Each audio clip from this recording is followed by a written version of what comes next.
This jabroni, this 5 foot, 175 pound bag of steaming, stinking monkey crap named Cleave to the Talmud. You're bringing it up? Watch what's gonna happen to you. Just watch. Of steaming, stinking monkey crap, steaming, stinking monkey crap. Cleave to the Talmud. Cleave to the Talmud. Steaming, stinking monkey crap, steaming, stinking monkey crap. Cleave to the Talmud. Cleave to the Talmud. The problem, his head weighs 33 pounds. So you can't, nothing goes in. Something's wrong. Like, it's heavy. It's like a bowling ball. Watch what's gonna happen to you. Just watch. Steaming, stinking monkey crap, steaming, stinking monkey crap. Cleave to the Talmud. Cleave to the Talmud. Steaming, stinking monkey crap, steaming, stinking monkey crap. Cleave to the Talmud. Cleave to the Talmud. This jabroni, this 5 foot, 175 pound bag of steaming, stinking monkey crap named Cleave to the Talmud. You're bringing it up? Watch what's gonna happen to you. Just watch. He turns his camera off. He's like, oh no, he's crashing out again. This isn't good. 2 videos. He's been manifesting ever since, sending me emails and sending me tweets, harassing me. Harassment. I might call the police on that level. How much he's harassing me, sending me all these damn emails and sending me all these mentions because I caught him lying on sources.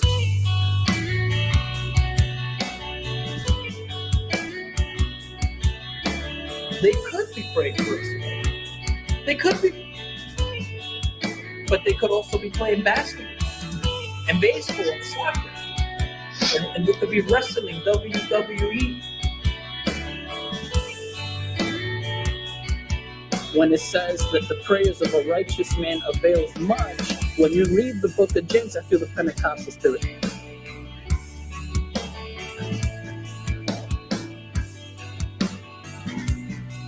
We don't have any fathers that were teaching this doctrine, and that's a problem. Saint Hippolytus is 3rd century. That's the one father.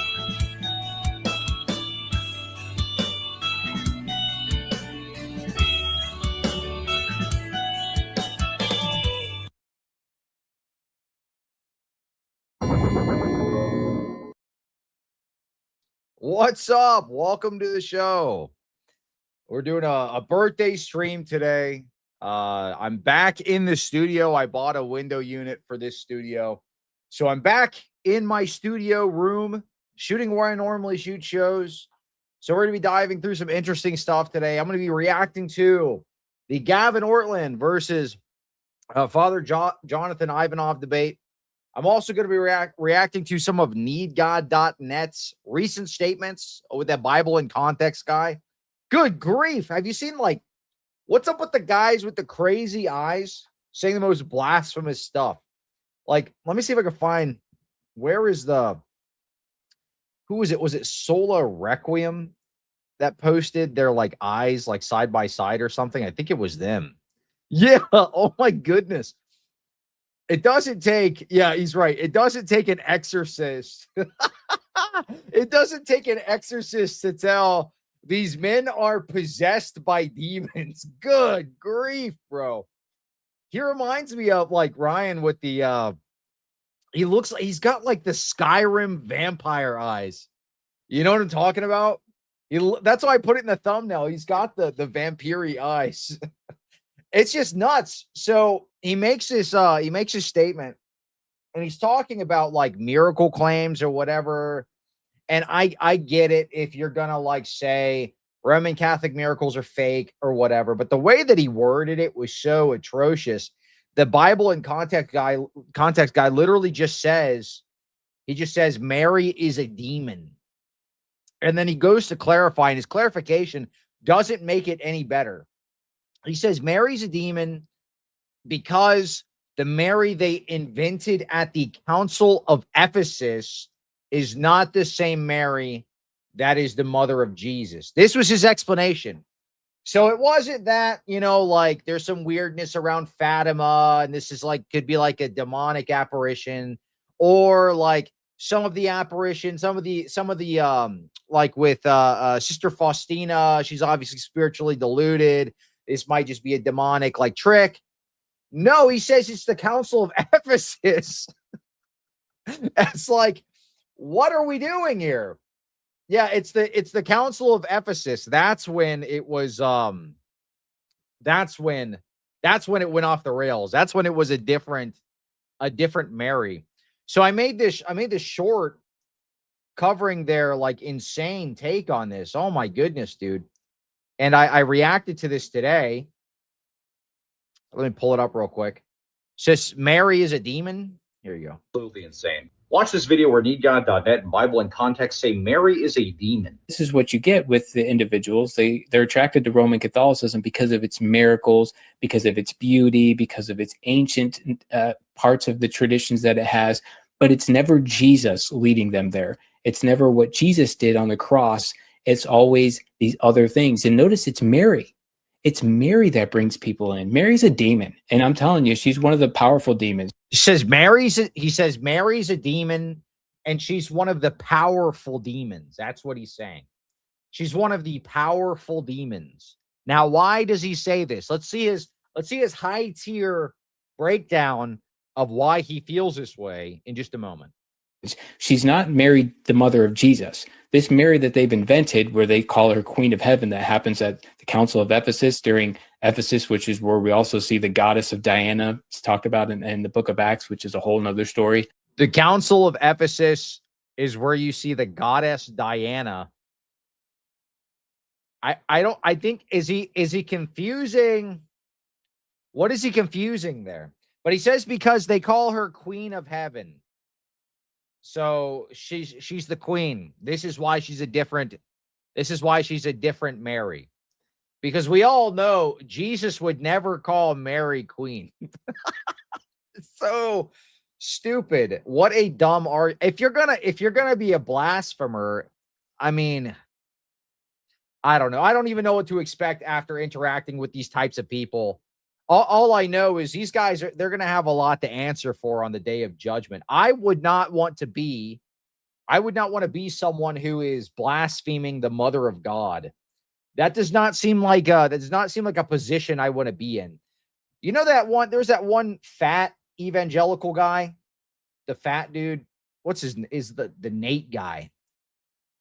Let me see if I can find his post. Because he always just blasphemes for the sake of doing it. He's not even witty. He's not witty. Not to say the blasphemy is witty, but he has like no reason. He's just being edgy for the sake of being edgy. It's this guy. He responded, zero qualifications here. He says the Catholic Mary is a what? I'm not even going to repeat that. This is that fat evangelical guy, Nate Born Again or whatever, the dude that said water baptism is heresy. That's the same guy. So, I mean, I don't know, like, these guys aren't even Christian at this point. These guys are just Satan worshipers. The Catholic Mary is a good grief, dude. I would not want to be you on the day of judgment, bro. What a mess. Well, thank you for the first happy birthday super chat. I appreciate you, dude. Happy birthday, Cleve. So true, dude. We're freaking birthday maxing today. I'm pumped up. We're going to do a chill stream. Alex Soren may come and hang out with us for a little bit. Father Jonathan Ivanoff is going to come hang out later. Who else? A couple of people. Justin Menard. They're going to come a little later when we react to the Gavin Ortlund debate. The Gavin Ortlund debate. Thank you so much. Happy birthday. Happy birthday. Happy birthday. So true. So true. It is a very happy birthday. Look, I don't know if y'all saw that debate that we did yesterday. Was it yesterday? I think it was yesterday. The debate that I had with that evangelical dude, the free gracer. He was like, "Oh, like I'm so depressed, but it's okay because I'm like Athanasius. Or he didn't even say Athanasius. It's like, I'm like Elijah in the wilderness. That's why it's okay that I'm chronically depressed. Dude, we're orthomaxing. We're joy maxing 2000 right now. Orthodoxy brings you the joy of the Lord, dude. I am pumped up. Today's an amazing day. I look forward to what's going to happen next year. For what's going to happen the rest of this year, technically. It's going to be beautiful. Spent today. It was a wonderful time. Hung out with the family just a little bit ago. Sat around and trolled people on Twitter all day. Beautiful day. Beautiful day. I love it. It's awesome. But anyway, pray for that dude that we were talking to yesterday. What a mess. I mean, that was an absolutely wild discussion. But so I wanted to highlight this other thing that happened today. So I challenged Cameron Bertuzzi to a debate. Now, I don't know if you know this, but I actually have some history with Cameron Bertuzzi. We've had a back and forth. His mentor was Dr. Trent Doherty, the linguistics scholar. I debated him back when I was a Protestant on Vatican II. Do Muslims and Christians worship the same God? Trent Doherty said yes. I said no. The debate ended up with him flipping me off and calling me every name under the sun, and then he rage quit and left. So Cameron Bertuzzi's never forgave me for ending that guy's career. I mean, Jay already beat him. FDA had already beat him at that point. He was doing another debate with me after that, and then that was the last debate he did, and then he fell off the face of the earth. He came back recently with that Matt Fradd expose, or Matt Fradd interview or whatever, but he was gone for months. He was gone for like 6 months at least, maybe longer than that. So Cameron Bertuzzi's been mad at me ever since. So we've got a little bit of history back then.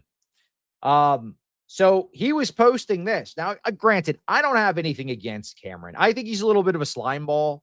He's certainly a Weasley kind of guy. He's not someone I would trust. I would never trust this guy. Like, he would be the first person to stab you in the back because of some ego stuff. But this is what he said here. So I had a back and forth with him. Before I get into this, though, I'm going to read some of these super chats. They treat Mary as a disposable vessel. It's sick. Yeah, gross. Lord of mercy. Happy birthday, Daddy Cleve. Many years. Appreciate you, dude. Thank you so much. Happy birthday, Cleve. Many years. I appreciate you. Thank you, Tactical Taco. We got the big old super chat. Dirt Poor Robbins. Happy birthday, Sonny. Take this. Thank you so much. With the big old super. The big old birthday super chat. I appreciate it. Thank you so much.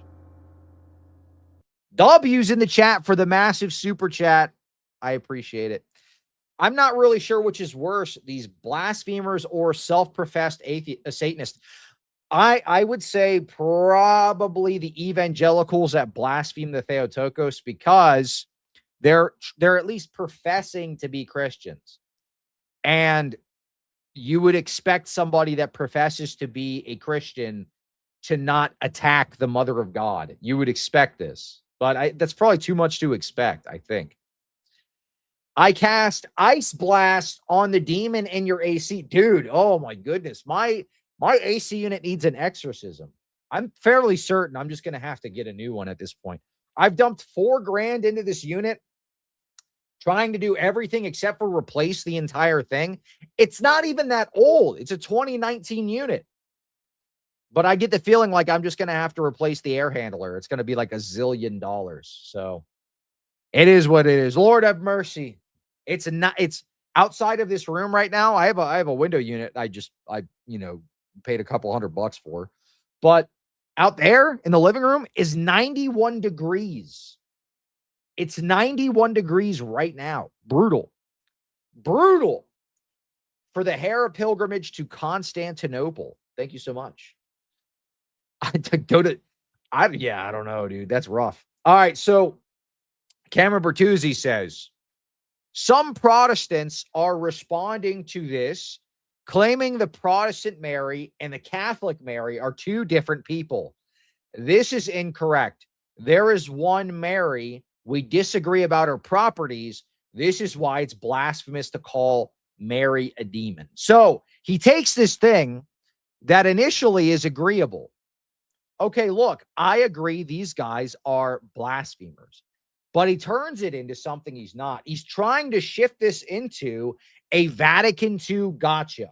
He's trying to shift this into Muslims and Christians worship the same God because they're all referring to the one God. He's trying to do the same argument Trent Doherty did, which is really stupid. So I call him out on it. I say, look, I understand what you're saying, and Need God and Bible and context are in the wrong, particularly with their statements about Ephesus.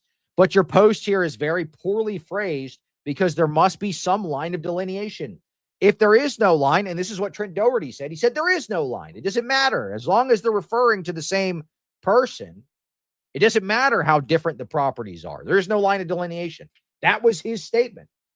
If there is no line according to your standard, and someone said, I had a vision of Mary, she had giant horns and was on fire and screaming, well, guess what, Cameron? That's not Mary. Surprise! Your philosophical system is retarded. This is why sense referent is a terrible philosophical system to attempt to use to defend the Vatican II revolution's theology. I knew exactly what he was doing because I've interacted with this guy several times. He responds back, of course, it's possible to refer to different people, but that's not what's going on in the case of Mary between Protestants and Catholics. I would agree. Nor is it going on in the case, but that exactly. This was what he was trying to do. He was trying to make this a Vatican II gotcha because he's a slime ball. And he's probably going to put out some kind of a video and say, all these Orthodox, they agreed with me. It's like they were saying, oh, this is ridiculous that they would say Mary is a demon. Vatican II is correct. Orthodox, stop coping. I know him. He's a slime ball. This is exactly what he's trying to do. Nor is it going on in the case of God between Christians and Muslims or Christians and Jews. My standard is completely consistent. So he says Christians, Muslims, Jews all have the same God. A standard Vatican II slop apologetics response. So I just say, dude, why don't we just set up a debate? Do Christians and Muslims worship the same God? Let's just do it. Let's debate, dude. I already debated your best friend. I don't need to keep going through all these different proxies.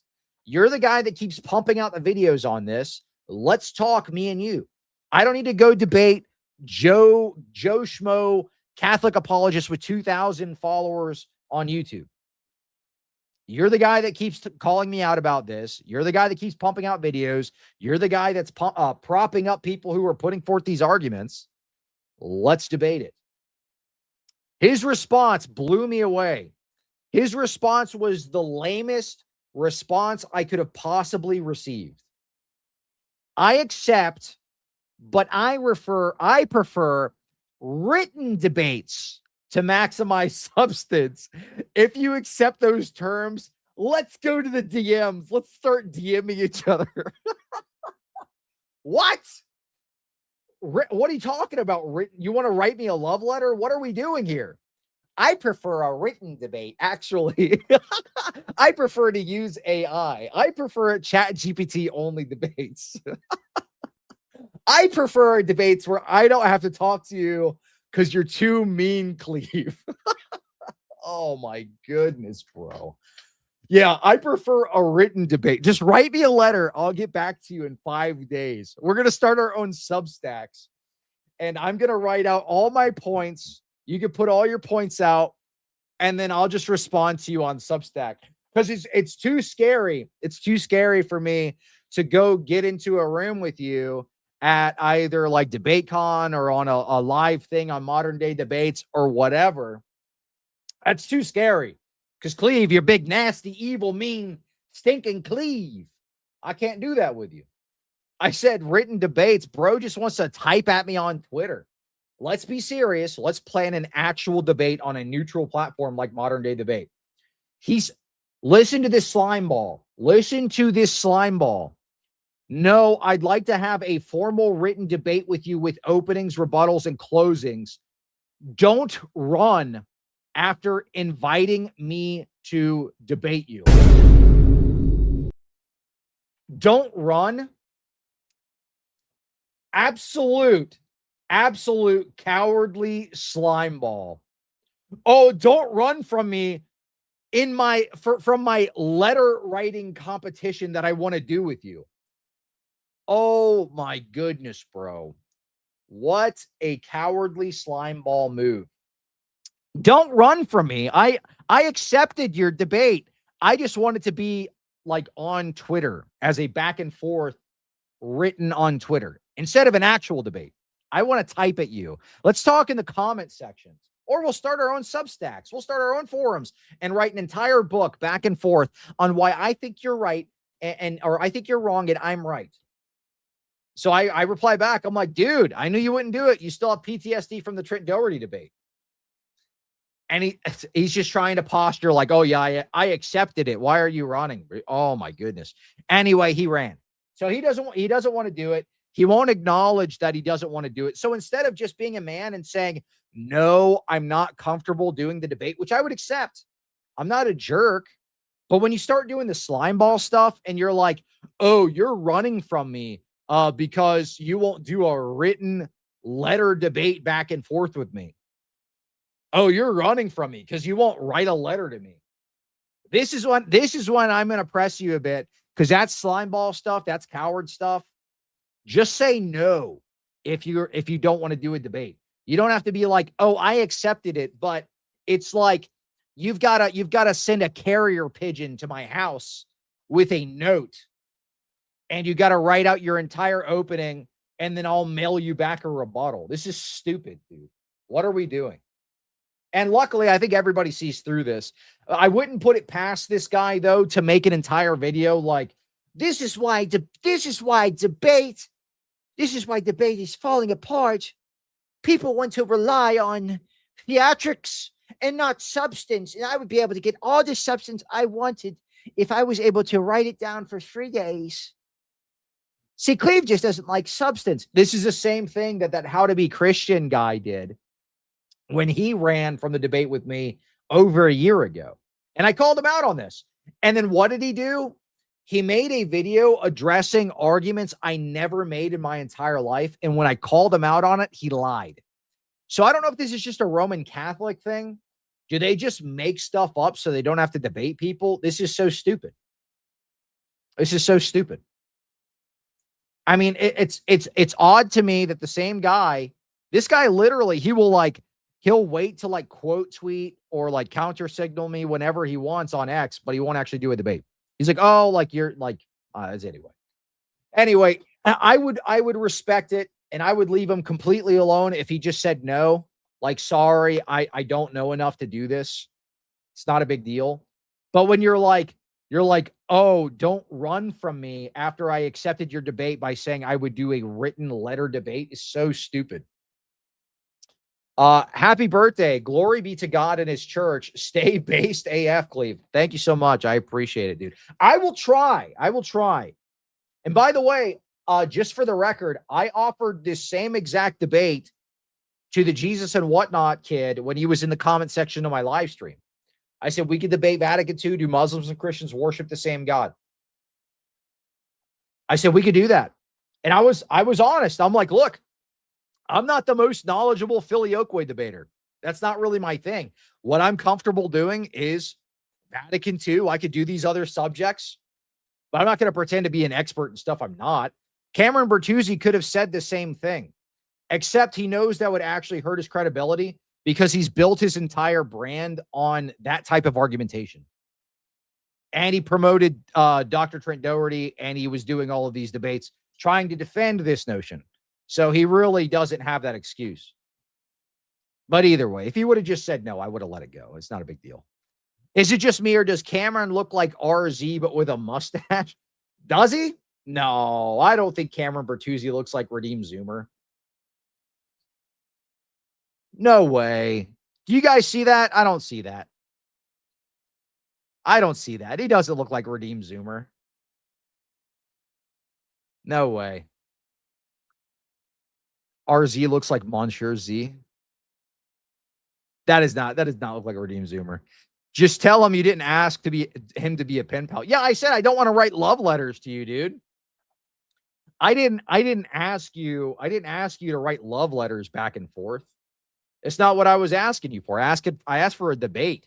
We're already typing back and forth on Twitter. Why would I need to challenge you to do something we're already doing? It's just so dumb. Like, we're already typing back and forth on Twitter. I challenge you to continue to do what you're doing now. I challenge you to a breathing competition. We're going to see who can keep breathing the longest. It's so goofy, dude.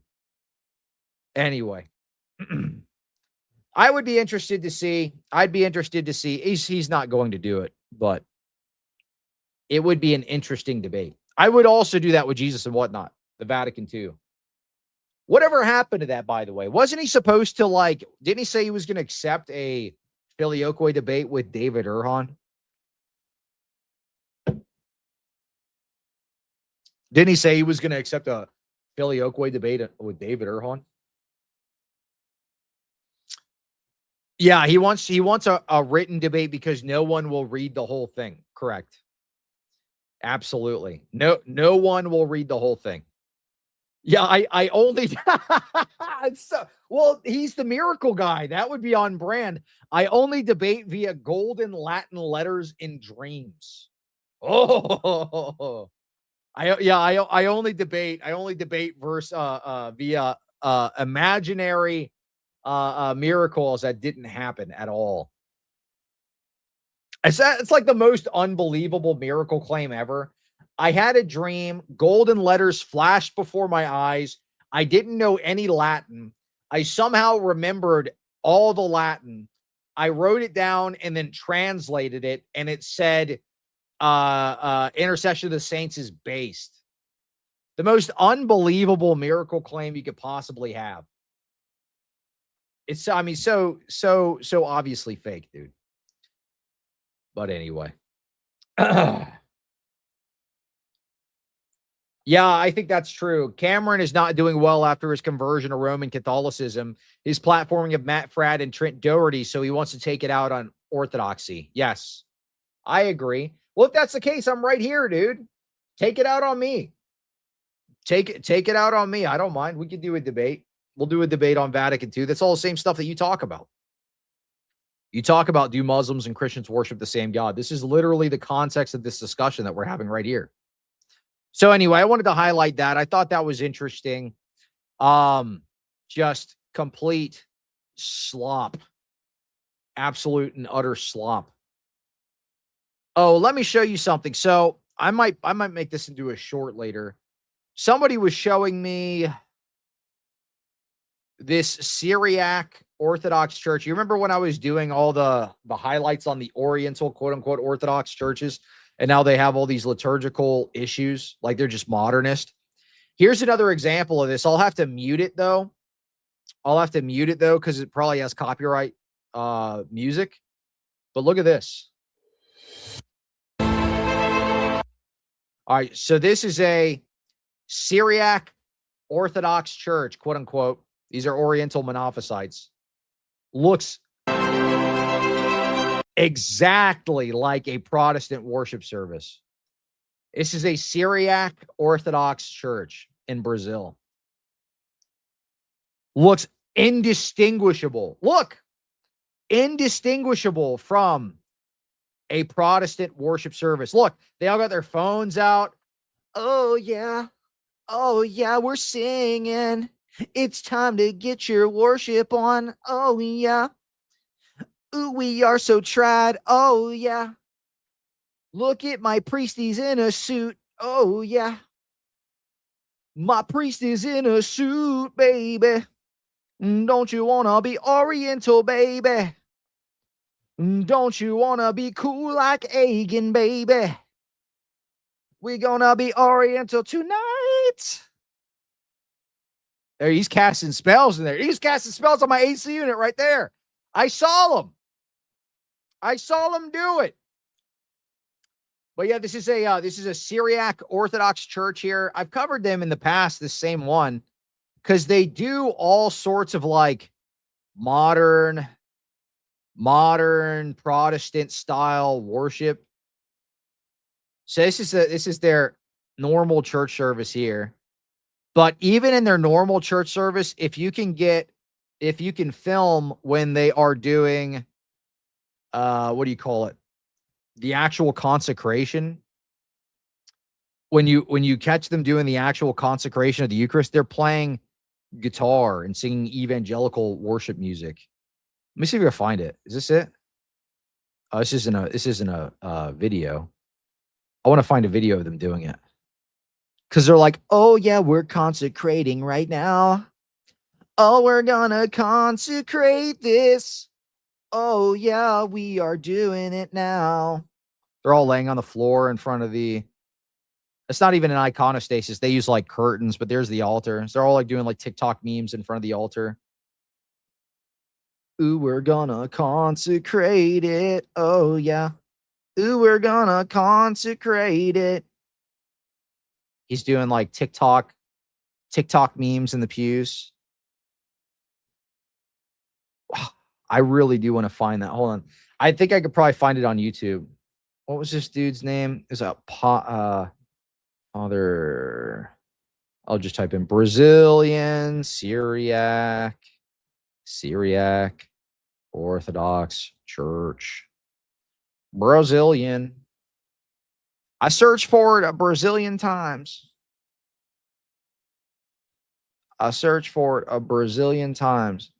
Where is this dude? He's a father something. There he is. I think I just have it saved, actually. Why am I even looking this way? I'm pretty sure I have it saved in my playlist.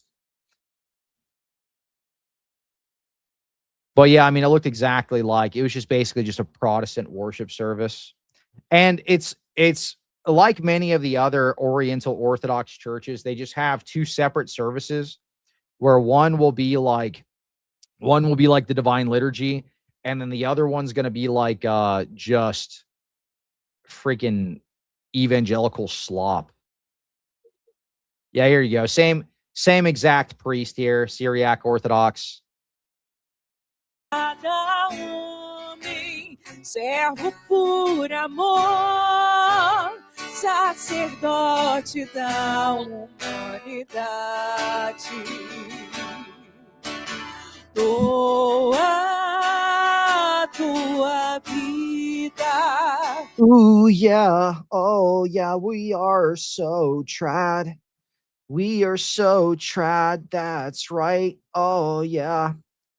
Wait, where's the other one? Servo por amor, sacerdote. I want to find the one where they were like jamming out while they were doing the consecration. Where do I have that? It might just be my watch later playlist. Hold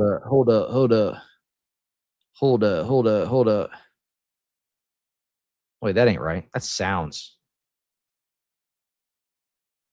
There you go. Let me see if I can find it. Where is these people? Oh yeah, they consecrating, yeah. Ooh, they gonna consecrate it, yeah. Maybe I saved it on Instagram, dude. I got all my bookmarks. I got so much slop to react to. I have lost all my bookmarks. Good grief. Oh, here you go. Here's one.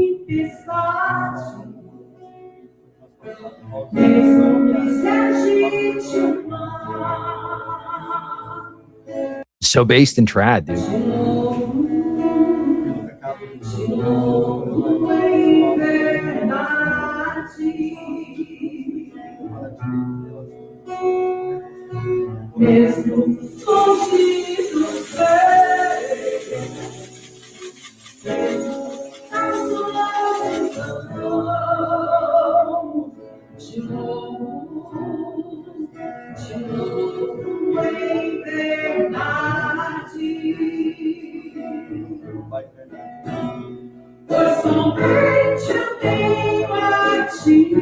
Here's another one. This was STSA. They just invite like evangelical worship guys to come and play for them. They have 2 separate services, so this would be their second service. But this, I think, was a special event, but this is what it normally looks like anyway, so there's not much of a difference.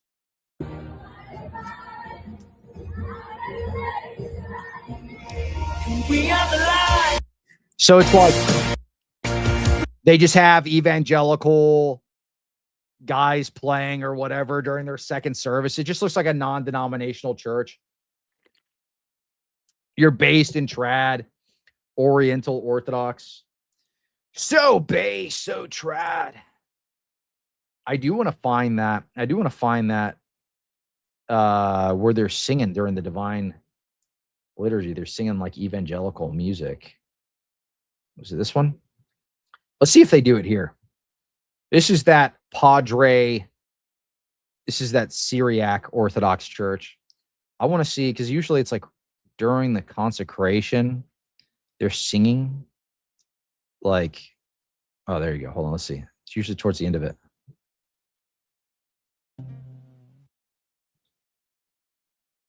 There you go. Let's see if they start doing it.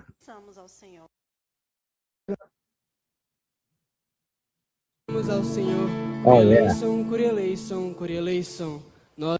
Hold on. Somos sacrifício, vem nos consumir. Estamos aqui,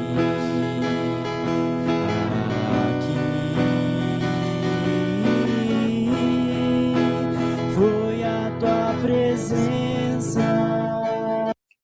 Am I going to have to start doing Oriental Orthodox news made me lose my mind vids?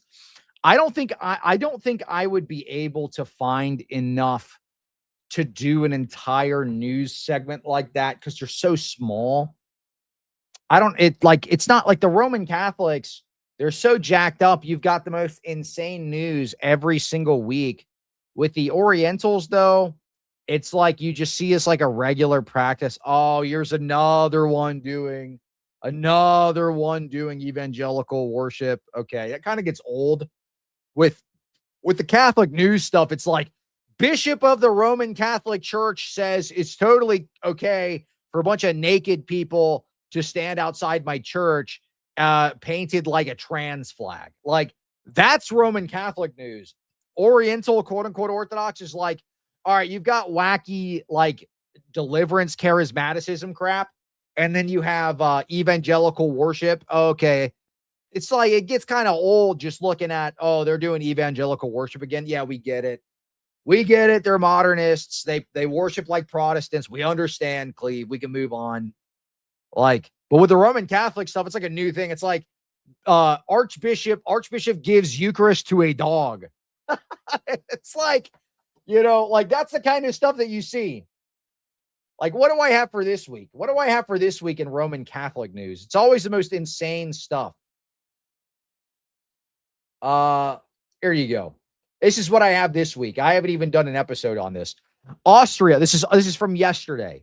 An ecumenical pride service has taken place at a Catholic church in Salzburg, causing controversy. What are your thoughts? And the people that they're being ecumenical with are gay Protestants with rainbow stoles. For as jacked up as the Orientals are, they're not this bad. They're not gay Protestant ecumenism pilled where they're doing rainbow stoles. That's not going to happen anytime soon, I don't think. So, if a Protestant wants to do the Greeks thing, just ask them, why is Greece not Protestant then? If the Greek text of the Bible means what Protestants say it means in the Greek. Why? Because they spoke the Greek language? If the original Greek meant, I don't know if that's a good argument, but I appreciate you supporting the show. Remember when Cam begged for Patreon money and said he couldn't afford to make vids, then posted a big dramatic thumbnail / title to make it look like he was quitting YouTube? I'm leaving.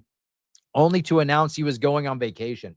Yeah, I'm going on vacation next week. Actually, at the end of this week, Friday, I'm going to go on a cruise. So I should do a video saying like, like I'm leaving. Send me $2,000 super chats or I'm gone. You're never seeing the Cleavester again. Ever. If I don't get $2,000 super chats, I'm gone. It's over for me. And then I'm just going to announce I was just going on vacation. I'm just going on a cruise. No big deal. See you next week, guys. I'm quitting forever for a week. Unless you give me $2,000 super chats, I'm quitting forever for a week. Yeah, Cameron's a real slime ball, dude. Yeah, I'm leaving forever. I'm leaving. Just going on vacation. Just kidding. I was just new boots goofing. Y'all. I was just going over to the dance mass for a little bit.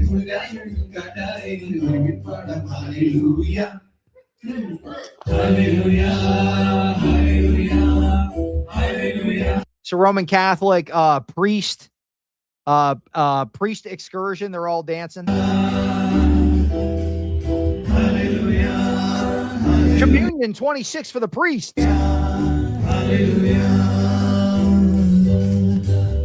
If I don't get $2,000 super chats, I'm going to go be a dancing Roman Catholic priest. Good grief. Look at this. I don't even want to joke about that. This is the most zesty. This is the most zesty priest retreat I've ever seen in my life.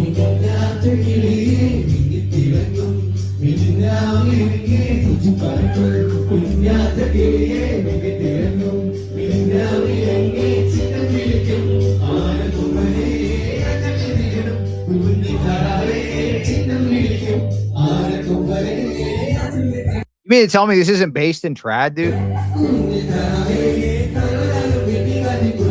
Dude, they're boogieing down, though.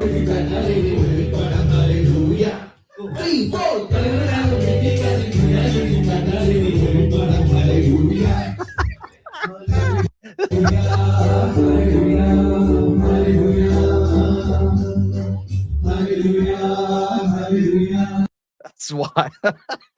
That's so wild. That's so wild. Hey, we have no, these are not Copts. This is Roman Catholics. This is Roman Catholics again. All right. I know Father Jonathan, you wanted to come up. Here you go. Here's a link. If you want to dive into the Gavin Ortlund thingy bobber. I sent a link to Justin Menard if you wanted to come up. I know we're going to try to react to this.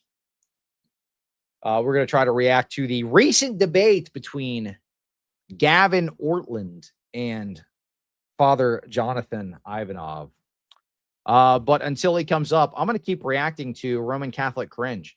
Here you go. This is your dog mass, your based in trad dog mass.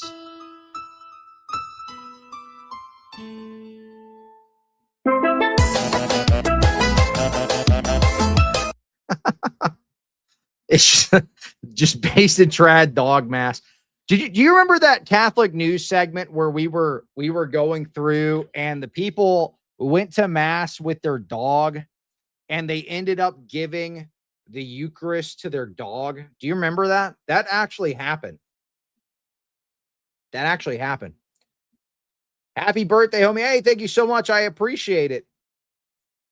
Happy birthday. Hope you have plenty more, dude. Yeah, me too. Me too, dude. My Instagram feed is filled with prophets. Oh, there are certainly a ton of insane Instagram prophets out there. Happy birthday and many years, Cleve. Give us a big old Baptist. Hey, man. Hey, man, right there. Hallelujah. That's right. That's right, boy. We gotta go down to the dog mass. I got to go down to the puppy mass. What do we got next? Oh, here you go. You got your synodal dance church. All of it has copyright music, but all of it is just dancing priests, dancing nuns. They got the groove, dude. What can I say? They got the moves, dude. This is what Roman Catholicism's all about, dude. Being bathed, dancing in front of the altar with all the priests and nuns. We love it, bro. What was this one? This was another dancing one. Another dance mass. Oh, yeah, this was an Irish dancing procession mass.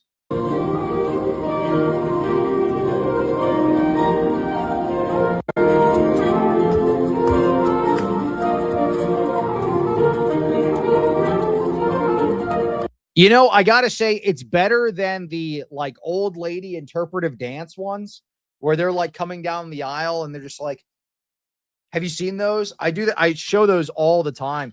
I feel like the like river dancing one is still bad.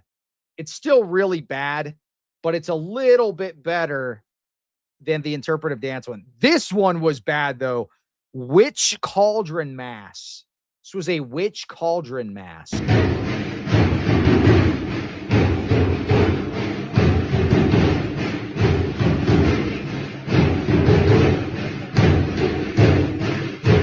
Just straight up doing pagan rituals inside the church now. They've got a bunch of ladies with cauldrons.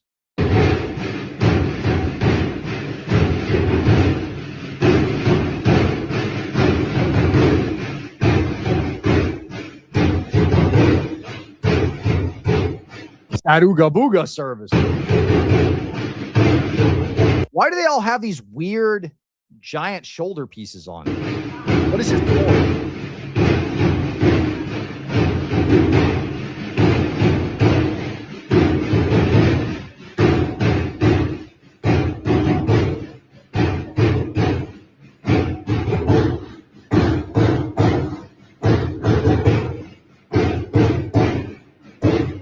If I like, imagine being, you remember that atheist kid that just became a Roman Catholic? There was an atheist kid. He just left atheism because he was convinced of all these like miracle claims or whatever. He's going to like leave everything behind. His entire brand was being like an atheist debater or whatever, philosophy bro. But now he's going into Roman Catholicism. The Novus Ordo is going to like cook his brain real quick. Or maybe it won't. I think maybe it takes a special kind of person to enter into these churches and to stay in them. You have to be able to compartmentalize really, really well and pretend everything's fine.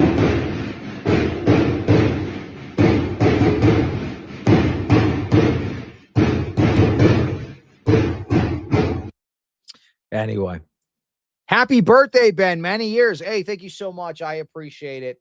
Thank you for the birthday wishes. I really appreciate y'all coming and hanging out with me, even though I'm torturing you with cringe.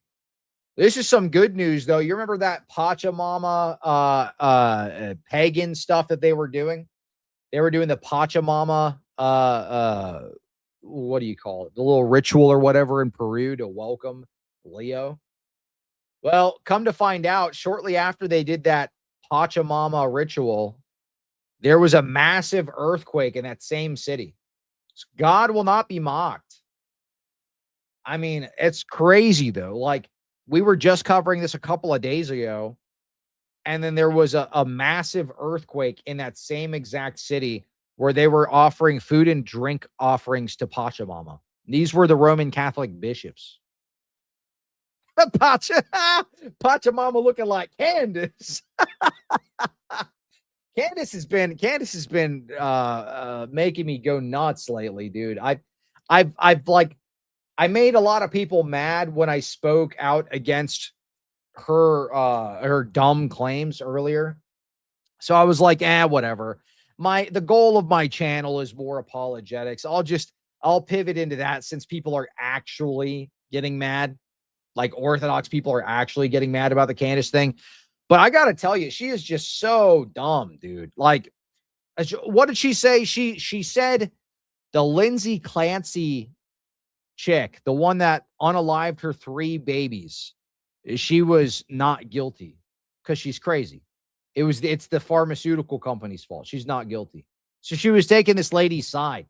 It's absolutely nuts. She said something like Kirk was a time traveler. She said not only Kirk was a time traveler, she like just mispronounces literally everything. She like all the little sayings that she does. She was like, instead of saying like you can't put the genie back in the bottle, she said you can't put the genie back in the Bible. Dog. Yeah, for real. She's just a wacko. But I don't know. The more I talk about yeah, her dreams. Yeah, her dreams. She's crazy. Yeah. Yeah, we got to repeal the 19th. Good grief. Yeah, that was a very awkward interview. The Trent Doherty dude, when he was doing the interview with Matt Fradd, he was like, yeah, I did those debates. And then like, he didn't want to talk about it anymore. But he was like, yeah, I started drinking a whole bunch and I just kind of went crazy. You know, I was like, I would go home and they would like say I was like acting crazy, you know. Lord have mercy on the guy. I hope he's okay. He definitely should not be out there in the public sphere if that's how he is, though. Where was it? What was this one? Oh, here you go. Hispanic synodalists follow in Germany's wake. They propose the laity tell the priest what he should preach. Here's an interesting article here. More Catholic news. Hispanic synodalities follow in the footsteps of Germany. They propose that the laity indicate to the priest what he should preach. So you're going to have a democratic homilies in the Roman Catholic Church if you're in South America. So the Karen from the parish council is going to basically write the priest what he should preach on. 2 months after the Dicastery for Divine Worship closed the door to preaching the Lady of the Mass requested by German bishops, the magazine Vida Nueva, published by PPC and widely implemented in the official structure of the church in Spain, published an op-ed that proposed a transfer of the preparation of the homily to a parish liturgical council. So literally is going to be Karen from the parish council is going to be the one writing your sermon. So the Roman Catholic priests are so inept, they can't even preach by themselves. This would be coordinated by lay people. The author acknowledges from the outset she leaves aside the arguments of Rome. The no of Rome that the Tribune decides to dodge. So Rome said no to this being a formalized practice in Germany, but there were literally German bishops that just said, we're going to do it anyway. We've been doing this for a long time. Women have been preaching in our parishes for quite a while, so we're just going to allow it. If it happens, we'll turn a blind eye. We get Rome told us, no, we can't formalize this, but that doesn't mean we can't just say, I didn't see it. So that's kind of the way that they're playing it right now. So anyway, the proposal, the priest pronounces, the community elaborates. So the priest, he gives the topic he wants to preach on, but then the community basically will write his sermon for him. It's just like liberal hellscape, dude. This is what they want. So in a Spanish church near you, Roman Catholics, you could have a homily preached by your priest that was actually written by Karen from the parish council. Oh, here you go. All right, so I want to look at this. I don't know if you guys saw, but Need God was recently on Ruslan's show. Did you see this? So Ruslan did an interview with RyanNeedGod.net. I don't know what's going on. He's doing some kind of like media tour lately. So he's like going on all the big podcasts. I don't know what spurred this on. Didn't he lose his most recent debate? I mean, why are they interviewing this guy everywhere? It's crazy. So he goes on here and he talks about his recent debate with Trent Horn, which stirred up some controversy. Maybe that's what it is. It got some motion. But let's look at what they have to say here, because this was kind of a wild back and forth. The Trent Horn debate. Can you name any individual from the 2nd to the 15th? It's all they got left. Yeah, there really is not. There really is not any big Protestant apologist out there that's holding the line. I think Gavin's the last one, but this debate has been the first one he's done in maybe in quite some time, actually. Century who understood the Bible teaching salvation can't be lost as you believe. That's not what I'm debating here in this debate. We wanted a debate that's specific on. What's up, dude? Welcome to the show, bro. Yo, yo, yo. What's up, Cleve? How you doing, man? Pretty good. Thanks for coming and hanging out, man. Yeah, for sure. Happy birthday. Happy birthday. Thank you. Many years. Yep. How you Appreciate holding it. up? Yeah, pretty good, dude. We were going to react to this interview that came out recently. This was needgod.net. It was getting interviewed by Ruslan. They were talking about the debate with Trent Horn. So basically the position was this. Did you watch that debate? The Trent Horn versus NeedGod one? I did not. I saw there were some clips going back and forth, but I didn't get a chance to check it out. Did you guys watch the whole thing or? Oh yeah, dude, it was a train wreck. So basically NeedGod was saying, like, it doesn't matter what you do, you're never gonna lose. You're never gonna lose your salvation. You're eternally secure. And he's like, well, what if you're like an unrepentant sodomite? Oh, like you do this like every week. And he was like, yeah, no big deal. What if you're a murderer? No big deal. It's all right. You're good to go. Yeah, let's take a look at it. So he comes on here to talk about his debate here. And I guess Ruslan invited him on. Do certain sins like missing mass and other things like that, does that make you forfeit your salvation? If a married Christian couple habitually engages in intercourse for pleasure, would they still go to heaven if they say they trust in Christ and they engage in the sin of sodomy? Contraception, from my understanding, is allowed in other quote unquote. Oh, and then Ruslan's gonna try to take a jab at the Orthodox with the contraception thing. Of course, he can't help himself. He's so salty, dude. Churches. If you're Eastern Orthodox, then that totally falls apart. Ruslan. Recently, there's a bit of controversy with the Trent Horn debate. A debate, was it a debate primarily about salvation and if you can lose your salvation? Yeah, the debate was, does the Bible teach that a Christian can lose salvation despite continuing to trust in Jesus for their salvation? Okay. Oh, okay. That second part is interesting. Yeah. Despite continuing. Because otherwise it's just a debate about apostasy. And that's been done many times before. Sure. We wanted a debate that's specific on, do certain sins like missing mass and other things like that, does that make you forfeit your salvation? Even if you're trusting in Jesus. Yeah, because that's what the Council of Trent, the Catholic. So no, we would have kind of a different position, right? It's not like an on-off light switch like the Roman Catholics, but still, this is a massively incorrect position held by NeedGod. He says nothing you do affects it at all, affects your relationship with Christ at all. That's a wild take. Yeah, I don't know how you could get through the book of Hebrews with that kind of position. Like, it'd make that whole book unintelligible, in my opinion. Right. Absolutely. Yeah. If you keep on sinning willfully, there's no sacrifice for sins. Yeah. How do you wrestle with that? Those verses in particular. Well, it's like the guy that I was talking to yesterday. He was a free gracer, and he was saying something like, I said, okay, so like, what if you're like a serial killer, like, and you don't repent, you just keep doing it. He's like, you're fine. Because it's a free gift. Wait, what? That's what he said. He said you don't even need to repent. So if a guy's a serial killer, and then he is, and then he says, "Oh, I accept the free grace gospel," then and I keep being a serial killer, I'm good to go. And he's like, "Yeah, you're good." And then I say, "Okay, so what if you're like a PDF file and you just keep doing?" He's like, "Yeah, you're fine. It's a free gift." That's what he said. Wow. Insane position, dude. That's wow. Oh, Father Ron. Good to see you, Father Ron. Oh man, Father Ron, we got to get on the stream sometime. Yeah, there you go, Father Ron. You gotta link up with Justin. Nice. Are you gonna go to DebateCon in Orlando? Yes. Word on the street is you'll be out there. Well, yeah, I'll be there. Yeah, so you're going out there in October? Yeah, I was trying to get Cameron Bertuzzi to come debate me. He won't do it. So I don't know if you saw, I challenged him. He was having a back and forth with me on X about Vatican II stuff. Do Muslims and Christians worship the same God? And he's like, obviously my position is easily defendable. I'm like, well, just come debate me then. Like, let's just debate. And then he's like, I'll do a written debate with you. That's wild. Can you believe that? Like, he wants to write like a letter to me or something. This guy sent a letter.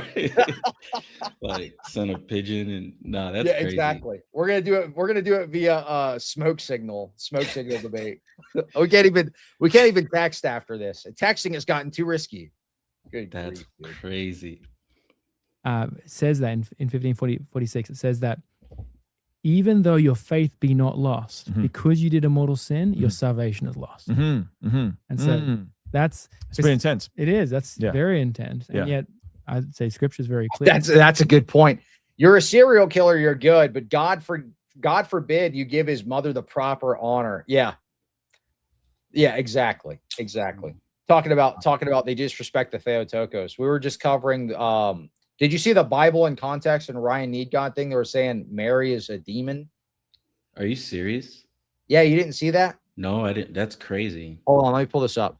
So in the specific context, they were saying the Mary that the Catholics quote unquote worship, that's a demon. But the way he said it, it just came off absolutely insane. Here you go. Check this out. This is the clip. The individuals, they're attracted to Roman Catholicism because of its miracles, because of its beauty, because of its ancient parts of the traditions that it has. But it's never Jesus leading them there.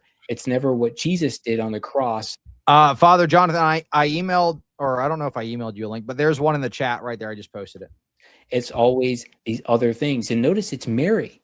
It's Mary that brings people in. Mary's a demon. And I'm telling you, she's one of the powerful demons. She's not Mary. What?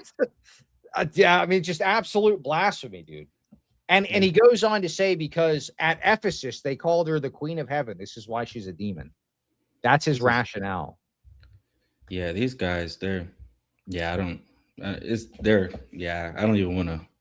You're like, I'm mad now. Yeah, it's like, come on, bro. I didn't come up here to get mad, dude. Right. Yeah, man, these guys are tripping. We have Father Jonathan. Is that the man himself? Hi, guys. Hey, happy what's birthday, up, Father? Cleve.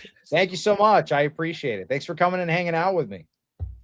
So Father, we got the birthday man over here, Father. So I saw y'all had a debate with Gavin Ortlund. How do you think that went? I didn't watch it yet. I figure we react to it live on the show. Gavin is a practiced, seasoned, slippery debater, and he knows how to really take a conversation in the direction he wants to take it. And unless you're really prepared for that and you know how to anticipate it, and I'm still learning about him. He really kind of surprises me every time we get together. Some of us will remember going back, I think before COVID, that a lot of Orthodox people found him and thought, oh, what a nice, soft-spoken, respectful guy this seems to be. And he even had seemingly nice things to say about Orthodoxy back then, until people in his church started leaving for the one holy Catholic and Apostolic Church. And then we started to notice a change. And it hasn't been pretty. And so we've had him on our show a couple of times now. And he is the master of the dodge and oh, you're asking me something I don't want to answer. Well, what about the Confession of Dositheus? What about the Council of Jerusalem? I mean, anathemas, that makes me feel bad. Oh, it's just getting to the point where I don't think he's really that sincere to talk with anymore. And I just have my concerns. So I wasn't too happy with I think we said some good things. I really do, but he can be a tough one. Yeah. Well, you should debate some free gracers like I was doing yesterday. Those are train wreck conversations. Did you? So I was talking to Justin about this. We're talking to the guy. What was his name? Your Friendly Hood. He has a YouTube channel, and he was saying something like, "Oh, no matter what, you don't even need to repent. You just got to believe the free grace gospel that I preach, and then you're saved Yeah. forever. It doesn't matter. So he was saying, like, even if you're a serial killer before and after, you don't need to repent. You just keep being a serial killer. You're good to go. You can keep being and he even taps a sign. He says, it says LGBT, Nazis, rape, all sorts of stuff. You're good. And he's tapping the sign. He's like, this is what we believe. That is a mess. I don't know how you have any kind of productive conversation with those types of people. They just seem so alien to what Christianity actually is. Yeah. Well, I think once that kind of goes back to the entire once saved, always saved argument. And we really have to remind them that Scripture does give testimony to the fact that someone can fall away. I mean, Jesus himself in Matthew 24 talked about he who endures to the end shall be saved. 1 Corinthians 10, St. Paul, therefore let him who thinks he stands take heed lest he fall. And then Justin mentioned Hebrews earlier, for it is impossible for those who were once enlightened, have tasted the heavenly gift, have become partakers of the Holy Spirit, have tasted the good word of God and the powers of the age to come. My goodness, comma, as clause after clause after clause. If they fall away, to renew them again to repentance, since they crucify again for themselves the Son of God and put him to open shame. And then there's 2 Peter 2. There's Romans 11. I mean, we could go on and on. Right. The entire New Testament is a testimony to the fact that people can fall away and lose their salvation. Mm-hmm. Yeah. Cleve, one thing I noticed, and you let me know, I mean, you literally were in the realm of Protestant apologetics. I think one thing that I find interesting, it seems like there's this Mott and Bailey kind of ecclesiology that Gavin does in apologetics. And granted, he's a nice guy. Like I want to just give all the flowery stuff for a moment. But if we just focus on the arguments for a moment, like I can respect Razim Zoomer for trying to argue for his specific group or what he thinks is correct. Gavin tries to argue for all of Protestantism, all of it. Yeah. Yeah. That includes everything. You know what I mean? And it's like, bro, am I being like, I feel like Father Jonathan and I are being gaslighted when, if we critique something, right? If you're basically arguing for all of Protestantism, we show how it's not historically consistent. You're like, well, the confessional or the more historic traditions are, we do excommunication or we do this or we do that. And it's like, but bro, like, then argue for your specific group, your group versus Orthodoxy or your group versus whatever. But don't include the non-denom, don't include the Pentecostal, don't include people that don't have bishops, don't have certain sacraments. You know what I mean? So I don't know. He's a reformed Baptist. So I mean, I don't know. I think the next time somebody has a conversation with him, you just got to press him on his particular beliefs. That's what I was saying with that Dale Partridge guy, because he was like, oh, he's a non-denominational pastor, and he was arguing against Roman Catholicism and Orthodoxy, but he was saying, like, there are elements in Protestantism that are actually historic. Like in my church, we use the Anglican confessions, like this, just like we LARP. He's like, in my church, we believe in the real presence. And then I go and I pull up his church, and they're using the little packets. How do you have the real presence in a little packet? This is actually Christ's body and blood, but it doesn't need to be consecrated, and I'm just handing it out in a tray.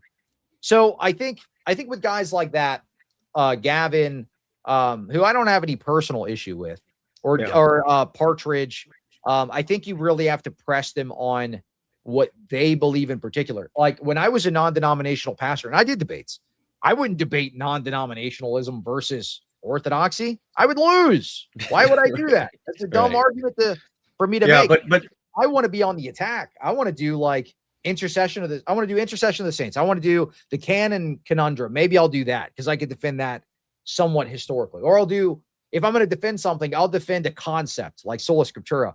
I don't want to defend my church. I can't do that. My non-denominational church is just as modernist as the rest of them. But see, Cleve, look what people like Gavin do. They will tend to lump. Gavin doesn't necessarily do this all the time, but a lot of people from that end of Protestantism they'll lump Roman Catholicism and us together. Oh, you guys are the same thing, and but God forbid we do that to them. And then they either don't like that we make the distinction, or we don't like that we lump them all together. You can't have it both ways. Either you're going to defend your magisterial Reformation or your radical Reformation or whatever you come from, but they can't do that. And Gavin is kind of an ecumenist in that sense. He really thinks that all Christians are, kumbaya, and we're not. But he wants to make it sound that way, because then when we start anathematizing this person or that person, we're just the big, we're the big meanies. We're mean. Well, I'm gonna actually, I'll have an ecumenism debate coming up with that Bob the Builder guy. He's another one that's kind of similar to that. I'd be interested in doing one with Gavin eventually, maybe a talk on ecumenism specifically. I want to do one with Gavin on Tulip. I am ready for that one.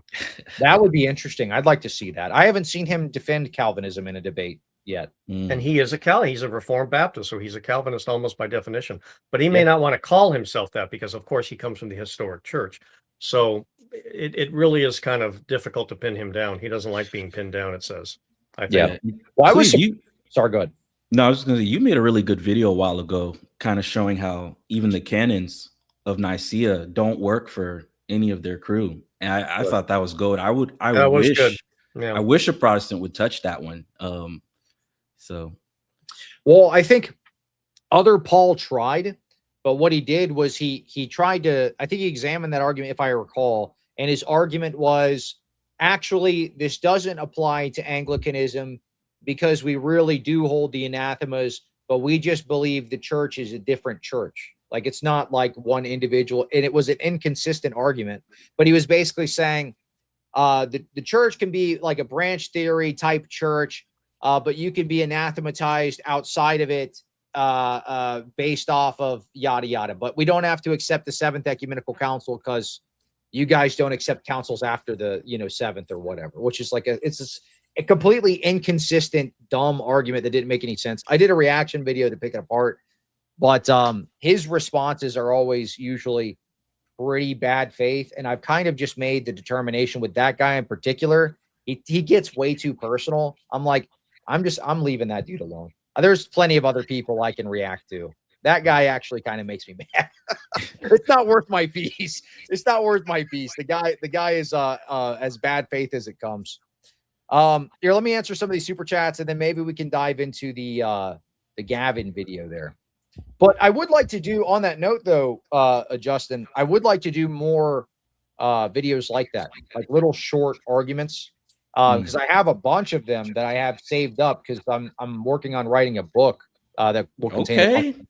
But I'm gonna do Scholar Cleave. Yeah, it'll be a pop apologetic book. It won't be scholarly. But anyway, so I'm working on that. But I'm gonna try to put more, maybe not shorts. I do a lot of shorts, but like long form videos where it's just like a very basic argument.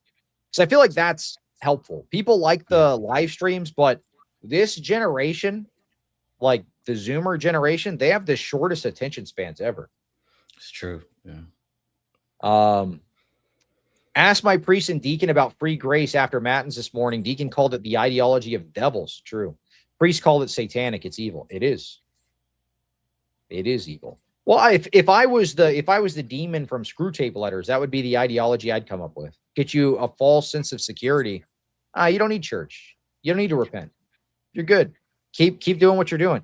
Eat 200 packs of Cheetos and just watch adult media all day, and you're good to go. You'll be comfortable all the way to hell. Good grief.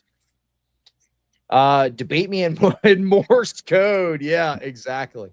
Did you hear that, Father Jonathan, when we were talking about Cameron Bertuzzi? I was listening to it on the way home from Vespers, and I was kind of laughing about that. He said we got to do a written debate. Is that guy still podcasting? Yes. Yeah, he is. Yeah, he's defending Catholicism real heavy these days, from what I remember. Yeah. Yep, Hey, Cleve, who was the atheist who became Roman Catholic? Do you know who that was? I don't remember his name. It's been all over X lately, though. But he's one of Cameron Bertuzzi's friends. Oh, okay. Because Justin, that's not Jared. No, not Jared. Him? Okay. Nah, I think if Jared was gonna go somewhere, he'd go east. Well, I hope so. Yeah. Yeah. There was there was a agnostic guy, or no, he was a Protestant. There was a Protestant TikToker that recently is journeying into the Orthodox Church. The dude that has the AI bishop profile picture. Who's that guy? He's got the big beard. You know what I'm talking about? Don Purdom? No. No, not him. That with a big beard. What's his name? Let me see if we can find it. Not sure. He posted recently, he posted not that long ago. He said he's decided he's going to journey into the Orthodox Church. Jacob Windison. You seen that guy? I haven't heard of him. He's got like over 100,000 followers on TikTok. Okay, wow. I think it's That's was last pretty week. good. Yeah. Happy birthday, Cleve. God grant you many blessed years. Thank you so much. Happy birthday, Cleve. Thank you. Thank you. I appreciate it. And Emily says, Gavin is mad you're having this convo. Is he? Did he say something? Every time I see him dialogue/debate, I see barely concealed simmering rage beneath the surface. It's honestly a little scary. The niceness seems insincere. What are Well, your you know, thoughts? when I mentioned we were going to do a response video, that seemed to rattle him. He was like, why do you have to do that? Well, because we really didn't get a chance to talk about everything we wanted to talk about on this one. Mm-hmm. He seemed a little. He's go back and look at the very end when I mentioned that. He's like, why are you doing that? Really? Well, I don't get that though. Like, isn't that's all part of the thing? That's YouTube. Everybody does it. You have a conversation with somebody. If it's a big name conversation, you're gonna do a review of it. Yeah, like right. That's just the thing, you know.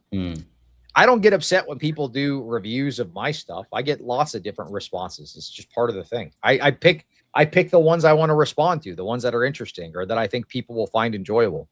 Happy birthday, Queen. Good grief. I saw this holiness Pentecostal preacher I thought was pretty funny. The last one he was talking about women will go, he said women will go to hell if they wear pajama pants because women aren't supposed to wear pants. That was his first sermon I ever saw this guy. He said, you gonna wear pajama pants and you think you're getting into the New Jerusalem? I love that guy. That's crazy. Wow. But he said a new one. He said men are painting their nails. What's wrong with society? But then he also said it's a sin for women to paint their nails too. It's just making stuff up now. Like, it's crazy. Ron, sorry, God, do you have something? No, I was gonna say, Father Jonathan, we going to debate con. You gonna come with us, or? You know, I'm thinking of it. Okay. Yeah, I'm gonna go. It'll be me. Alex is gonna be debating there. Jay's gonna be debating there. I'm just gonna be chilling. But if you guys want to hang out with us at DebateCon, Orlando, yeah, we'd love to. I'm excited for it. Man, there's some really good ones lined up, so it's gonna be fun. Yeah. I need a cookie says Cleve, we share a birthday. Happy birthday. Awesome. Well, happy birthday to you too. It's also my priest's birthday. Wow. I didn't know I shared a birthday with my priest until this last Sunday. Can I say something to Justin real quick? Yeah. In answer to your question, am I going to DebateCon? I'm looking at the date right now, Saturday, October 24th to Sunday, October 25th. It's real hard for me to find a substitute for liturgy on the one hand. On the other hand, the Hawaiian Ivanoff icon is coming to our church on Saturday, October 24th. So I think DebateCon this year is going to be a no for me. Wow. That's a good choice. Good call, Father. I love you guys, but I'd rather hang out with the Hawaiian Ivanoff icon on Saturday, October 24th. So. I don't blame you at all. I would make the same exact decision. He says Ryan's the most insufferable out of all of them. The moment he's cornered, he hit the mute button and says, "You're trusting in your works. You believe in works." Yes. Well, that's what he did. By the way, that's something I've noticed lately with the Protestants in debate, and I have to admit I didn't notice this up until just a few months ago. You know what I said to Gavin, and I've said to others lately, you know, that my belief that it's getting harder and harder to talk to Protestants because we mean different things by different words. And even the words that we share in common, like I think I pointed out the idea to Gavin about speaking with Jehovah's Witness and saying, do you believe that Jesus is the Son of God? And they're going to say yes. But what they mean by that and what we mean by that, of course, are two completely different things. And I'm beginning to realize that the Protestants fight us on the idea of works because they keep identifying it with works of the law. And I didn't realize this in some of my earlier debates years ago. But now I realize that when they hear the word works, it is a triggering word for them. And they just can't get their mind off it and rethink that as being anything other than works of the law, therefore bad, therefore you're going to hell. So I think when I'm debating people now, it's just that we've got to be really careful about how we use words and terms and make sure we're saying the same thing, because we are not saying the same thing a lot, and that's where a lot of the differences in word debates head down, where the arguments head down and so forth. Anemone says, Father Jonathan asks if Cameron's still broadcasting. He must have seen the big vacation announcement. Did you see that one? I heard you talking about it. Weren't you talking about it earlier? Yeah. I'm leaving. I mean, I should do that. I think I would lose all of my audience. I don't know how he didn't. That's like probably the most slimy thing you could do is like bait your audience into thinking you're quitting for what was it, PayPal donations or something? Madness, man. I remember seeing that. I was like, oh, buddy's getting off the internet. Cool. And then it's like I watched it, I was like, yeah, okay. Well, you know what about that? I reached out to the guy in private and I said, I know you're probably going through it since the Trent Doherty debate, because you propped up that guy and this really hurt your brand that he's leaving. Because I did the debate with him and then the guy dropped off the face of the map. Like all the Catholic Inc. apologist guys were reaching out to Trent Doherty and saying, you cannot represent us anymore. This was after the debate I did with him, because that was the last one. So I was like, okay, like I'm a human. I'll reach out to Cameron and I'll tell him like, look, hey, just so you know, there's no hard feelings. If there's, if you're really going through it, then, we could talk or whatever. But he slapped that away. He was like, get away from me. I was like, okay. All right. I offered, nice of you, though, to reach out. Said I offered. That's fine. And I was a Protestant at the time, so I was like, maybe you could like do something new with your content. I know that you're getting a lot of heat right now. Like, he's like, whatever, get away from me. Okay. Happy birthday, many years, especially to your hairline. Very true. It's leaving very soon. Next year, I will be probably completely bald, or at least I'll be Homer Simpson maxing. I'm now getting to the point where I am getting minoxidil ads all the time. The AI has targeted me. It says, we know you've been uploading, Cleve, you've been uploading shorts looking very bald lately. Let me serve you 500 minoxidil ads. Oh, we have another special guest. Alex Soren, what's up, man? What's up? Happy birthday. Counselor. Father. What's up, Alex? Good to see you guys. What's up, man? Now we've got the squad. We've got Justin, we've got Alex, we've got Father Jonathan. We got the whole Orthodox Council up here. Council of YouTubers.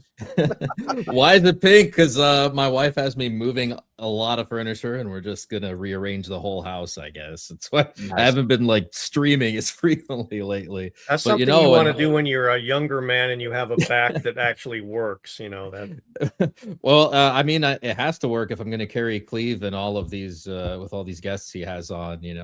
There you go. There you go. Right. Did he just say what I thought he just said? Yeah. By the way, shout out to Orthodoxy and Orthopraxy. Yes, you can have an icon corner when you're a catechumen. Just talk to your priest about it. There you go. Yeah, Alex, I used to work for a moving company. I used to do that. I used to do that for a living. That's how I ruined my back.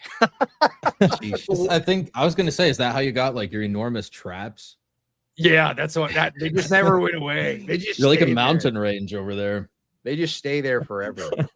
Cleve, I know it's your birthday, and I know all the super chats are really helpful and everything, but y'all, I think we need to start sending Alex Soren some super chats, because he obviously needs a secretary or somebody to organize that mess of a bookcase that's behind him. That's just embarrassing. This man's a lawyer. Shouldn't he know where stuff is? I mean, Hey, Alex, what do you think of this? I don't know. I can't find my book back here, you know? Oh, my goodness gracious. That's got a good project coming up soon, probably. Well, you know Yes. what's bad? That's the way Alex's bookshelf looks right now because he's moving. But my bookshelf unironically looks like that right now, and I'm not doing anything different. It's just I've got too Oh many my God, books. Jay just texted me. I'm so embarrassed of Alex. Oh my gosh. Okay. Oh no. Nice. I'm gonna be like the reject of the Orthodox apologetics now. Not That's my quite. bookshelf. No, not quite. Don't worry. All right. Well, we were going to dive into this Gavin Ortlund debate here. So Sure. they recently had him on the show. You're debating a number of topics. I have not watched it yet. I figured I'd do a live review. Let me go ahead and I'll pull this up and we'll start this, I guess, from the beginning. I'm going to play it a little sped up though. Yeah, do that. Is there a certain point where it gets a little more spicy? You think I should jump to? It's just an hour long thing. What do you think, Alex? Definitely, I don't you have can timestamps, but it is saucy. Yeah, It gets saucy. if you go to my opening and then listen and then go immediately to Gavin's response. Well, I didn't prepare an opening statement. Well, you know, I came prepared, Gavin, and what can I say? But you know. Okay. All right. So I'll skip past the intro and we'll start right here. Start off, Father Jonathan, he wants to kind of share like how we see the church. And I'd love Gavin to see where you may agree with what he shares, or maybe if you have any point of contention. Can we do that? Sounds great.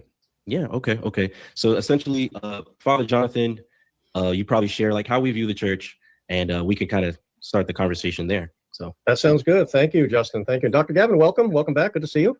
To all our viewers, what does the term church mean? To what does it refer? This is the study of ecclesiology, and that's our topic for tonight. Which is more correct, Protestant ecclesiology or Orthodox ecclesiology? Now, of course, Protestant ecclesiology can be a very broad topic, and Protestants in general have wide disagreements about many things, including the nature of the church, what it is, and so forth.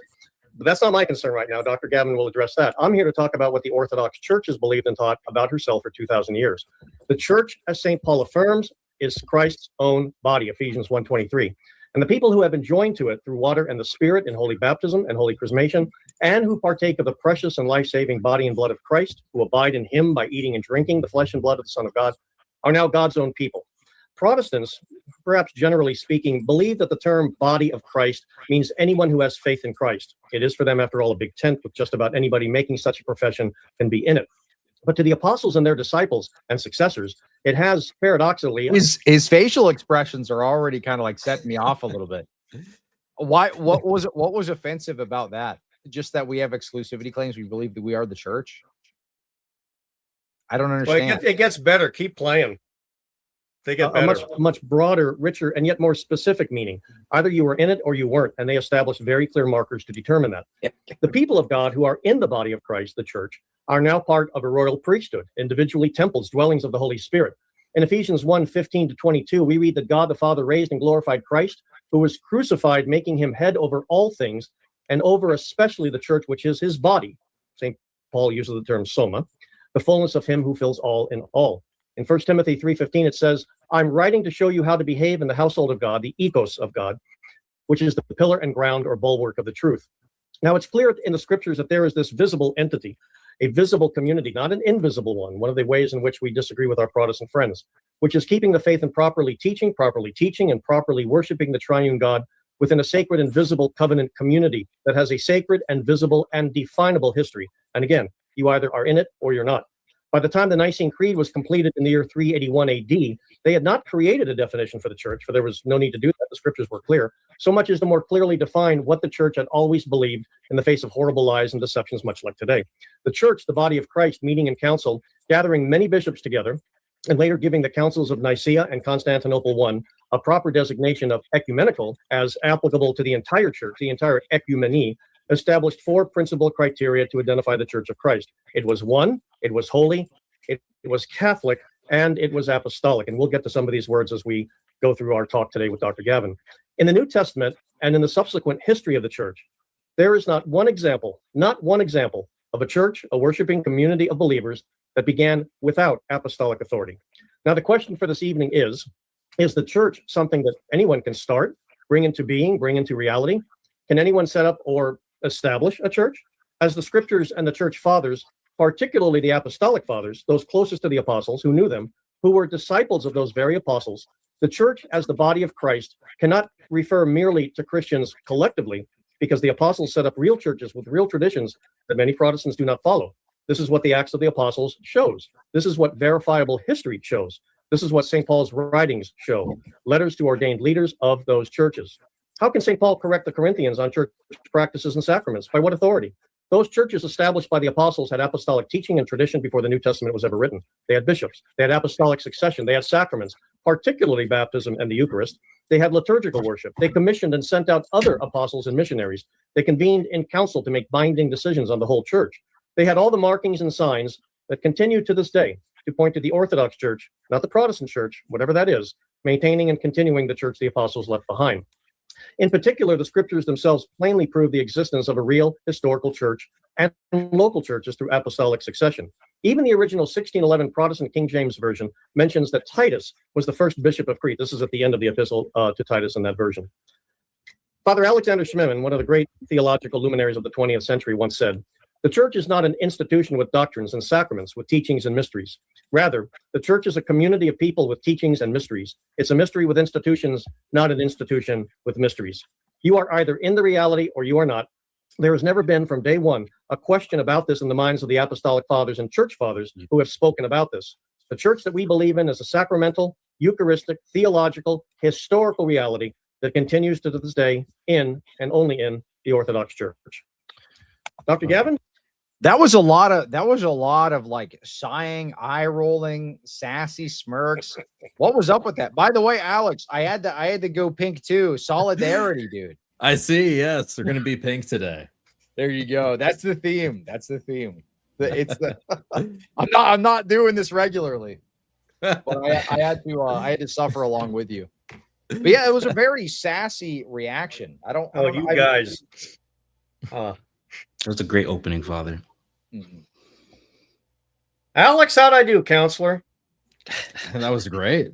I think there's like no question about what your position is. And I don't think they're really like, that's the point of an opening, right? It's so that there's no miscommunication later, just to make your opening or make your position clear. So I think you did that. And I think it's weird, Gavin's reaction here, because I watched through it once just to get the gist of what happened. And yeah, Gavin was very awkward, I think, during this one.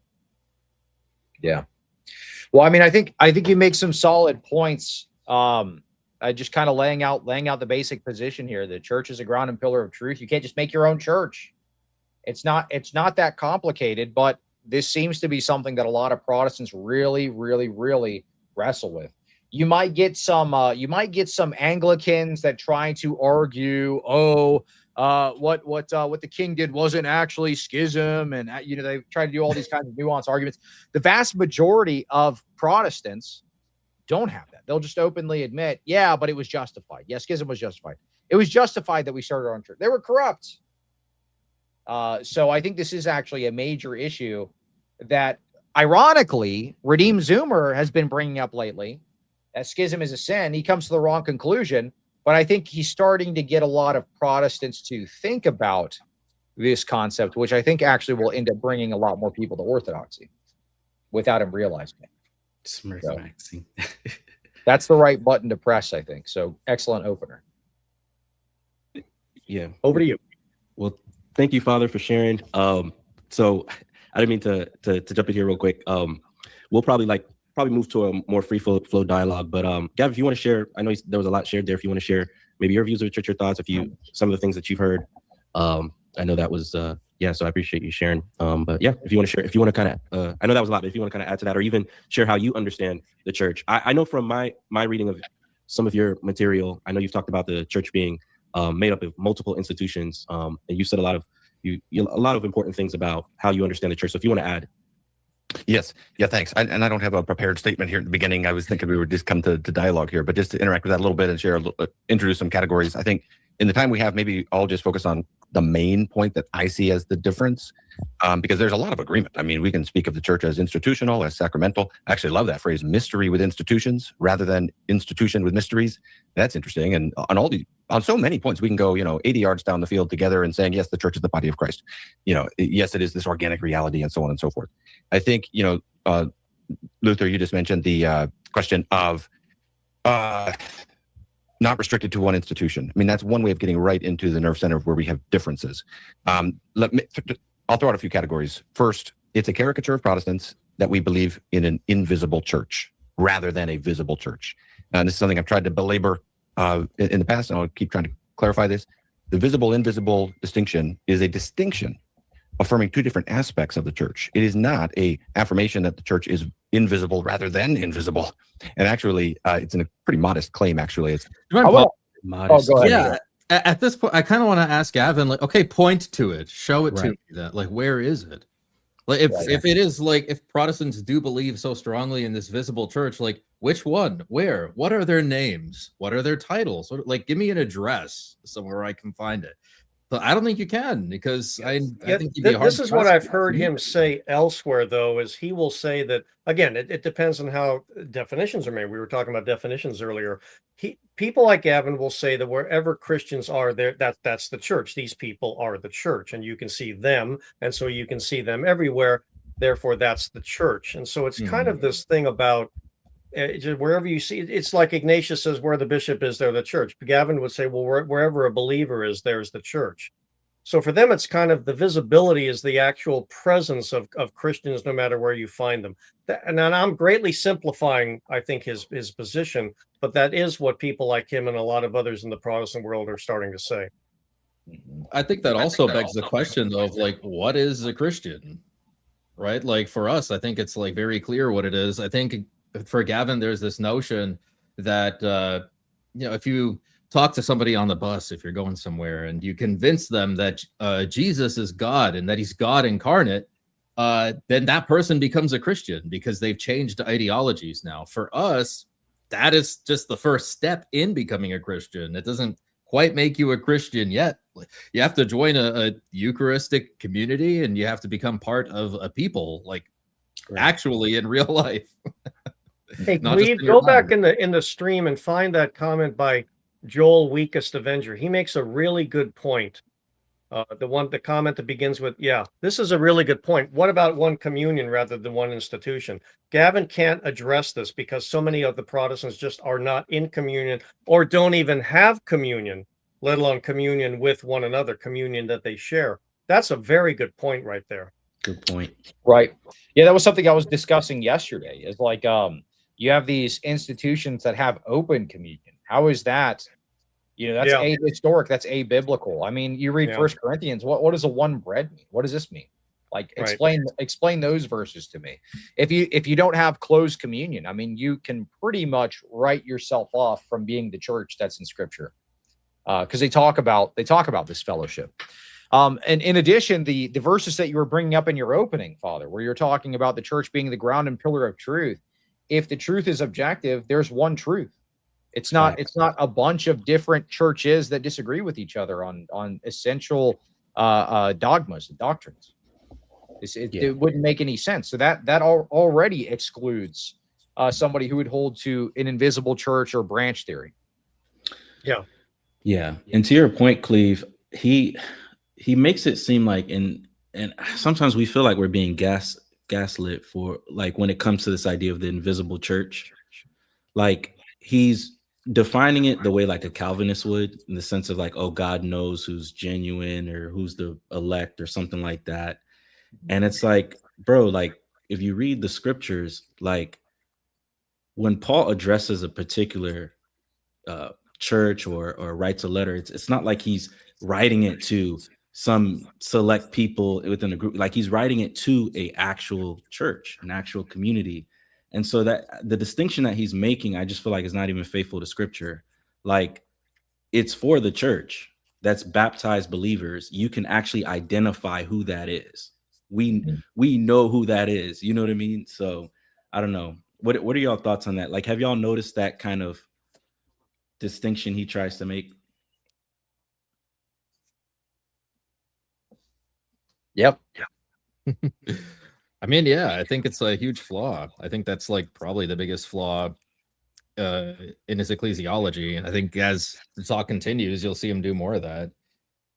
Yeah, right.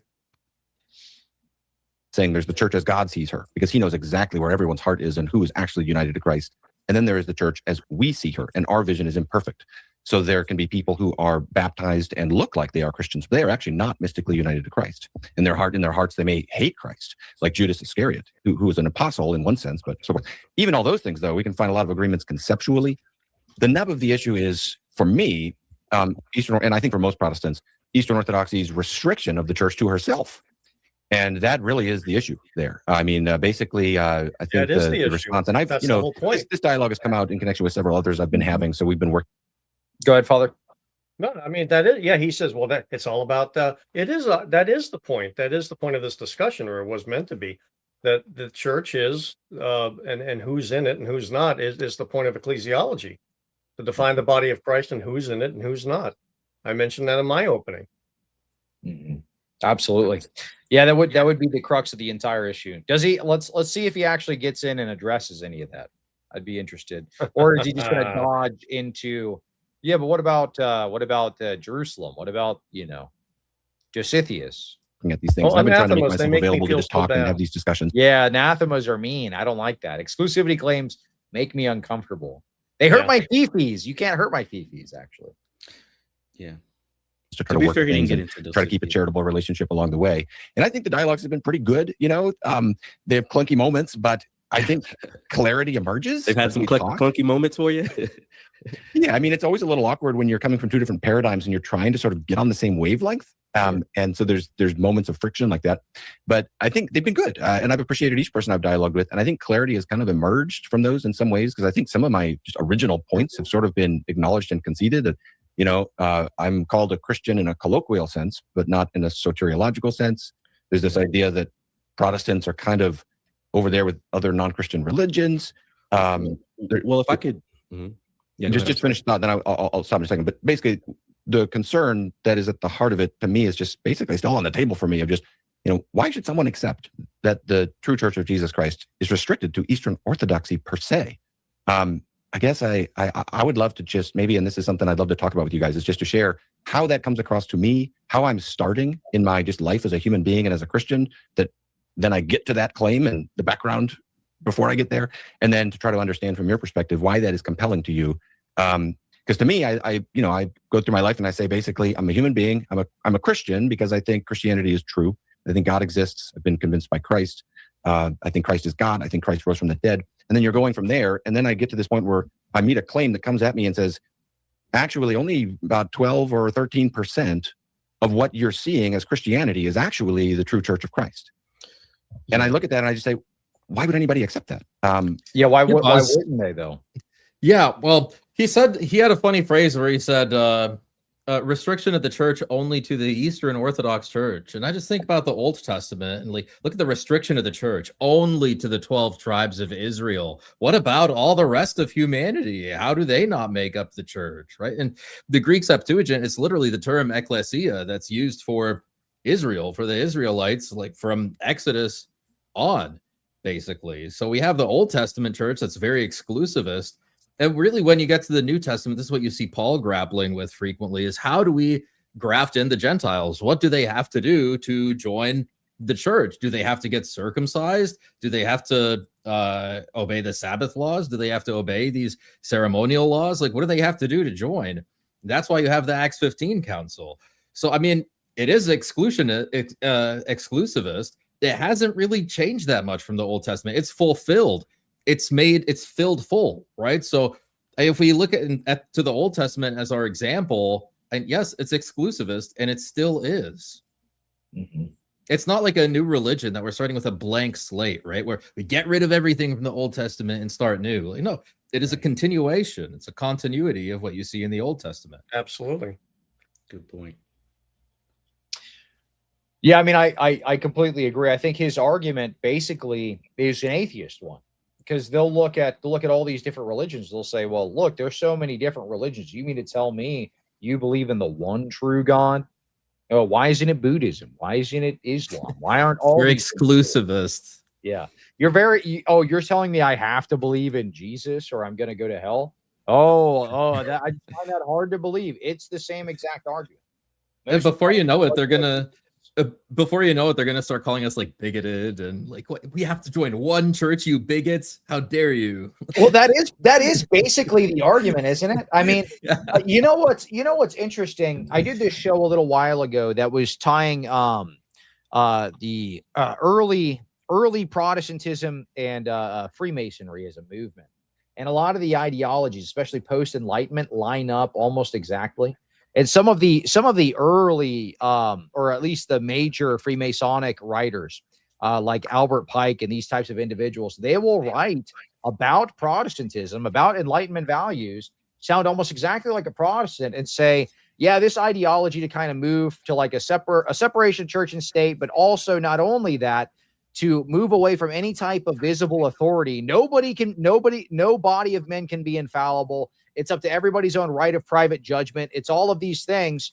But yeah, by the way, all of those things taken into account, we want to usher in like a massive bloodbath and like cull the earth. Like, this is the things that they're saying. So it's like, well, this is going to like lead to the devolving of civilization. And we want this because we want to usher in this new system. So it's interesting to see. It's interesting to see that even people back then could see how taking this type of view would lead to the degradation of civilization, and not only the degradation of civilization, but the degradation of the faith. So I don't think anybody could argue to the contrary that Enlightenment principles and Reformation values have helped in any way. They've led to, we've got rainbow flag churches. We've got people that are preaching that the Bible is like that. I just had a discussion yesterday with a guy that was basically denying that the Bible was infallible. I mean, this is where we're at now. That was crazy. Well, I had explained to the guy the difference between infallibility and inerrancy, and then he was just I like, was there for that. Yeah, it would be impossible for the Bible to be infallible. Good grief. But anyway, yeah, I just don't really get the I don't get why that's compelling to people.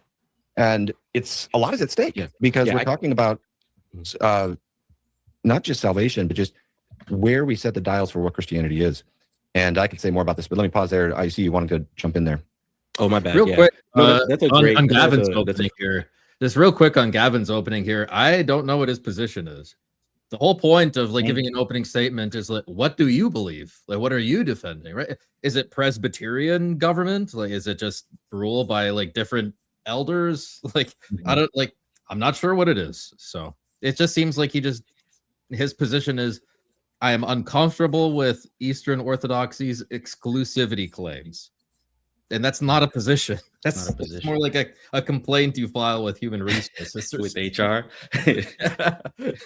Well, you know who else used to debate like that doesn't really do it anymore? Matt Dillahunty. I am not convinced. I am not convinced. That was his whole debate stick. And then Andrew Wilson basically put an end to his career with that one debate that made him go viral with Matt Dillahunty. Yeah, I don't know. The skeptic position is only good for so long until people can figure out what you're doing. And I think people have kind of caught on to that with Gavin. I haven't really seen him do any major like formal debates. It's been like kind of like informal stuff. Let me catch up on some of these super chats real quick. Joey Hester says, birthday is tomorrow. Happy early birthday, dude. Happy birthday, Grift to Glam Ifwity. What? Too many years, bro. Thank you. I appreciate it. Grift to Glam Ifwity.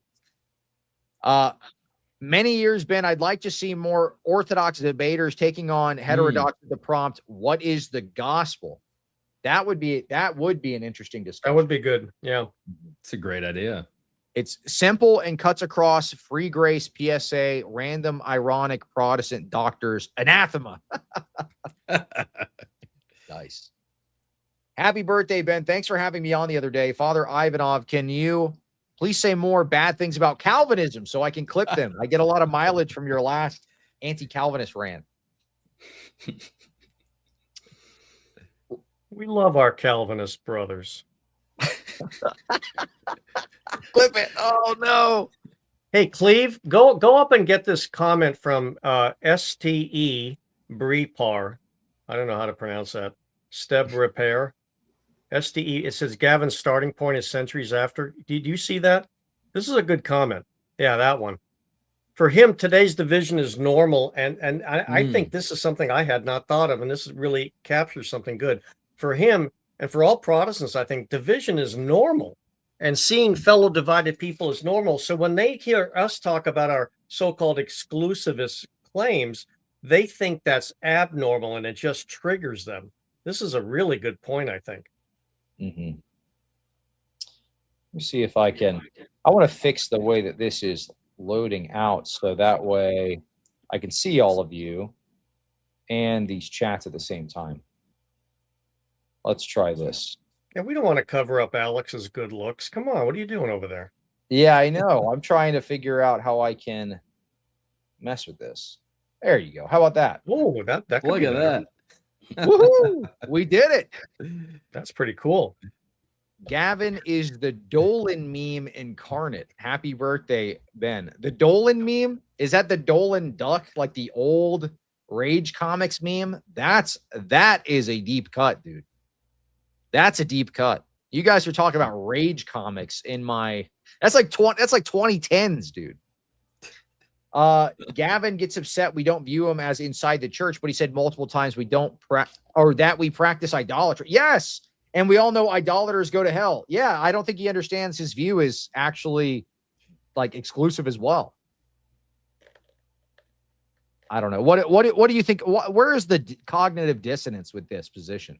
Because if we're practicing idolatry by venerating icons or practicing the intercession of the saints, that's an exclusivity claim. So he's cutting off the vast majority of Christians in the world, because the vast majority of Christians would be Roman Catholic and Orthodox.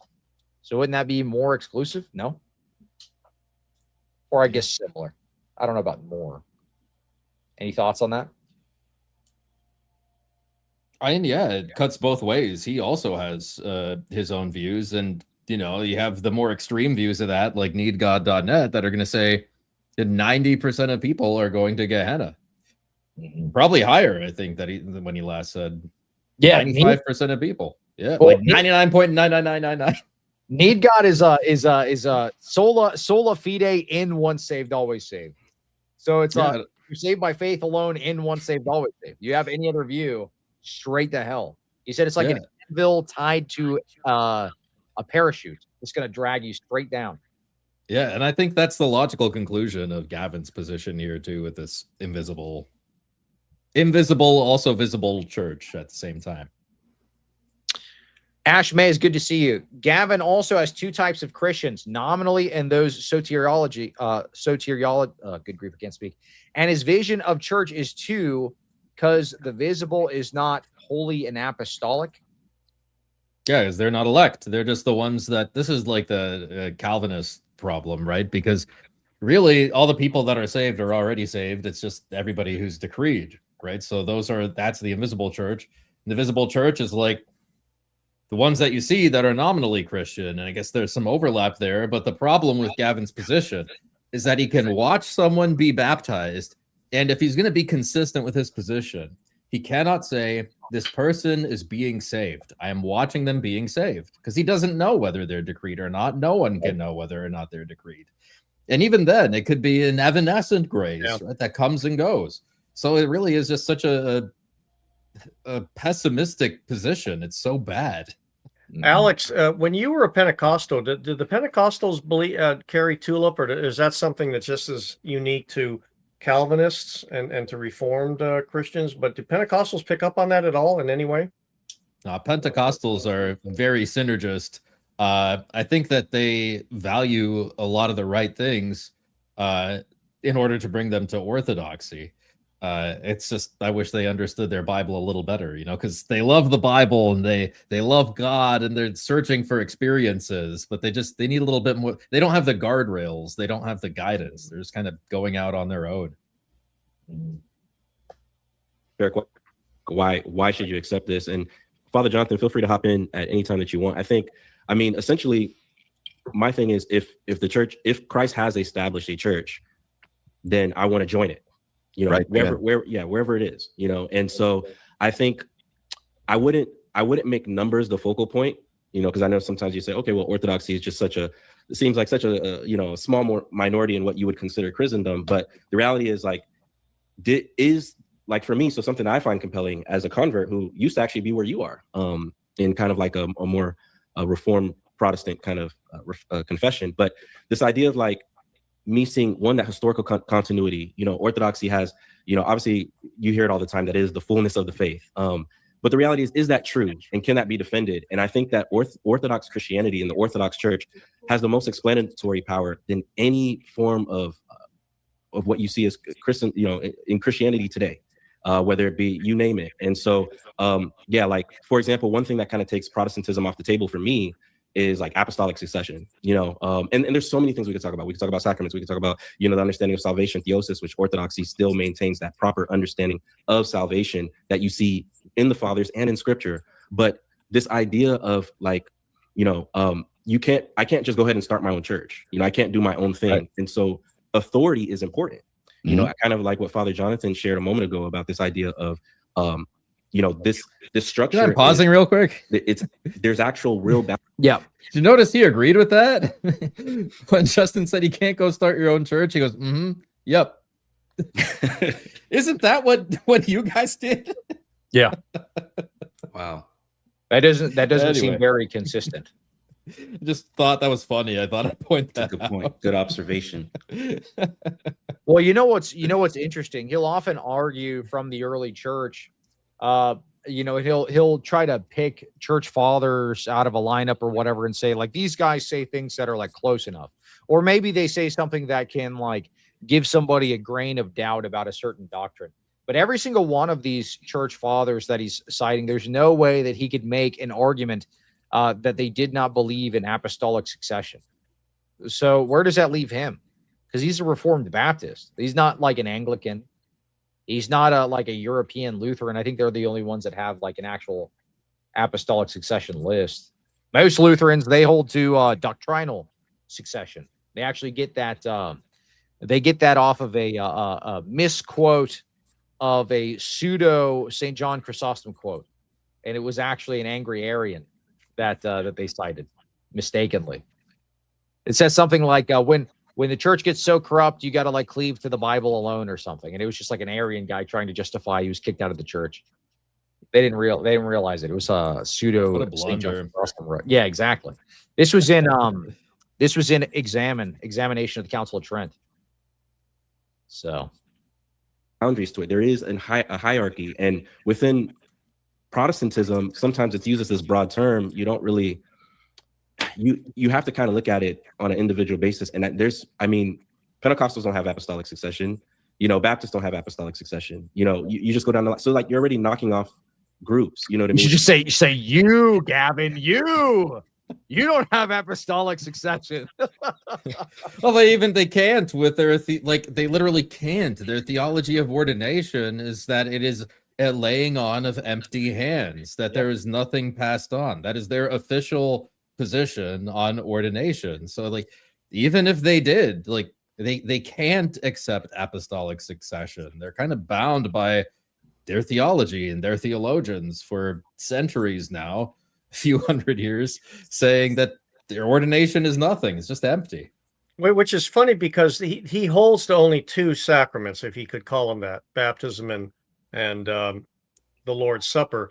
But the funny thing is, they do a laying on of hands, which is a command from the scriptures that goes back to the Old Testament. The laying on of hands can be shown to be something that where Moses passed on. You know, we all know this. But the funny thing is, so that was carried forward into the New Testament, and this is how bishops were ordained, successors to the apostles were ordained. So they do this, but they confess there's nothing in it. So they're doing something that's empty and can't justify then, therefore, why they're doing it. So they do an empty ordinance, and they have no reason to justify why they do it. But we do it, and we have no justification for it because we're not passing on anything because there is no apostolic succession. So Mm-hmm. Yeah, that was something I had to grapple with as a non-denominational pastor. It's like what is really being handed down, because they did a laying on of hands, but they did it in such a wonky way. I was like, this is not right. Like this is not how it's supposed to be. And I could tell that as it was going on, because they did it, but the way that they were doing it was like, well, we're like going to pray over you. Like, this is just us praying over you, And they had me, they had the other associate pastor they were ordaining, and it was our families as well up there. So it's like, what are you ordaining my daughter? Like, what are we doing here? This doesn't make any sense. Why are you laying hands on like my wife and my daughter? This doesn't make any sense. Yeah, but see, that's the point. They're taking a specific scriptural expression and reframing it and using it in such a way that it means nothing. Yes. When in the scriptures it clearly meant something. Yeah. Do not neglect. They're just denying it. Correct. Yeah. Do not neglect the gift given to you by the laying on of hands. Right. Oh, it's much more extensive than even that. Yeah. Yeah. And so, Father Jonathan, I can let you hop in. Well, but Dr. Gavin, when you say that the biggest problem is this uniqueness, the restrictions to just one church, and I understand that pain. I really do, believe it or not. I really do understand that conundrum when you hear us talk about our exclusivity and how we understand that and so forth. But here's the thing that I don't think the Protestants have really addressed regarding this. If there is not an apostolic church that the apostles left behind, if there is not a church that has a real link, a real connection to the church of the New Testament, to their disciples and to the disciples of those disciples, then that means the church of the New Testament died out. And that there are a bunch of competing churches out there today that are trying to make a claim and trying to make a connection and so forth. But that's going to be all artificial. It's going to be something we make up. It's going to be our attempts to try and connect with the apostolic church in the best way we see fit. What I see when I studied this, gosh, how old am I? 69. So 60 years ago, when I began looking into this, I became convinced that there was a church the apostles left behind, that there was a church that survived all their deaths. And that is, Paul says to Timothy, what I tradition to you, what I pass on to you, pass on to other men. And when I began to understand the import of that there was a church that went from generation to generation, and that they carried with them the faith and the authority and so forth that the apostles themselves received from Christ, I became so convinced of the Orthodox Church that I had left, that I had to come back to it, because that was the only way I could be in the church that I had been reading about and discovering anew. So this idea that the apostles left something that after they died, that their authority and their teachings could pass on from generation to generation, it's a very powerful argument. And when people, when you mention people seeing it today, young people especially, that are attracted to it and are joining the church, this is one of the reasons, because we offer a connection that for which we make a very powerful argument, and people hearing it go, that makes perfect sense, I'm in. And I think that's why a lot of people are doing that. Yeah, sure. So by the way, I have a mea culpa. I have a mea culpa. I am 69. I said I did this 60 years ago. That would have made me 9 years old. No, I started it when I was about 15 or so. So I got my years off, decrepit. I'm old. I'm like forgetting things and things like that. Have mercy, have mercy. But anyway, just wanted to correct that years. Well, you mean you can't be a 9-year-old theologian? We were reacting to the child preacher yesterday. Well, I wasn't that gifted when I was 9 years old. I was into a lot of other things, but not that. So just wanted to set the record straight there. I know the chat's already blowing up about my claim there, so I thought I'd fix that real quick. Nine-year-old bishop. A really good angle that you had there, Father Jonathan, was with the kingdom, that Christ established a kingdom, that this is something that's going to be passed on, and that's going to go on for generations, right? So you see, like, throughout even the promises to David, that there will be a king that will sit on your throne forever. You see in Daniel 2 that there will be a kingdom will last forever. And Christ, when he starts preaching, he says, repent, because the kingdom of God is near. The kingdom of heaven is near. So when you think about it that way, like, this is a kingdom that it's like almost like a dynasty. It's passed on from one generation of bishops to another generation of bishops. It's almost implicit that there's going to be some sort of handing off, like an official handing off to the next generation, right? It's not some like loosely affiliated group of people that have a similar ideology. It's a kingdom. It's Christ's kingdom. He's the king. The bishops have the keys. Absolutely. Yeah, I mean, even from a logical perspective, if they're ordaining successors, that would make sense. Like if they're ordaining bishops, if they're ordaining priests, if they're doing this type of thing, if they're ordaining priests, that makes sense. They would have to be ordained by somebody who is already ordained. This is just a logical thing. Right. I don't understand why they think this is some kind of wild claim. Because it would mean that there was a break, somebody appointed themselves at some point. Like, yeah, wouldn't that be a bad thing? This isn't a far-fetched claim to make at all. It's just logical. Comments. I think though they don't hit the nerve of the issue for me because Luther, should I call you Luther or Justin? I don't know which. You could call me Justin. If Luther slips out, it's fine. I respond to both. That's my government name. I'm sorry. I just want to be sure the last time I said that I had this thought in my mind. If I'm call calling him you the wrong Hey thing, You. No, and that you can works respond. too, Yeah, you know? I respond to You call him AU. Hey you. Hey you. There you go. both. My mom calls me Luther. Okay. All right. Well, I'll go with Justin for now that you clarified that. So you brought up theosis, apostolic succession, sacraments, a church with authority, a church with boundaries. Father Jonathan, you brought up the apostles leaving something that we have continuity with and the church not dying. There were some other things you guys brought up as well. And yeah, and that was an person could concede all of those points and it would not result in the claim Eastern Orthodoxy specifically is the church. There's lots of entities that believe in all those things, including lots of Protestants. That sure would narrow it down quite a bit, wouldn't it? Thank you. That sure would narrow it down quite a bit. That would mean no Protestant denomination is correct. That would whittle away literally all of them. Well, actually, Roman Catholics, they don't believe in theosis the same way we do either. So yes, actually, if you do harp on that one point, it would prove orthodoxy. Because Cleve, notice that he says, well, there are many Protestants that believe these things too, but they don't have them. You can believe in them, but you don't have them. And they can say, and Protestants can say, what Protestants, first of all, believe in all of that stuff. Correct. Again, this is where Gavin takes everything and says, Protestants is like this undistinguishable glob of whatever. Father Tom Hopko was very fond of using the phrase undifferentiated darkness. That's kind of what I think of when I hear him talk about Protestants.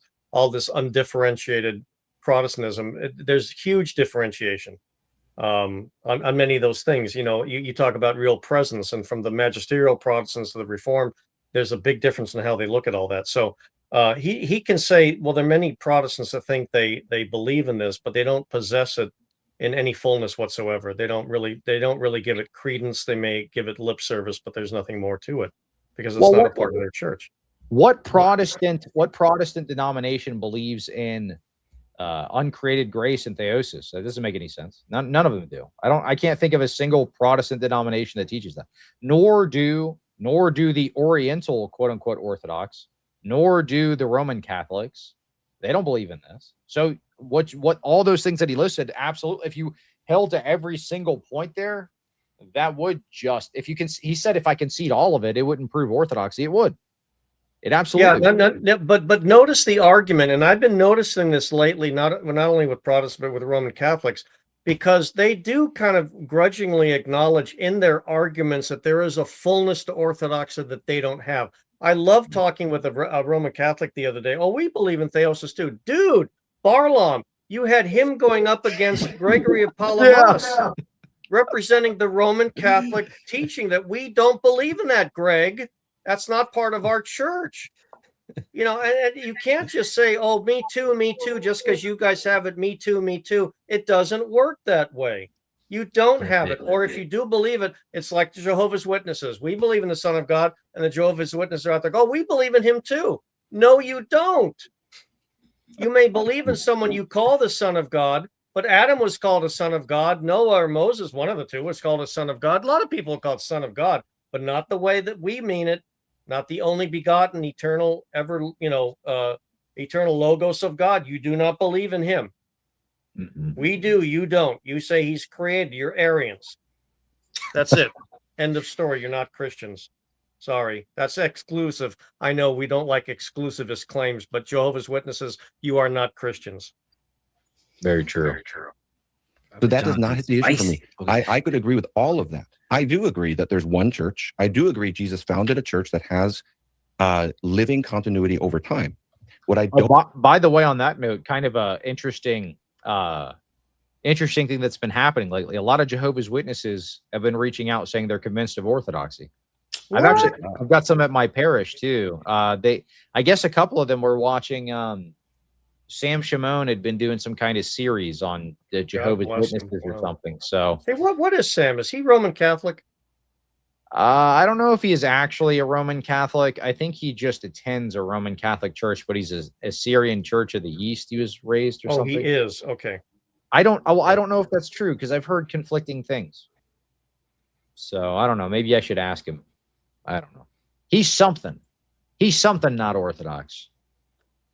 won't agree with is that is restricted to Eastern Orthodoxy per se. And let me share how you might appreciate the concern. Okay, how you might appreciate how it feels. Sure. Imagine when a member of the true Orthodox Church comes to you and says, "You're out of the church. You forfeited your canonicity," and gives all these same arguments. Then I laugh at him. I was gonna say, yeah. Then I start laughing really hard. Well, you know what's funny? The arguments that the TO guys make today aren't even the same ones that their founders did. They don't even hold the same position, like the Matthewite Florinite position. Yeah, they swapped it up. They swapped it up. A bunch of people are starting to realize this. We had 12, or it was 11 or 12 TO some were members, some were catechumens, leave to rejoin the canonical church after they did a deep dive into their canon laws, just completely incoherent. So people are figuring out that scam too. Or Jesus established a church. You have departed from this singular institution that Christ established. Considering that scenario can help you understand what it feels like to be on the receiving end of an exclusive ecclesial claim whose criteria for legitimacy are supplied by the claimant. So I know you guys may be convinced, like, yeah, Eastern Orthodoxy is clearly the winner over and against Oriental Orthodox, Roman Catholic, Anglican, Lutheran, and all these other ecclesial bodies. But you need to give an argument that actually demarcates the boundaries there, not criteria that would extend way more broadly. Yeah, so that's a great point. However, I think it misses the force behind it. So for example, if I was talking to someone that was, first of all, some of the what people would call the apostolic churches, we would all agree, like, okay, yeah, like on a lot of the stuff that you mentioned, yes. You've been watching too much Sam Shimon. You start talking about the apostolic churches. Try to put quotation marks because I don't really hold that view. But. I know. I'm just teasing. I'm just messing with you. Yeah, I did have a post recently. I had a post recently on X though that said, like, if you don't have at the very least a chain of ordinations going back to the apostles, and like for us, apostolic succession is more than just a chain of ordinations, right? Like you actually have to stay in communion with the good guys, and you have to believe what was deposited by the apostles, right? You have to believe the apostolic deposit. You can't change things. So, but at the very least, if you don't have a chain of ordinations going back to the apostles, you're not even in the conversation. Like it's not even possible for you to be the church that Christ established. Correct. Because within binding and loosing, and like this was my debate with Aaron Gallagher, it is already implied within the binding and loosing power that this will be passed down in a chain. That was like very clearly the understanding of the term in the Second Temple period that is going to go on forever. So there's no other way really to understand the binding and loosing power passed on from Christ to the apostles other than in a chain. You can't. So there are like all these factors that I think in the context that I think Gavin is missing, right? So like the fact that Christ is establishing a kingdom, that the binding and loosing has a chain, that this is going to be passed on from generation to generation. And like, sure, maybe we can sweat the details a little bit, but let's just go with one modest claim to start. One modest claim. Was it the apostles' intention to establish successors in their place after them? Mm-hmm. Was it? And I think, I think Father, later in the debate, you bring up First Clement, he expressly says that was their intent. They wanted to set up successors after them. Yes. Yeah. And see, when we get to that, there's some really good stuff when we get to Clement and the whole idea about the twofold versus the threefold ministry and things like that, and how he thinks it affects apostolic succession. And therefore, because he knows that's so critical to us, how that affects the fact that we're not the apostolic church of the New Testament. So that's really good stuff later on. Mm-hmm. Absolutely. Let me catch up on some of these chats real quick. Andrew Stone says, these men need love to accept they have misled their family or followers. Is a terrifying thing. They need prayer and understanding. I've been there. Well, certainly pray for them. Absolutely. Happy birthday, my boy. Thank you so much for the birthday wishes. Prot debaters always want to put EO on the defensive. Yeah, because it's easier to do that. You don't have to defend your own made-up church. Always want to put EO on the defensive position in debates while they take offensive. Instead, we just need to make them justify their doctrine. Well, yeah, I mean, I think in debate, a lot of it is setting it up, like especially a formal debate. Like you have to pick the right prompt. It's always better to be on the offensive. That's a more powerful position. So if you're debating, say, a guy that is, if you're debating Gavin Ortlund, I mean, he would never accept the prompt, though. That's the problem. A lot of these guys, they will not accept a prompt unless it is in their favor. So I think you have to just pick something that will allow you to go on the offensive in some roundabout way. I think that's the only way you could really do it with these types of people. Especially with Calvingelicals, they are the biggest chickens ever, dude. They will never take a debate that, like, a prompt that's even like neutral. They will never do it. It has to be like, show me Eastern Orthodoxy with sola scriptura.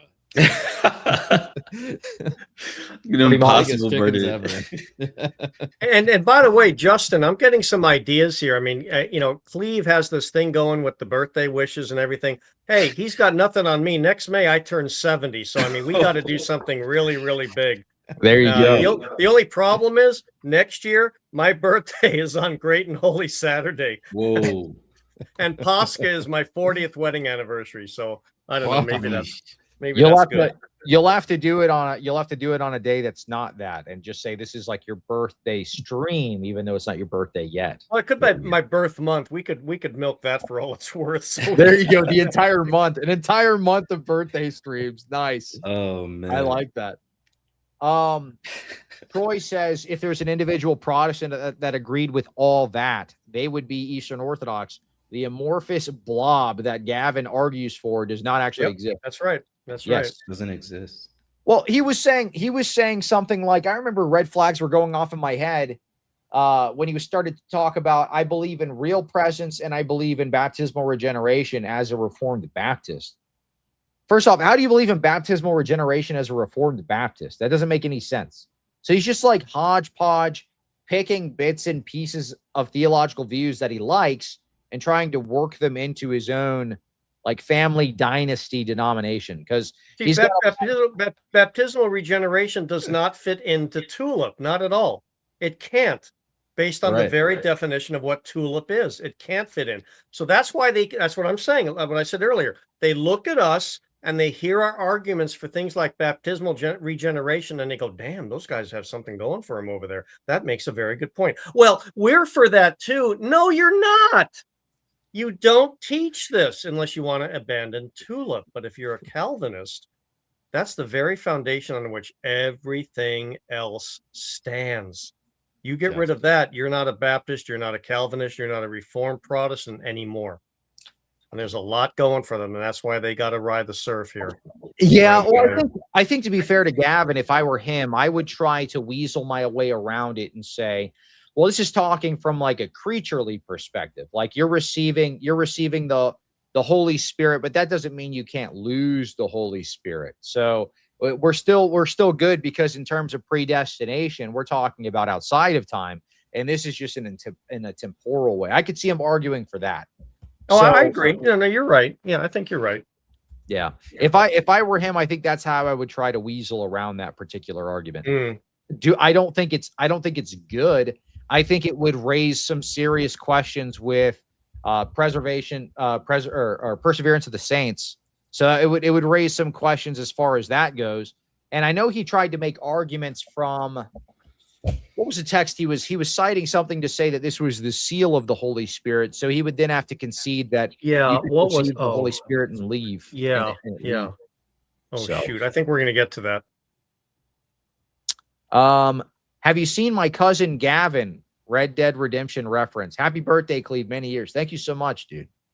Thank you for the happy birthdays. My brother wants to baptize his kids, but my sister-in-law doesn't. He's asking my advice. I'm only an inquirer. They're non-denom, but my bro and I were raised Lutheran. I'm not sure what to tell him. Appreciate any thoughts. Baptize his kids into what? A non-denominational church? Well, what do you have to say about it? I mean, hey, Cleve, bring up EO123's comment. This is good. Well, I will in just a moment. What are your thoughts Okay. on the Jennifer's thing? I don't know.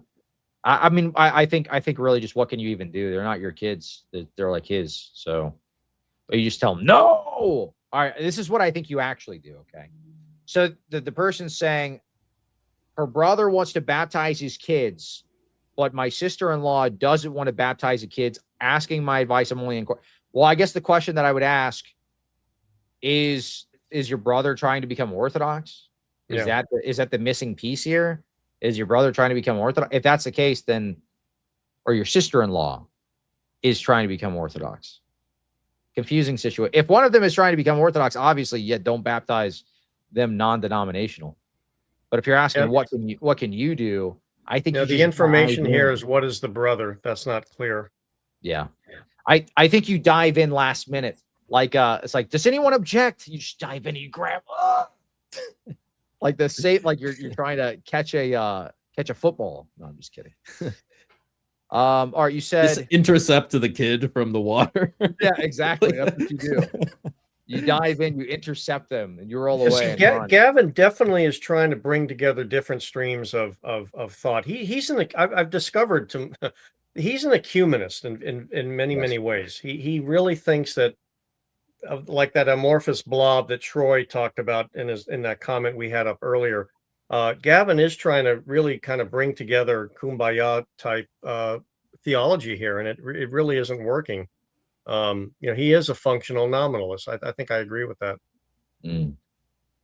Was this the comment you wanted me to bring up? Gavin's a nominalist? No, that was the one. Yeah, thanks. Okay. Well, yeah, there's another point that you brought up earlier. I think it was laying on of hands, the ordination. It's like, well, why do we do this? Or the Lord's Supper. Well, why do we do this? Or baptism. Why do we do this? If it's just like a symbol, something, and that there's nothing actually conveyed, that they're empty hands. I mean, because God says so, which is a nominalist position, right? The only reason they do it is because it says to do it. There's nothing special about it. But yeah, you see it across the board in his worldview. Jennifer says, no, neither of them are inquiring. Oh, then I really don't know how much you could do. Then he should just wait, and they should talk to the priest and just trust what he tells them to do. Ashuza, Gavin concedes points all the time, then redefines those points to fit his system. He's in system building mode, like Redeem Zoomer. Like Minecraft. He's building his own worldview server.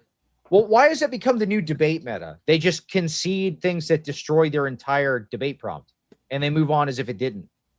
The Jesus and Whatnot kid did that. He said, I concede my entire worldview is incorrect, and he just wanted to move on. Now let's talk about the Filioque. Like, Thomism is completely wrong. Roman Catholicism is completely wrong. Let's talk about Filioque. Like, what? The debate's over at that point. What do you mean? This was the same thing that happened yesterday. The guy was just like, okay, I guess. Like, okay, you're right, I guess. Let's move on. Okay, well, isn't the discussion just kind of done then? If I'm just right, you guess? It doesn't. Why is this the new debate meta? Just concede things for the sake of conceding them. The great apostasy general thesis is bizarre. In particular, true authority was lost after the original apostles died.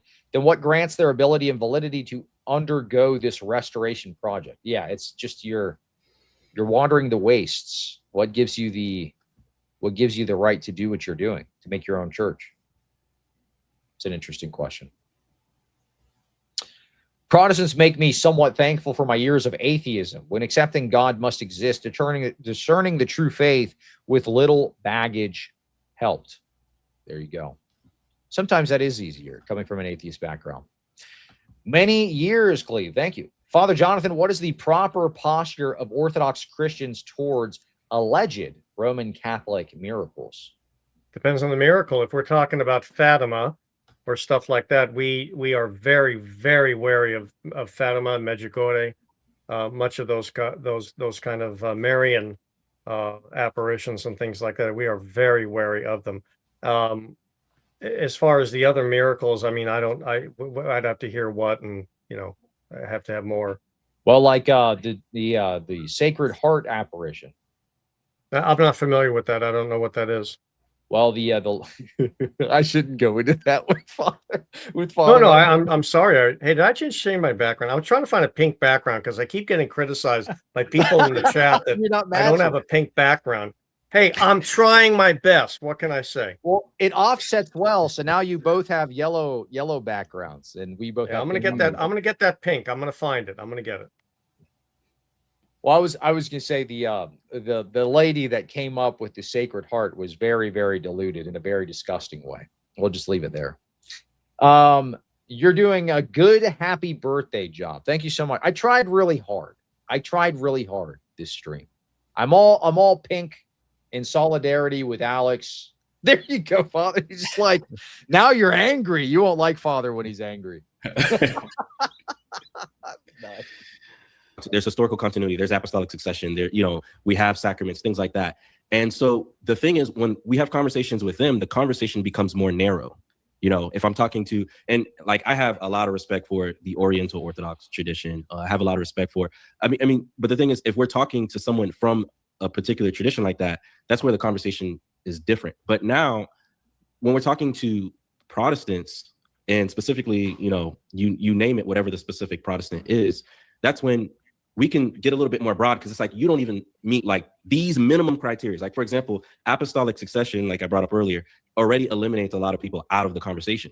So if it eliminates a lot of people out of the conversation, then at that point, like, why am I talking about the Fifth Council with you, or you name it? Because that would be your church's claim. Now we could go through apostolic succession, and we could debate that issue. But my point is that doesn't establish whether Eastern Orthodoxy is the one true church. Well, see, but we think it does, and we think we can make that point. And something you said a moment ago, Dr. Can you explain how apostolic succession I'd love to. establishes Eastern Orthodoxy? Sure, I would love to. But let me just first mention, before I go into that when you mentioned, well, there's a lot of other churches that believe in sacraments and this and that and the other thing. The problem I've seen over the years is that, for example, take sacraments. How we define those, how other people might define those, are two completely different things. It's like when you sit down with the Jehovah's Witnesses. Oh, we believe Jesus is the Son of God. Not the way we do. And you know what I mean. If you know anything about Jehovah's Witnesses, they're essentially Arians, and Jesus is a created human being for them, just like he was for the Arians. So they use the term Son of God, but they don't mean the same thing. So whether we're talking about sacraments or liturgy or apostolic succession even, we're talking about terms that need to be defined. So you just asked, what is apostolic succession? That's something that we feel very strongly. I didn't ask what it is. I know how you define it. What my point was, your view of apostolic succession is adhered to by multiple different churches. And therefore, if that view is correct, it does not establish Eastern Orthodoxy specifically. And I was inviting you to comment on that and try to explain why that would even be relevant to the claim that, for example, Eastern Orthodoxy rather than Oriental Orthodoxy is the one true church. Yeah, can I say a quick thing about that? So if we were... Hey, good to see you, Rachel Wilson. Thank you so much for the big super chat. Happy birthday, many years. Thank you so much. Thanks, Rachel. Next year, May 1st. That's mine. Remember me. There you go. Remember, Father Jonathan when he does an entire month worth of birthday streams. That's funny. That's a good. That would be a funny stream idea. Stream like the entire month is my birthday month. That's funny. People keep asking me how old I am. Some people. So I asked if you would guess. Somebody said 37. Someone said 32. Someone said 48. Wow. But you said 39 at the beginning of the. I didn't say anything at the beginning. Somebody said 6'7". There you go. That's good. 37, 38, 40. No, I'm 33. 33. Really? Yep, 33. What? I forgot halfway through the year that I was 32. I thought I was already 33. I thought it was 39 or older based on the hairline, but I could be wrong. So forgive me. I didn't want to make any judgments there, but see, I still got my hair. Everybody, see how it looks. You know what? When I get on those minoxidil like 1,000 side effect chewables, then I'll come back on and mog with my thick hairline. Do it. You know what's funny? My wife watches the like TikToks or whatever where the people are like getting their head shaved and they put a toupee on. She's like, babe, you should do that. I'm like, I am not getting a toupee. I'm not. Could you imagine? It's like the ultimate concession. Exactly. Could you imagine if I just came on stream and I had like Ruslan broccoli hair? I would love it. Gosh. I would love it. Nowhere. Out of nowhere. Dang, so we all 33 on this stream. Yeah, there you go. Some of you 33 are. as well? Justin, you're 33? Yeah, I'm 33. Yeah. You are too, Alex? I'm 33. Well, in 13, 14 days, I'm going to be 34. So Rachel Wilson. Hey. Oh, my boys. Here we go. Careful, don't say 33 too much. They're gonna think we're like Freemasons or something. Wasn't that the recent like conspiracy? Oh no, Where are you in? I'm in my 33rd degree or year or something like that. Oh, this is a big conspiracy because there's 3 people on here that are 33. That's 33 3 times. Oh no! Seems like Ash is 33 too in the comments. Is he really? Okay, that offsets it. At least that's 4. At least that, yeah. Candace Owens said 33. It's a conspiracy. This is their new thing. Yeah, we've been found out. It's over. Oh my gosh. Talking to, for example, like an Oriental Orthodox person, then we would be talking about Christology. We'd have a difference in how we understand the council, why it was accepted, why it wasn't accepted. As for someone that is, or if we're talking a Roman Catholic, we would be talking about the papacy. We'd be talking about, authority and why we don't accept the papacy. And that's something that you and I would agree with. You as a Protestant, myself, us as Orthodox, we would be talking about that specific point. But before we're talking to a Protestant, and not only and also a Protestant that I know you don't say that you hold to an invisible church, but in a lot of ways it seems to be that you argue for one, because you have this broad view of the church where you accept, Pentecostals, non-denominational, all these people are all these institutions are part of the one true church, but yet historically that doesn't even line up. Historically, no one has ever seen the church that way until like you pass the first millennium. So this would be why we're focusing, like why we're saying what we're saying, and we're not specifically saying, hey, this is why we get this is why, because if we go through every minute detail, this would be like a 4-hour conversation. Oh, it's not minute details. I understand what you're saying, and you're saying you tailor your conversation to the person in question, and that makes sense. But the proposed ecclesiology that is on the table here is Eastern Orthodox ecclesiology, which is that's a good comment. Y'all are yucking it up while the stonecutters are buying the moon as we speak. You guys are joking. They're about to buy the moon. It's over. It's over. Candace was right. The Freemasons are about to purchase the moon.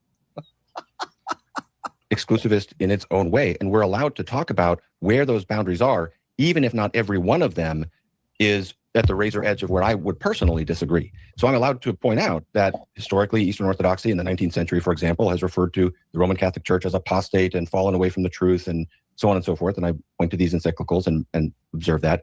We're still allowed to talk about that, even if I don't adhere to every Roman Catholic doctrine myself, because the claim on the table is Eastern Orthodoxy the one true church? Now, just to clarify, can I ask you a question? Can I ask you a question? So if Gavin's ecclesiologies are basically, if Gavin argues for multiple institutions as the one true church, and Orthodoxy would argue for an exclusive claim, do you notice how he framed the discussion there? Like what stood out to you with how he kind of turned the direction of the discussion? Well, I mean, he's dodging. It's the whole thing that he tries to do. He says, well, what was the prompt? I guess that would be the thing. Was there even a prompt, or is it just an open discussion? It was an open dialogue, but it was centered on the nature of the church. So this idea that he would say this is a modest claim. He likes to say it's a modest claim that we believe that the church is made of multiple institutions. And we were basically saying, no, it's the only logical one that makes sense is if it's restricted to one, even if you don't agree with orthodoxy, and we should make a case for orthodoxy, but the baseline conversation is.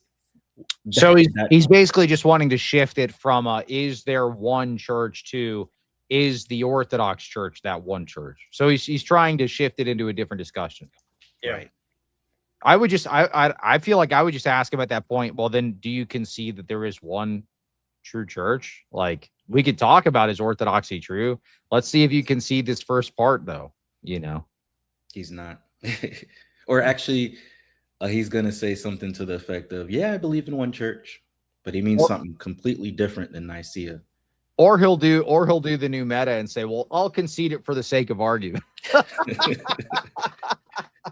So we can talk about what I'm prepared to do, which is Dositheus, Jerusalem, all these mean anathemas. I don't like them. Let's talk about anathemas, which actually would prove our point, wouldn't it? Go ahead, Alex. I think it's a smart move from Gavin, because it's like he doesn't. I still don't know what his position is. Maybe he says it in his book, but like from this talk, I don't know what his position is. I don't know what he's defending. I don't know what he's advocating for. It's still just like I want to talk about orthodoxy. Yeah. But I mean, he's not presenting any alternative either. How can one church be made of multiple institutions with conflicting claims? Rachel Wilson. Right. Yes, that's 1 Corinthians 1, right? That St. Paul says to the church in Corinth, I pray to you to be joined in one mind and in one judgment, right? And they are not. So on one hand, we have exclusivity claims, and then the other side of the coin is unity, right? We have exclusivity because we have unity. They are not part of our exclusive institution because they are not united with us. They don't believe the same things we do. They believe things that are wrong, that are incorrect. Also, they don't have the authority to say the things that they're saying or to start the institutions that they started. So like I know we emphasize exclusivity a lot, but like it's there for a reason. It's there to preserve unity, right? So, and they are not united. They believe a bunch of different things. Like Rachel just pointed out, she's exactly right. Right. Well, I think really, because we're talking about unity, but if you were to really define it in the way that it was expressed in the early church, this would be Eucharistic unity. Yeah. And you have to show that they deviate from this model. This is now a more intellectual. This is an intellectual false unity, because now they've moved away from the importance of Eucharistic theology, and it's just kind of something that we do. It's a part of the service. It's not necessarily a major focus. Now, people like Gavin will say, "Well, I'm not like other girls. Like I'm gonna go and I'll do ABC 1, 2, 3. I'm gonna do whatever I want. We'll have the articles. We'll have we're going to have real wine. Going to do grape juice. No grape juice in my church. We ain't doing no grape juice. I'm bringing out the Franzia. We got Franzia, we're going to do Franzia and the quality, bread or whatever.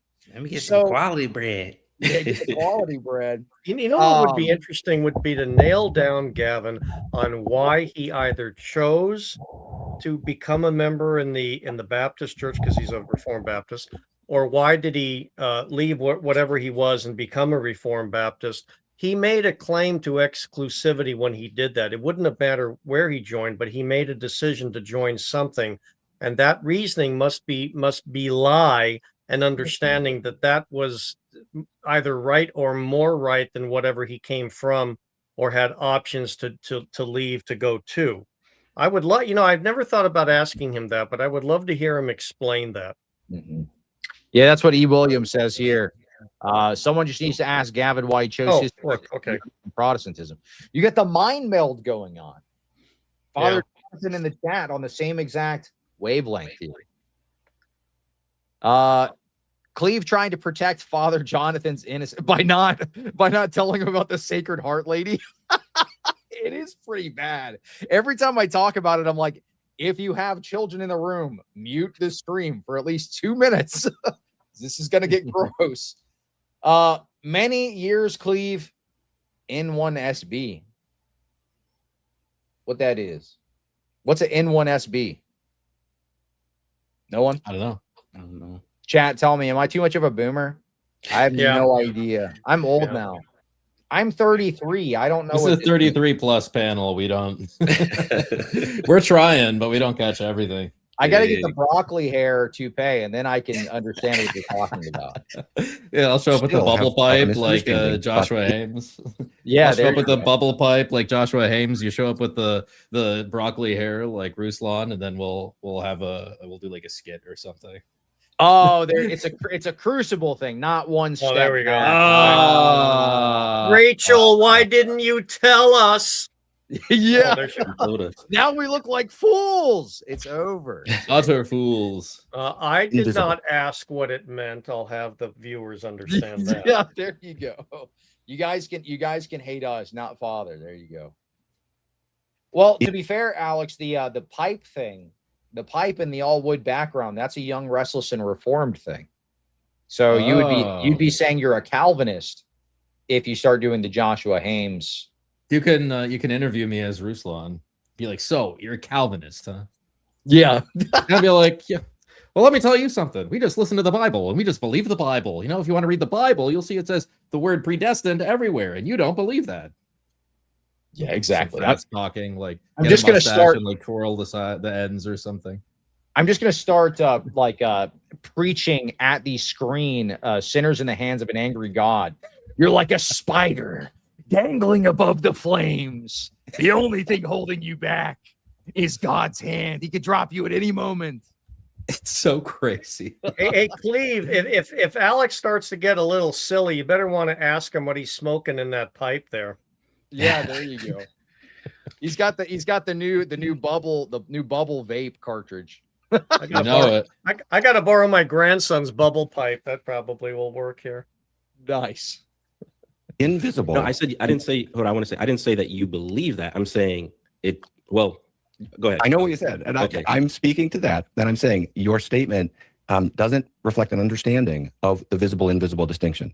And in your defense, people do this all the time, but visible and invisible has to do with being seen. It's not the same as institutional. And so the issue with Eastern Orthodoxy is restricting the church to one institution.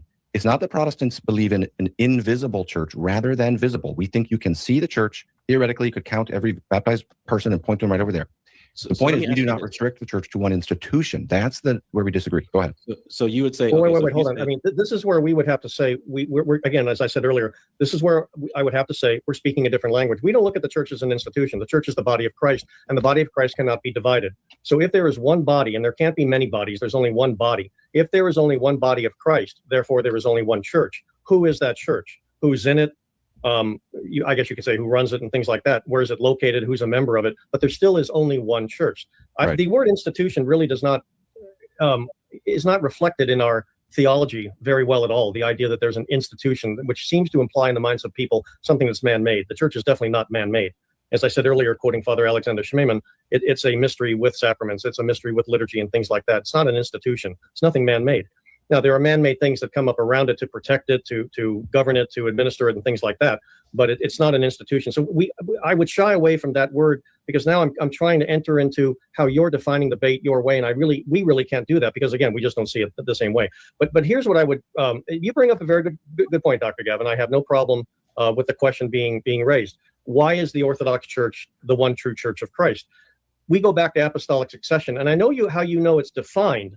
But the fact of the matter is, when we look at what, for example, the apostolic fathers have said about apostolic succession, what they keep getting back to again and again and again is two things. First of all, the bishops that hold a direct continuity with a bishop that came before them. So they are men to whom has been handed both the faith of the church to faithfully teach and pass on, as well as the governance of the church, for which hands were laid on them in direct succession going back to some apostle that ordained the first bishop someplace. Now, when we think about what the bishops were handed in terms of the faith and what they then passed on, there are characteristics of that faith that we believe we still adhere to. And to take the Roman Catholic Church as an example, we believe that the Roman Catholic Church does not anymore adhere to. For example, the issues of papal infallibility and papal superiority. These issues were not a part of the church of the first 1,000 years. They cropped up every now and then, but they were slapped down, and the Church of Rome accepted that, even by some of their own popes.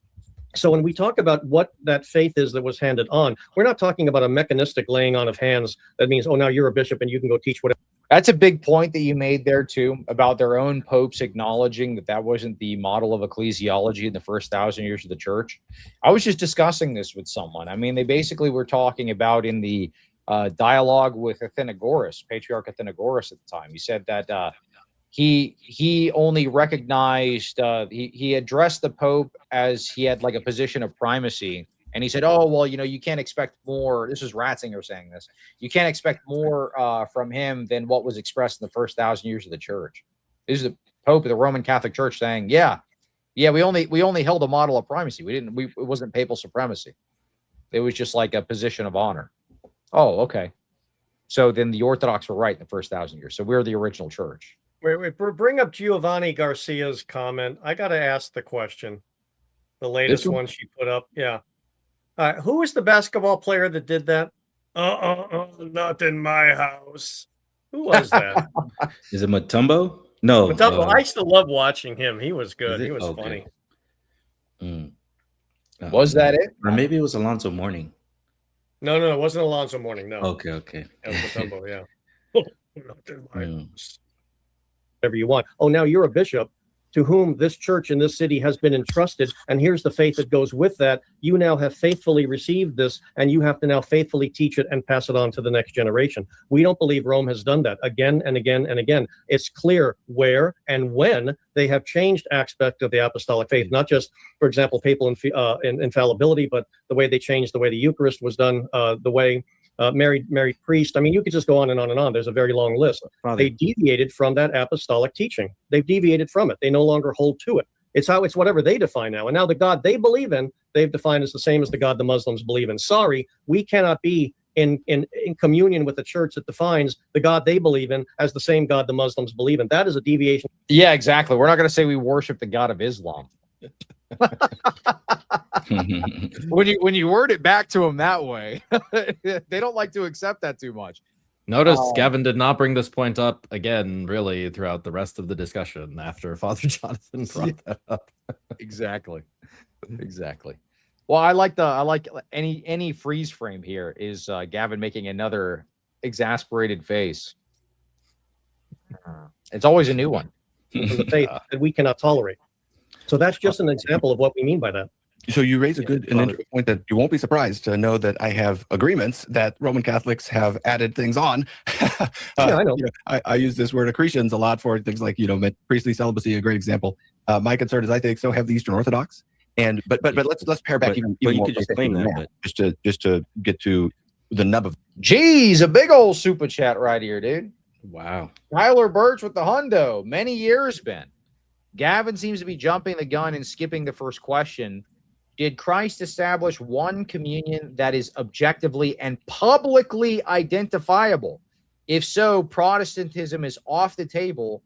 Divided bodies cannot collectively be one visible communion. Yeah, especially if they don't have Eucharistic communion with one another. Absolutely. Brilliant. That was definitely a $99 super chat. Yep. Yeah. Well said. And I think I would have insisted more on just like finding out what exactly Gavin's view is, because I don't know what it is. But I think Justin, when your question, when you started off with like, how can you look at Pentecostals and Baptists and maybe some Seventh-day Adventists and maybe, some XYZ sects and say that they are all Christians, that they're all in a sense in a church.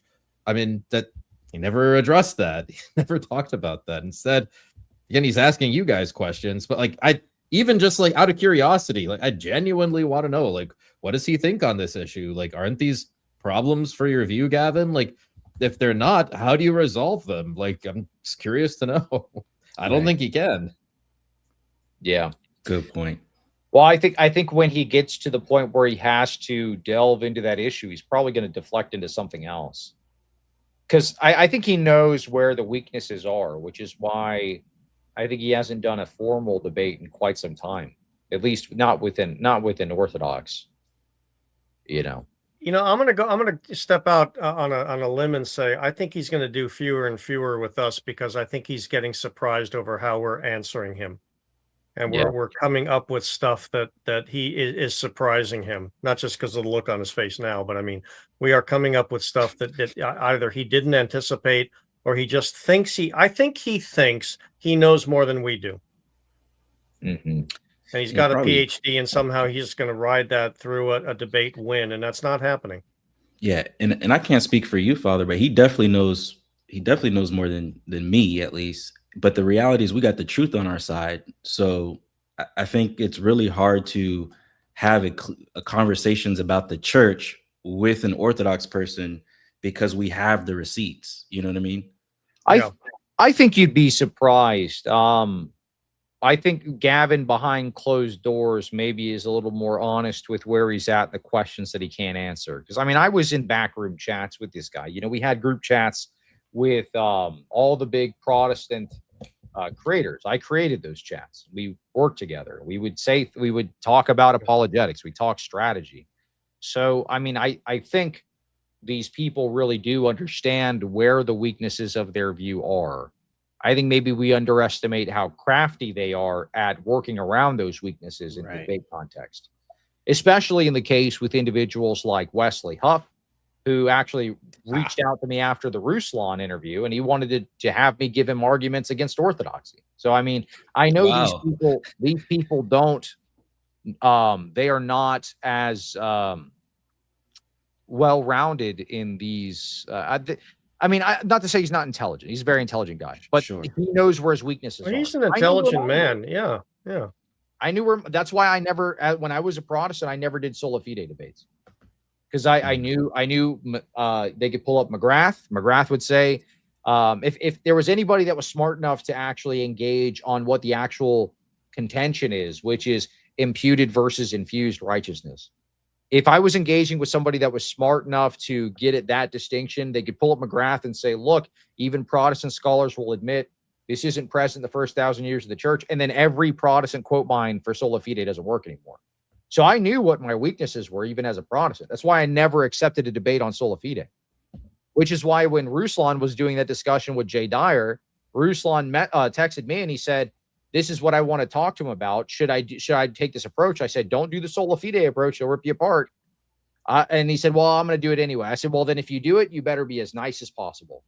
So it's a friendly discussion and it doesn't turn into a blood sports debate and you get embarrassed.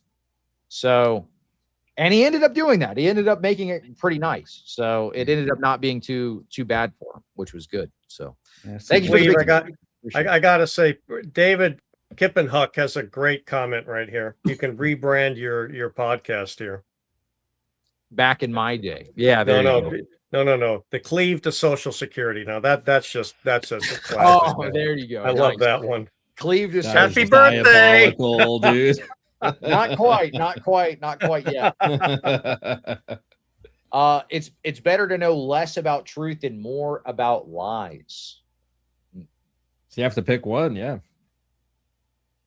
No more lies or no less truth. Rather know a little bit of truth than a lot of lies. I heard a weird dialectic earlier today. You know how they say like it's like something son or something daughter. It was like atheist son or Muslim daughter. That's a tough dialectic. Ugh. Yeah. You raised a concern at the beginning of your comments about the word institution. Fair enough. Let's sweep the word institution off the table. All right. The Roman Catholic. I don't know that. So this guy Anemone says Ruslan's gotten overly anti-Orthodox and kicked Zach Sparazzo. His show is worthless and not entertaining now. Zach was a cool guy. I liked meeting him. He was a nice guy. I don't know that he got kicked though. I think Zach did an interview not that long ago where he said he just accepted a bunch of other job offers and they became too much to balance. So I think he left. I think it was a amenable thing. So I don't think Ruslan kicked Zach. I think Zach left. Zach was his editor. He was one of his main editors. But he was a nice guy when I met him. And I don't have anything against Ruslan personally. I think he's kind of certainly business churchy. You can criticize his like the business church stuff for sure. But I don't know. Pray for these guys. He has gotten very, very anti-Orthodox lately to like an uncomfortable degree. You could tell he's a little sassy. He's a little mad at us. He did not like the back and forths he had. Same thing with Wes Huff. Wes has gotten very anti-Orthodox lately too. I think a lot of them are forced to be now because they're losing people to our church, like in big numbers. Now they're starting to feel it. You know, there was I've been receiving a ton of messages from pastors who are leaving and becoming Orthodox. I just got another one again this morning from somebody who is a Pentecostal pastor for 30 years, used to watch my channel back when I was a Protestant, continue to follow the show into Orthodoxy, and he's now an Orthodox catechumen. Wow. Dude, you'd be surprised. I mean, me and you, Alex, we just talked to another charismatic church where the whole church wants to become Orthodox. Yeah, that's right. And me and Alex debated Pentecostal apologists, and the church watched. Yeah, that was fun. that was really. I just had my second I just had my second conversation this morning with a Protestant pastor in London who's interested in coming back to Orthodoxy. So glory to God. Glory to God. We'll see where it goes. You know, we're just talking, so we'll see where it goes. That's what I'm saying. There's so many. I think the people that are more educated, the ones that actually, you know, they're looking into this stuff, and the people who are more fervent in Protestant circles, typically they're going to gravitate towards those pastoral roles, you know, normally. So I think it makes a lot of sense that there are, like, the more serious Protestants, the ones that are becoming pastors, those are the guys that are considering Orthodoxy, because that is the more logical position if you actually start to do the research. And we're in an age now, just 20 years ago, what would it take to do the amount of research that we could do today? You'd have to actually go somewhere in person, buy these physical books, read through them all one by one. Now, just 20 years later, we can just go on New Advent, read the ecumenical councils and their canons, and say, look, this doesn't look like my church. You know, we can go back. I can read the canons of Nicaea 1 and say, this is super early. This is 325 AD. They've got presbyters, deacons, bishops. It's right there. They've got penances. They've got the concept. Not only they have synods. Yes, they have synods like really early on. Like, absolutely. You know what I'd like to do? The Nicaea one was kind of an easier video to do because it's very visible. I'd like to go back and look at the earliest synods and see what I can pick apart in, like, the pre-Nicene regional councils, like Angra, and because I'm sure you could pick out like a similar argument from even the earlier ones too, which would be even more devastating. Let's suppose that some of their doctrines concerning papal supremacy and papal infallibility are erroneous accretions, as you believe and as I do as well. I think they come along slowly throughout church history through aggrandizing, growing power, and other things like priestly celibacy. You and I both agree on that. So then the question is, are they not a part? You and I also agree there's only one church. Then the question is, are the Catholics a part of the church or not? And if not, at what point did that cease? One of the reasons I think we need to get into shades of gray here in our ecclesiology a little bit, because if you get to a point where you're looking at any error and saying, therefore, it's not a part of the one church, I think we're all into trouble.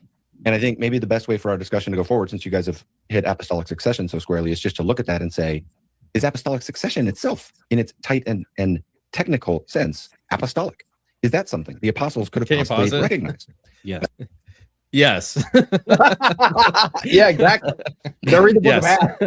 Go read the book and of Acts. Also, like, the Father Josiah makes this point all the time. He says, how many heresies does it take for you to be a heretic? How many heresies do you have to believe to be a heretic? One. That's it. Just one heresy makes you a heretic, right? So look at Korah in the Old Covenant. How many mistakes did Korah have to make to be swallowed up by the earth and sent straight to Hades? Yeah. One. Literally one. So, I mean, all these things that Gavin is complaining about, it's very tired to hear it, because it's like, why don't we just go to the scriptures to get our ecclesiology? Why are we like trying to build this from scratch? I think we have everything that we need in the Bible. And then after that, you know, you learn about the historical context, these conversations that are going on in Second Temple Judaism, what these idiomatic expressions mean, like binding and loosing. It comes together pretty neatly. And guess what? It's the Orthodox view. Yeah, yeah. I think you have an excellent point there. And I think that's something that you actually do a very good job of doing in your debates that you do, Alan. You lay out a good point from the Old Testament and the New Testament in your openings, and then you harp on those throughout the debate. And you don't lay them all out. You don't lay out every single point. You still save like one or two, which is a really good move in debates. But I watch especially the more recent ones, your formals.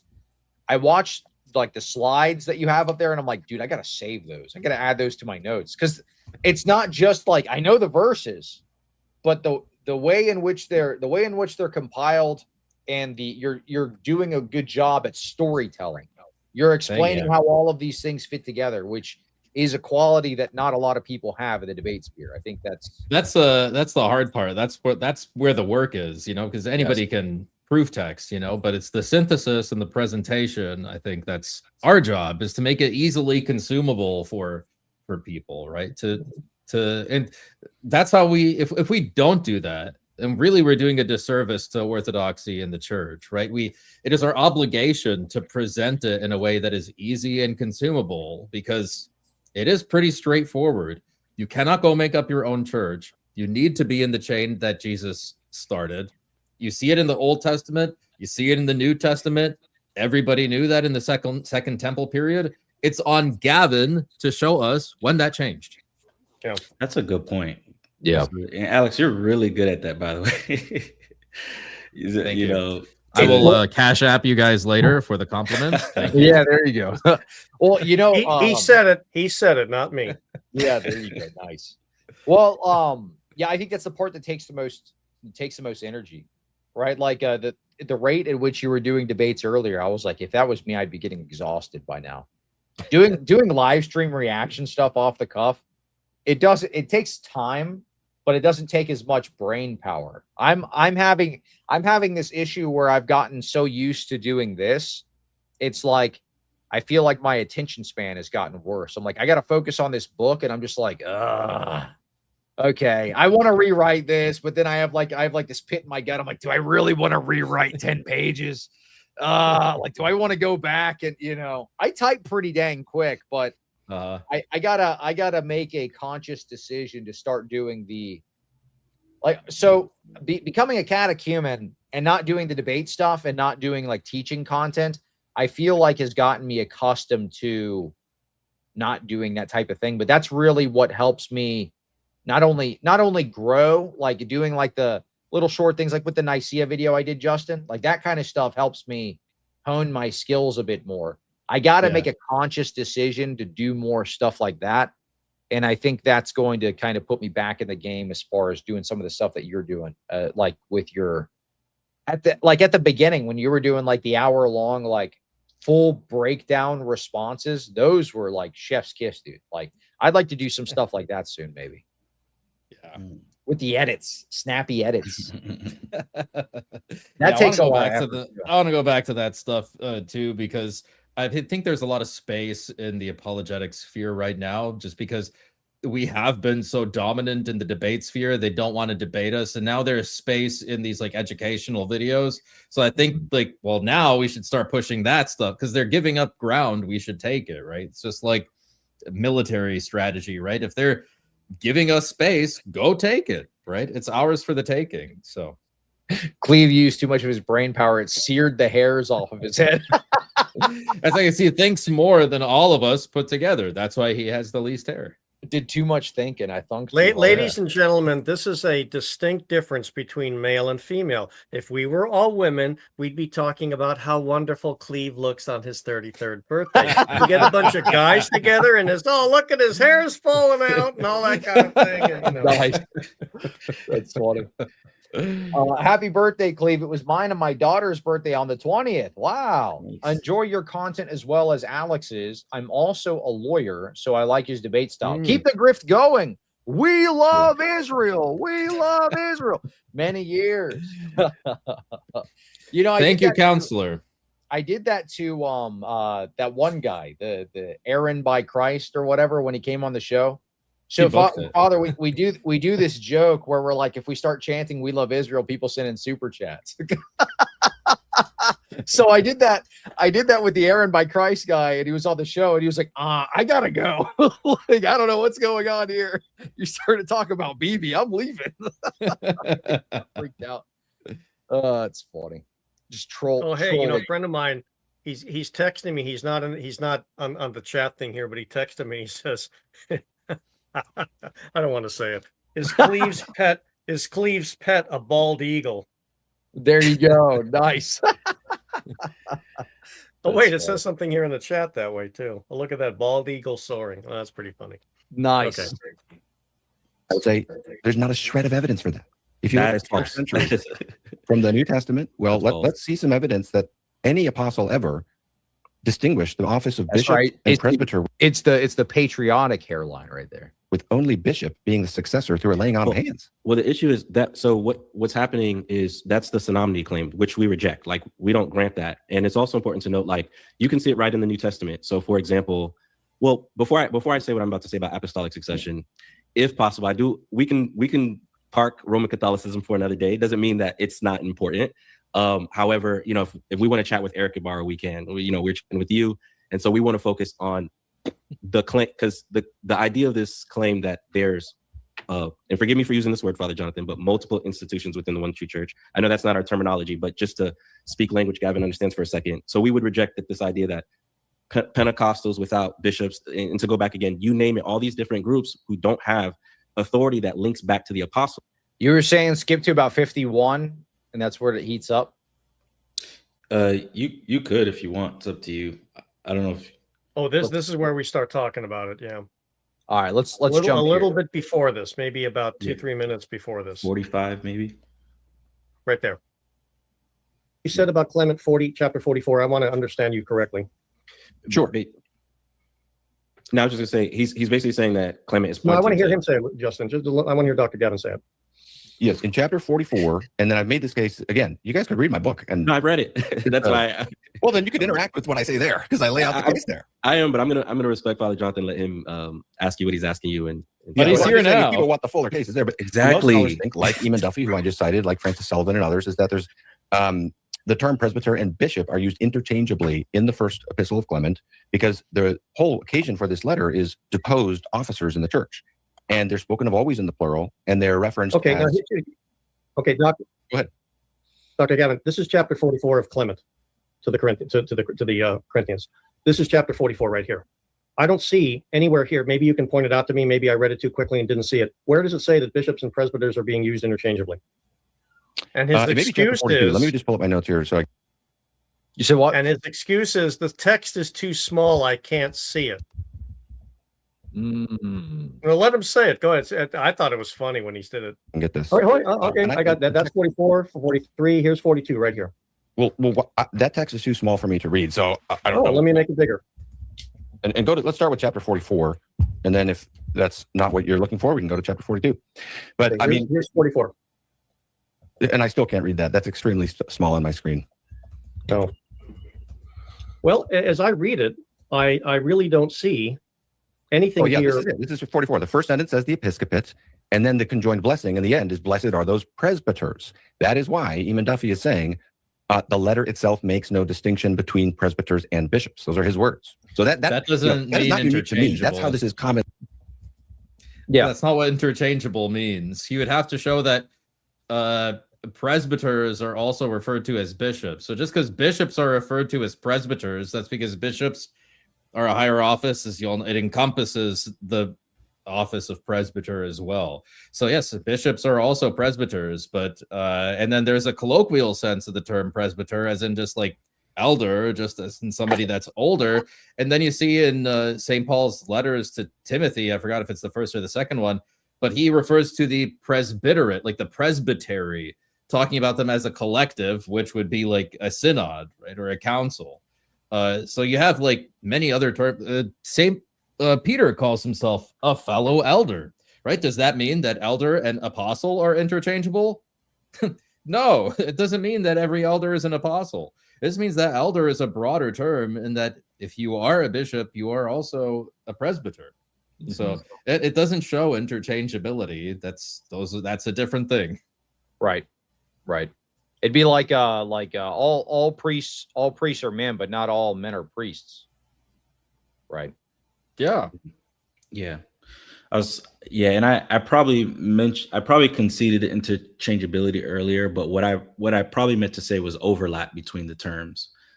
Because the example that I borrowed from was like this idea of college and university, right? Somebody can use it in both instances, but it's not interchangeable. Right. Interchangeable is 1-to-1. Interchangeable means they are identical. And this does not show that they are identical. A lot of overlap with the Candace debate.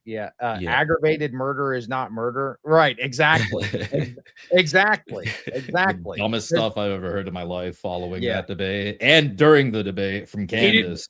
He didn't know the charges. He didn't know it said aggravated. If you're going to use that standard, Candace also didn't know the charges, right? Because it wasn't just what was it, like felony possession of a firearm? It was like felony possession of a firearm with with another thing added onto it. So it's stupid. Anyway, that's a digression. But Alex, to your point, I actually agree with you. What I meant to say was that there could be overlap between the terms.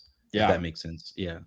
So, read by some, because there are those who say this is very clear. So there's clearly, even with academicians, there's a difference in how they read this and interpret it, just like how people read and interpret the Bible. They can come to completely different understandings of what the scriptures say based on how they read it, and not to mention what translation they use. But you're talking about the episcopate in the first sentence and presbyters later on. I don't see how one necessarily infers that the other is interchangeable. That's an interpretation of what the text is saying. It's by far the majority interpretation, and the reason is the logic of the sentence is, blessed are those presbyters. For him to introduce a new office at this point would be completely alien to the context when he's just said that the fulfillment of Old Testament prophecy is 2 offices, 2 chapters earlier. This is the fundamental point, is that we're here talking about apostolic succession, one point of which is the distinction between presbyter and bishop, though not the only one. But that point itself, I mean, if the first quote I'm asked to review, it's supposedly in favor of that, actually says, oh, there's 2 offices in the church. But I'm not just trying to be difficult. I don't see it. I don't see that just because one sentence mentions the episcopate and another sentence toward the bottom mentions presbyters, that one is necessarily a synonym or an alternate to the other. Here's chapter 42, and they're talking about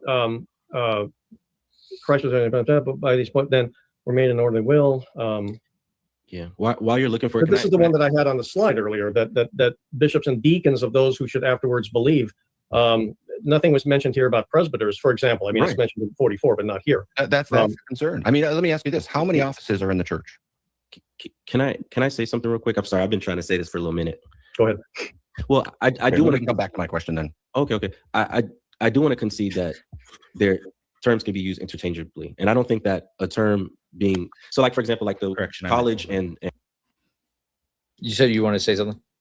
No, I just said to Alex's point earlier, what I meant to say is terms overlap. I not interchangeable, but continue. And university, for example, like someone could use college and university to refer to, kind of the same thing, but no one would say that all all colleges are universities. I'm sorry, I may have gotten that backwards. All universities are colleges. Does that make sense? And you have community colleges or something like that. So yes, we can say that presbyter can be used like almost like as a term that can function not so much as an office, but can almost be used in the same sense like a minister, but no one would say, like, for example, bishops are ministers, presbyters or elders are ministers, and deacons are ministers. But we would never say a deacon is a bishop, you know what I mean?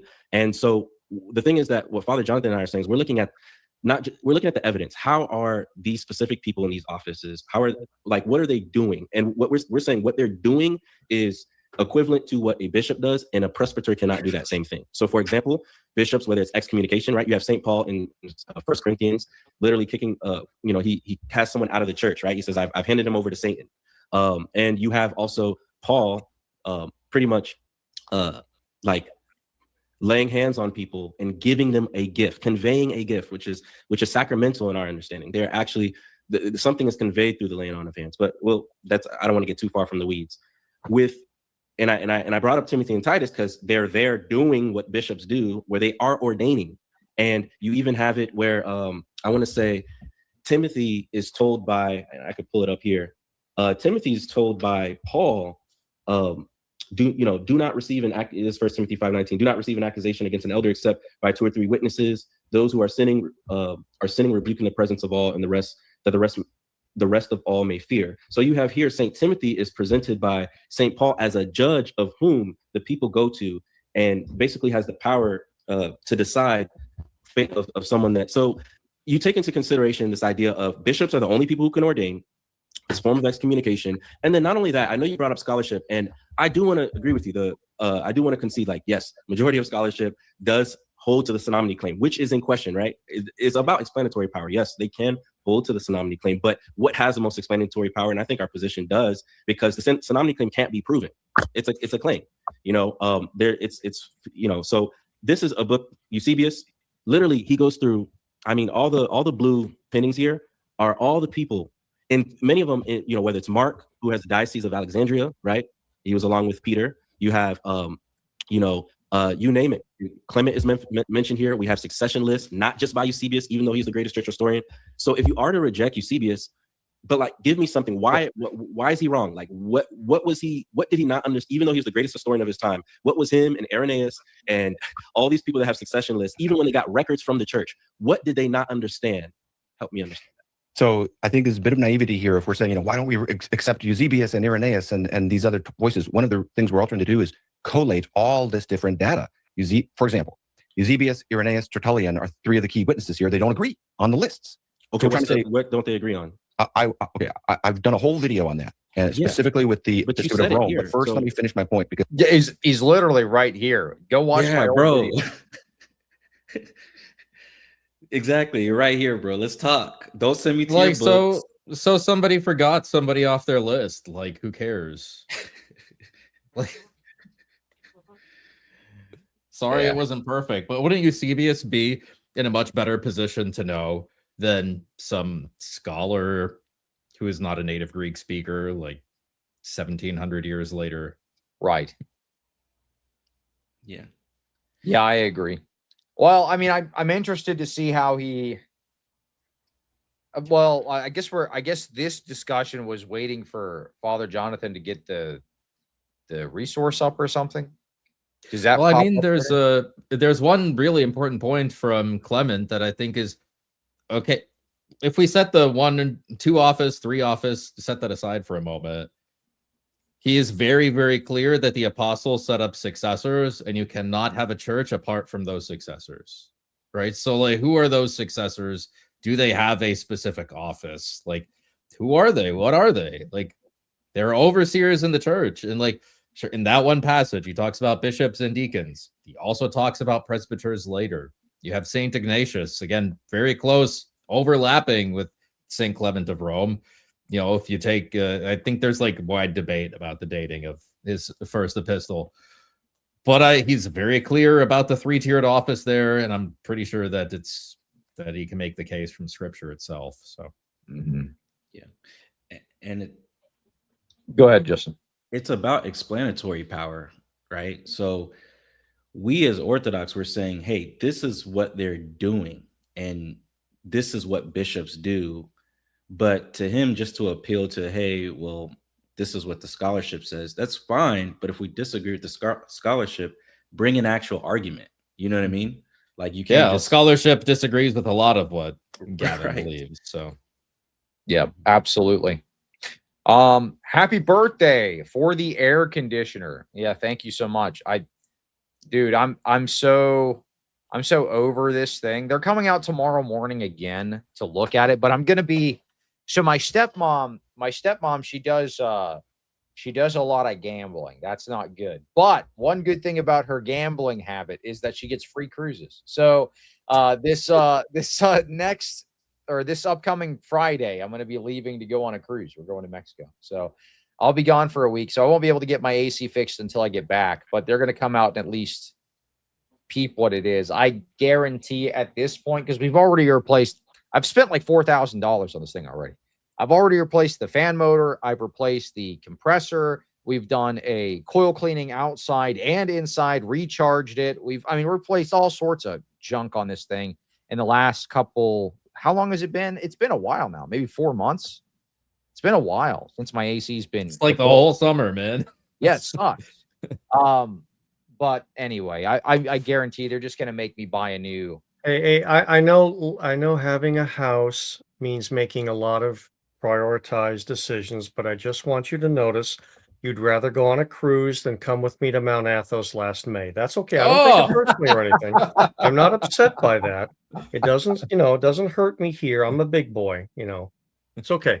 I still love you. Well, let me ask, is the Athos trip all expenses paid? because a free Once vacation. you pay the versus- fee, it's all expenses. Yeah, paid. there you go. Exactly. Rumor has it you get excommunicated from Rhythm Church for corny AF dance moves and spitting weak bars. That's true. I've heard this too.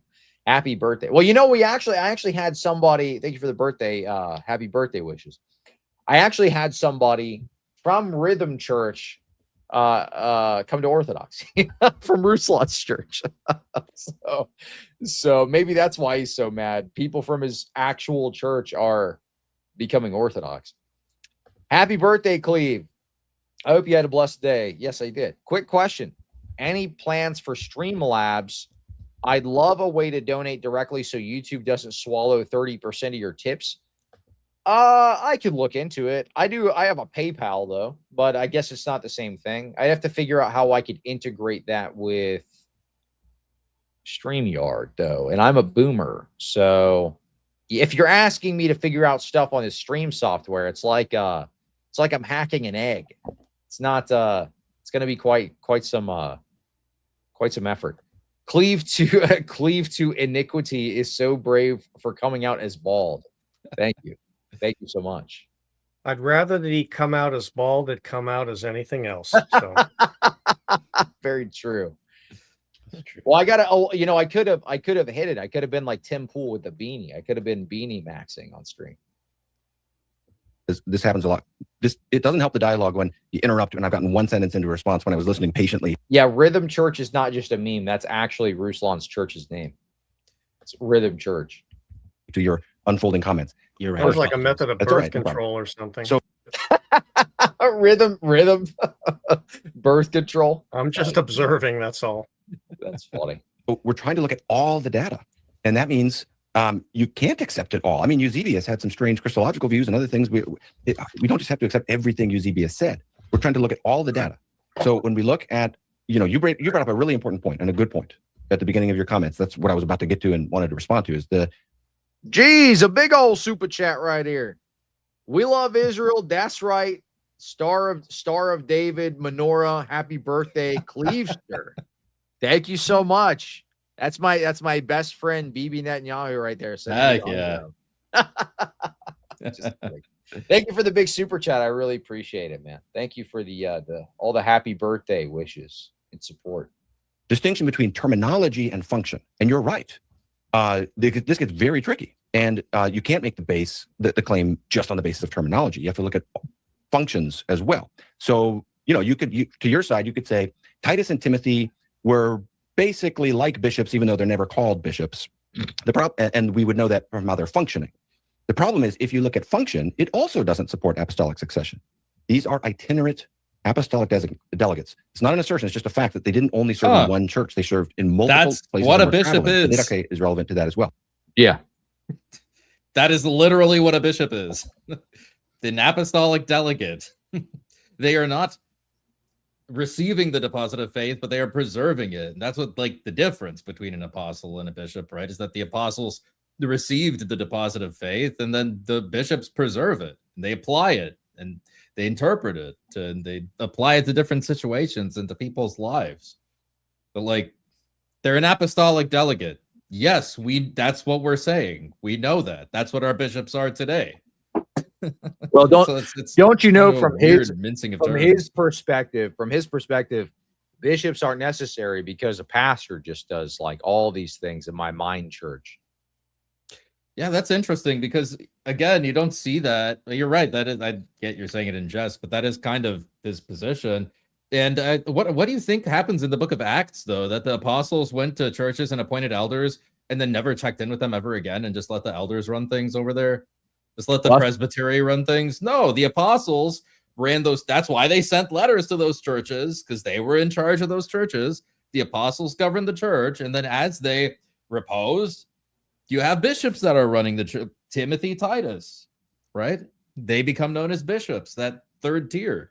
So I have so many questions. What does he think about these things? But I don't know what his position is. Don't you understand the priesthood of all believers? They were all just totally the exact same. That was just something he did. That's just like a function. This was just the church checker-upper guy.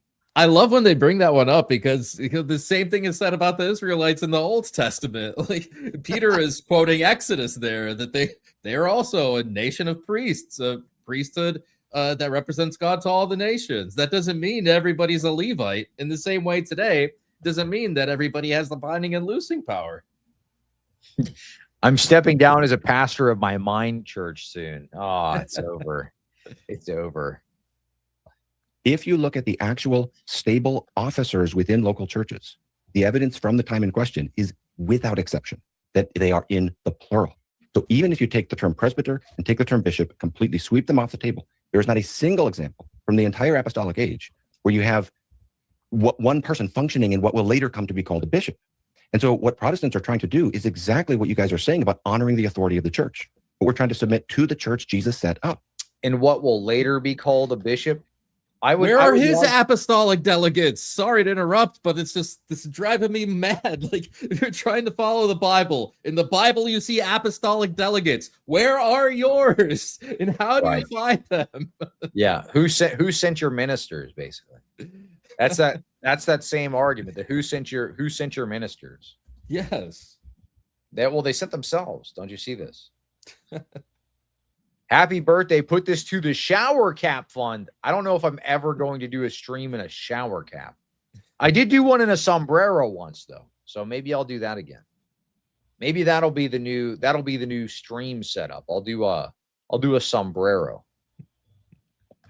And part of that means just like we don't accept Roman Catholic accretions, we don't accept accretions in other contexts. We're going to what the apostles themselves taught. So I would just say, if you look at the first century data, New Testament, Didache, First Epistle of Clement, you look at that and you say, how many offices are in the church? To me, it is absolutely outstandingly unanimous that there are 2. And that is exactly what Clement says, in fulfillment of Old Testament prophecy. Here are his words.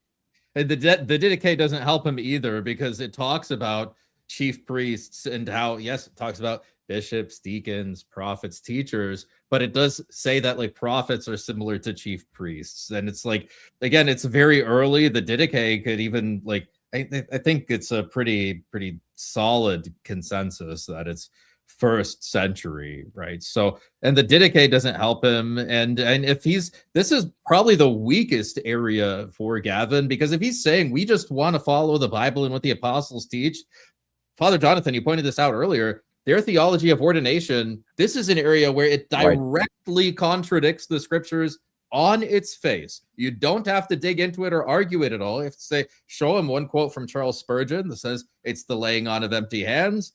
And then St. Paul saying, this is a gift you received through the laying on of my hands. It's directly contradict. This is probably Gavin's like weakest area, especially when it comes to the scriptures. So yeah, I just have so many questions. Somebody in the chat said, boy, I'd love to see Alex debate Gavin. I don't even care to have a debate. We could have a debate. I would like to just have a dialogue because I have so many questions about like, what is his view? What does he believe? And how does he resolve these things? Yeah. Well, I think it's gentlemen, I got to say goodnight. It's getting late on my part here, and us old people have to get to bed early. So, you know, I got to rock and roll too. I really appreciate it. Happy birthday, Cleve. God bless you all. Yeah. We'll see you soon. Thanks for hanging out. Good to see you, Father. Good to see you. Lovely to do. Good night, Father. Enjoyed it. Good night, tremendously. Cleve, Alex. Y'all take care, man. Good to see you. All right. All right. Back to the riveting discussion here. That's right. We're gonna see them solve all of the issues in the entire universe. Now we're just pink. Yeah, now we're just pink. I might have to change this so we're a little offset here. Hold on. Yeah. Should I do green? Maybe I'll do orange. How about that? Or maybe I should just do like straight up red. But then you'll look evil. I will look evil. You can't. I'll just keep the pink. Yeah, just keep the pink. This is a good good offset here. First, yeah. Jesus appointed prophets and bishops and deacons, quote, and this was no. Yeah, see, this is like evil maxing. This is Gavin. We're criticizing. This is what Gavin sees. We're on. Yeah, this is what Gavin. He's gonna teach the evil ortho bros. Dude, we're evil maxing right now. Now Father's gone. We've gone insane with power. Yes, that's right. It's true. That's It's it. time to. Oh, hold on. No. I don't even have my regular glasses. I have these weird ones. Hold on. There you go. Now we're really evil. Max. All right, let me pull this up. Let's dive back into the review. New method for many years before had bishops and deacons been written of. For the scripture says thus in one place, I will establish their bishops in righteousness and their deacons in faith. End quote. He's quoting Old Testament scripture to tell us there's two offices, bishops and deacons. If you want me to accept that your church is the one true church on the basis of an alternative view, you need to have some. I got to talk about that thing, the bisexual lighting thing that they tried to do. What a stupid. Literally, Trent Horn does the same thing. Well, it's so, he also has two different colors of lights on his set. Dumb, dude. They were trying to say red and purple is bisexual lighting. You know where that comes from? It comes from Vaporwave. It comes from Blade Runner. Yeah. Are you gonna say They don't Blade even Runner know. is like a gay movie? It's just so stupid. Blade Runner is gay. I showed somebody made this stupid critique, and I thought people were smart enough to know this was like a troll thing. But I've literally had people come up and say, Cleve, are you gay? You're using bisexual lighting. Are you actually gay? I'm starting to think the people that like our enemies are actually retarded. See, like, oh yes. This is one of the prayers that God answered to me. It's like, God, if my enemies are like mighty, like I'd prefer that they're mighty so that I get stronger as I face them. But if not mighty, at least make them like dumb. Yeah. And most of them are. Most of them are pretty dumb. Yeah. But what gets concerning is when they're dumb and in great numbers, like the Jaw fans, like Noah's fans. They're dumb and in great numbers. That's concerning. Or the Candace fans. They're dumb and in great numbers. Yeah, they're pretty. I mean, Candace is pretty dumb. Yeah. So what did she say recently? She said there's no putting that genie back in the Bible.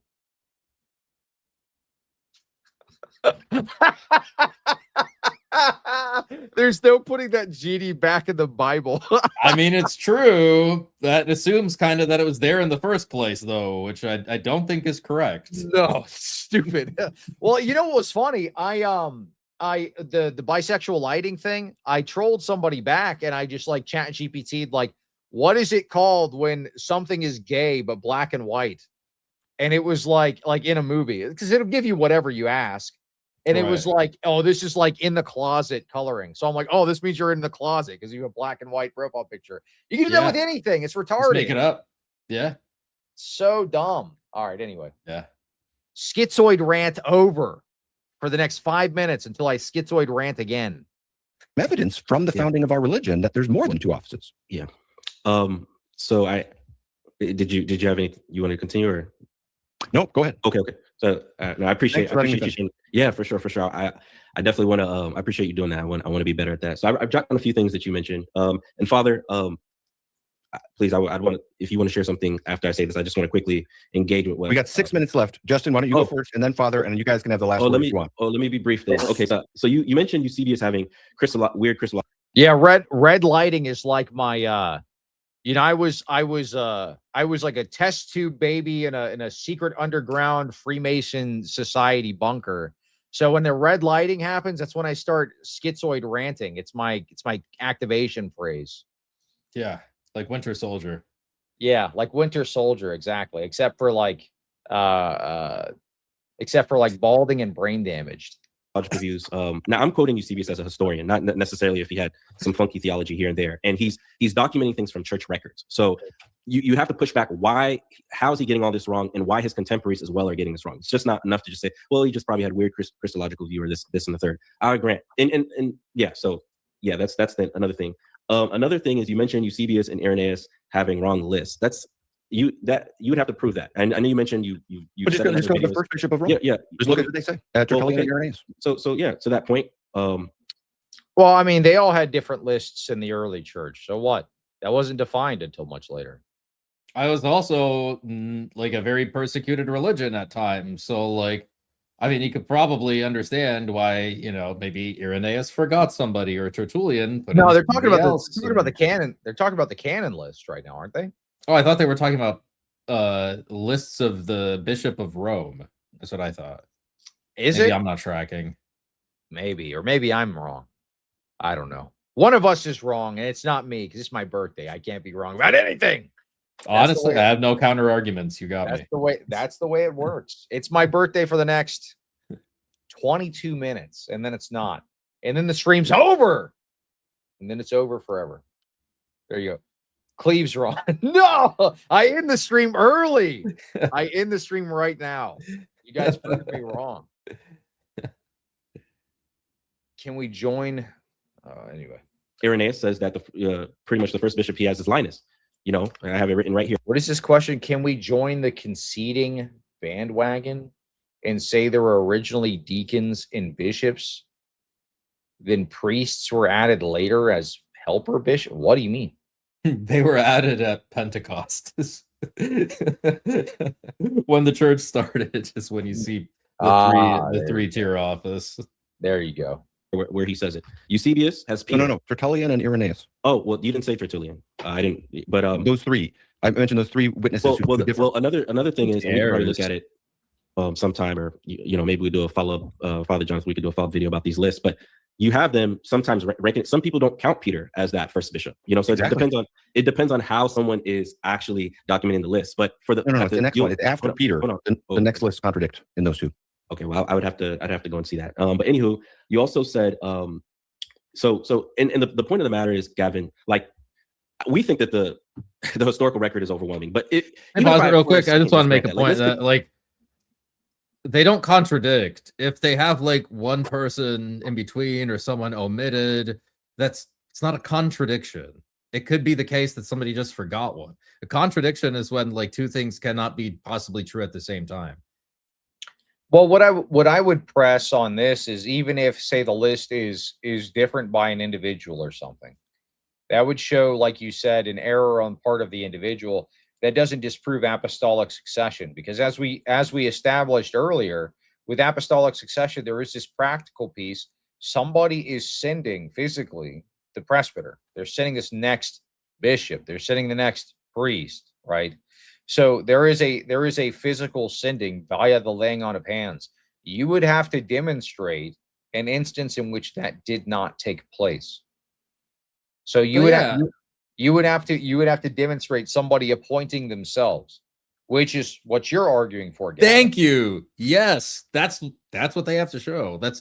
I've been thinking about this a bit lately, and like, really, this is the huge, like, there's a huge burden on them. Like, for us, we have the Bible that says the apostles went from city to city appointing elders in each city. That when Judas reposed, that he left an episcopate, that successor to Judas inherited an episcopate, right? And also, you know, the office of apostle. We see that as the apostles repose, their successors pick up an episcopate.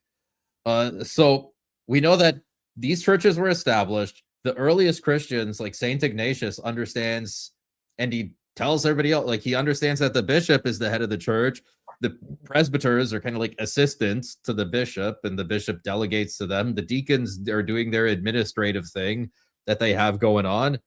And this practice of ordinations, laying on of hands, that continued, right? So that's how they propagated the church, was by laying on hands and appointing more bishops and appointing more elders in the way that the apostles did. So I think it's on Gavin to show us, like, when did that stop? Mm-hmm. Yeah, you're right. He would have to show that somebody, sua sponte, of their own volition, said, like, I am starting a church disconnected from everything else, and it's okay, and everybody was okay with it. That's what he has to show. I don't even understand how him saying that there is a differing in the numbering of the lists, how that would then prove apostolic succession false.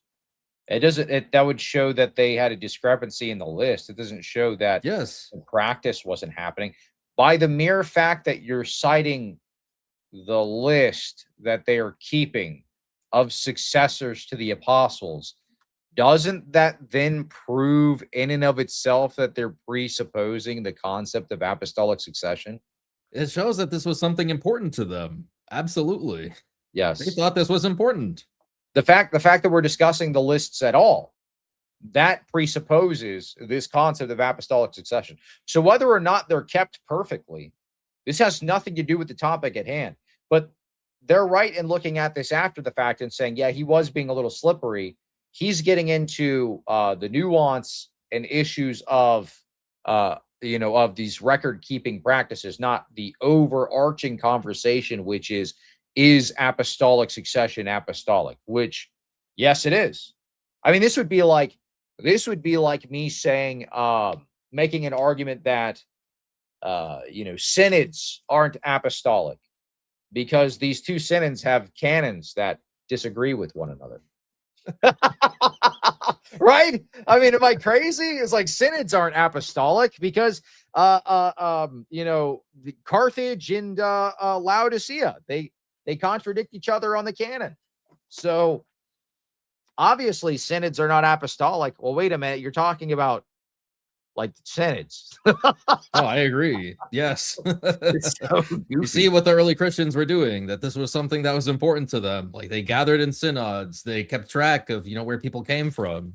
Right. So I think you're right that really this point is just about record keeping, not about apostolic. So, okay, let's concede some of the records. Maybe there are some discrepancies. Oh no. They still believe that you needed the laying on of hands in order to go do church stuff. You can't appoint yourself. Right. Yep. You're not just saying, okay, you know what? Oh, look, I actually did receive the laying on of hands myself. Well, that's a big problem in Protestantism today because they're getting the online ordinations. They're doing online ordinations. They have some guys like supposedly some, let's say a hypothetical man, Bo Beban, who is able to be under church discipline and then go start his own church while still under church discipline from the original church that he's in. Now he's a head pastor and now nobody has authority over him. So he's not under church discipline anymore. Yet that's still a valid church. Yeah. Well, not even that though. Their initial ordination, they're just getting them online. Nobody sent them ever. Not even at the beginning. They're just going to like Liberty University and they're getting a certificate and saying, okay, well, I'm going to plant a church now because I got my certificate. Like it's like getting your C++ certificate. Like, oh, well, now I'm a coder. Exactly, I'm a coder. I'm a programmer. Is this the post discussion review Justin and Father talked about at the end of the discussion with Gavin? No. I'm going on their channel Thursday to have a more in-depth analysis. There you go. Yeah. This is the chud analysis. How is Gavin distinguishing an accretion rather than just making an argument from silence? What's the point of your methodology when you're using asymmetrical reasoning? Good point. That is an excellent point. Well, it is an argument from silence, and that's kind of what we highlighted earlier. I think all of the nitpicks, these are nitpicks of the system while denying the system. Mm-hmm. I'm gonna critique. This is like me as a Protestant. I'm gonna critique the canon law of the ecumenical councils while also denying the inspiration of the ecumenical councils and the church that had them. So, it's great because we can see like we live in such a wonderful time where there's so much that we're learning through archaeology and there like texts that are being uncovered every day, and we're watching these timelines like move further back and further back.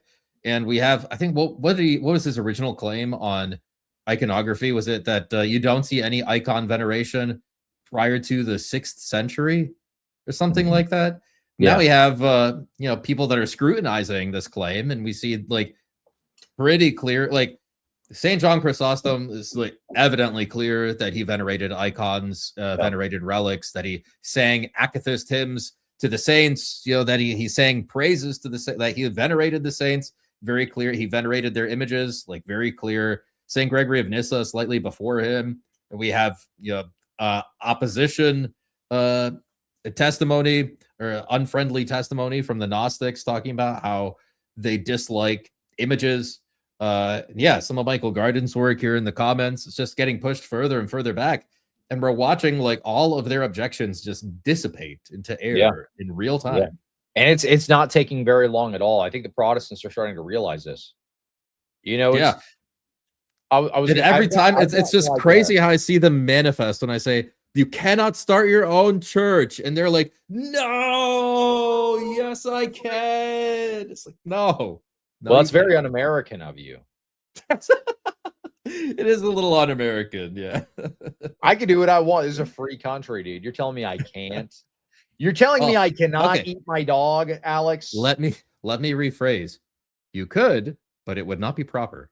That's right. That's right. That's like you're telling me I can't use fallacies. You're telling me I can't use fallacious reasoning. Candace saying like, you and your logic and your thinking and your words. It's like, yeah. There are rules to thinking and debate. I'm sorry. You can't just think the way you want to. You have to think logically. I'm allowed to think, Andrew. I'm allowed to think. Like, you're right. The modern scholarship is correct. And the church fathers are just wrong on this, or eating your dog is un-American. That's where you're wrong, buddy. They're eating the dogs. They're eating the cats. That's right. It's very. It's they're eating the pets. It depends on how you define American. Our new Haitian overlords have decreed it is perfectly American to eat dogs. I've got the red backlight. So insane. Evil Cleve rant. Dogs, the most delicious beast you could ever eat. Very succulent. Antiquities got this wrong, but the modern views got this correct. Let's say that's true for a moment. That's not my position, but go ahead. If that's not your position, but let's say that even in the Council of Nicaea, right, you have this understanding of this threefold office. So if it's something that the church is, even in the Council of Nicaea, they were eating dogs. Now I'm just kidding. This is something that is binding and accepted. Then at what point do you now get to decide to reject what the whole church in council have agreed upon and have accepted? So if you say that apostolic succession and whatever, there's no evidence of anybody being able to usher in their own ministry apart from someone who already has been appointed. There's no evidence of this. But yet, in your view of ecclesiology, you accept groups that don't have any connection to the apostles, any appointed authority. That's why I brought up. Yeah. The question is, what is the connection? The connection is Jesus. The connection is the work of the gospel. But that's not what. Yeah, Jehovah's Witnesses say the same thing, don't they? They believe in Jesus, Cleve. Yeah, don't you know that? The connection is Jesus who personally appeared to them in a dream, and they had Latin flashing before their eyes. And then when they woke up, they remembered that they didn't know Latin, but they somehow remembered how to spell these golden letters. They translated it, and then it said, "Start your own church." This is what happened. Huh. Literally Jesus and Whatnot's conversion story, by the way. Yeah, I know. It sounds super Joseph Smithy. Like just to switch out like Latin letters with golden tablets, and like there you go. Shown to me in a dream. There's one thing on the video though. I feel like Justin is trying to get out all of his points because he knows that Gavin is like pressed for time, but he could have just let some things simmer here. Just like I guess there's like an advocacy language that's like. He could have just let it simmer with one question, and it's been like, so all the church decided on this at Nicaea. On what basis do you think you don't have to believe that? Mm-hmm. Instead of just like trying to, pile on like all of his points because, Gavin is restricted on time. I think it's better to make one really, really good point than to try to pile on evidence after evidence after evidence. And you see that in Andrew Wilson's debate with Daniel Ikikachu. He had one point. Yeah. That's it. Donkey pulled card. Yes. That's good. That lowers your really IQ. Good debate. That's like peak Andrew Wilson was that. He's so good at that stuff. Yeah. Yeah. The donkey pulls cart. One, I don't need to know anything else. I just need to know this one thing. And Donkey pulls cart. Home. Yeah. He's good at bringing it back to that too. I got to learn that skill. Yes. Yeah. Acts 20, many Ephesus presbyters versus Rev shows one angel. Wait. Acts 20, many Ephesus presbyters. What does that mean? I'm not sure what he's getting It's at. many. Okay, so this is similar to like the Philippians objection. Philippians 1:1. It's a letter to Philippi, and it says to the overseers, like to the bishops, plural in Philippi. It's talking about the greater metropolitan area of Philippi. That's why there were many overseers. In Acts 20, many presbyters dismissed Paul. They're referred to as bishops. So he says that go get the elders from Ephesus, right? And then when they're there, he says the overseers. It's the bishops that make up the synod of the greater Ephesian metropolitan area. You see this in other church history as well. So like St. Hippolytus of Rome, he was not the bishop of Rome. He was the bishop of Pontus. But he's referred to as St. Hippolytus of Rome because Pontus is a suburb of Rome, right? It's like part of that subdivision of Rome. So you have this like greater Roman metropolitan area and these bishops that would make up like the synod, the elders, and they're all made up of bishops. Then you have like just general elders, like an elder, and those are just presbyters, right? So you have synods very early. You have synods in the Second Temple period. There's an article, I think I showed it on my channel before, by Hugo Mantel called The Nature of the Great Synagogue, where he goes into this and he talks about how prior to Christianity even, you have like a Sanhedrin in Palestine, in Jerusalem. You also have a Sanhedrin in Alexandria. That's like a group of Jewish leaders that are leading the Jewish community in Alexandria. So you have synods prior to, and by the way, in Alexandria, they spoke Greek. So they didn't call it a Sanhedrin. They called it a synod, the Jewish synod in Alexandria, right? So this is something that predates the incarnation, and St. Paul and like Christianity, it is within that system. So it is using all the same mechanisms that are there already. Sky says, but in Revelation, there's only one angel in Ephesus. This proves there's only one angel / chief presbyter. He's conflating. I don't understand the point. Are you trying to say that there's an elder, there are elders, and then a chief elder who would be a bishop? Is that, I don't understand what you're saying. Yeah, I don't get what you're trying to say. I think angel is not referring to like angelos, like messenger. I think it is referring to like a guardian angel. Like an angel, yeah. Like an angel. If you want to push Gavin synonymity claim, you can point out Jesus is called a deacon, helper. Peter is called a presbyter. Timothy is called an apostle. Yeah, they're not interchangeable. Not every presbyter is an apostle. That's one of my favorite ones too. So like when St. Peter says, I'm a fellow elder. I don't know. It's just, okay. I see. Bishops. Yeah. I don't know if I would use the angel argument to argue for bishops, though. I don't necessarily think that's what. Yeah, I think you just need a context maxing. Right. Yeah. I don't accept you need to have. That's why I use an adjective like institutional. Right, but you say the connection is Jesus. Anybody can say that. Sure. But Nicaea, if you take Nicaea for what it is. If you're going to sit here and like, I imagine you walking into Nicaea. Yeah, that's what I would think. Yeah. The patron. That was my understanding. In the Council of Nicaea, or posted the canons of Nicaea, and you say, well, yeah, I know you guys excommunicate, but I don't need to accept that because my connection is Jesus. You would not be. You would have no connection to the church, and so I would say it's just Jesus. Yeah. Well, okay, but you're rejecting. I'm interrupting you. But you said you wouldn't say just Jesus, but even here you. In response to this idea of an actual boundary of authority, you responded to me Jesus. So if you want to focus on why you would disregard the bishops at Nicaea, I would be interested on how you would accept that. Furthermore, I would also be interested in your understanding of ecclesiology, how excommunication would be even possible. Like, how can anyone commit the sin of faction? That's a good point. As we see in Galatians chapter 5, 19 to 21. How can somebody even be excommunicated? Because if I was in your church, it's way too late to open that can of worms. So they've only got, this was like an hour-long discussion. That would be another subject, but I do agree that's a killer point too. That's a kill shot. I think. How do you say somebody has committed the sin of schism like definitively, or the sin of factions like, definitively? Like, what even is that? Mm-hmm. Well, I think Redeemed Zoomer actually tries to address this, but the way that he addresses this, it's kind of incoherent. Like, He says that, well, according to the reformers, it's not actually the sin of schism if you're excommunicated. Well, I mean, then you're excommunicated, dude. That's just as bad. Yes. Well, you know, you You're look almost, at you look at these like schismatic acts. Most of the schisms historically have been the result of an excommunication. They did something that infringed on you know, the other's jurisdiction, and they were excommunicated. This was the schismatic act that caused the break of communion. It's not always the case that they were just like, okay, well, I'm packing up my bags and I'm leaving.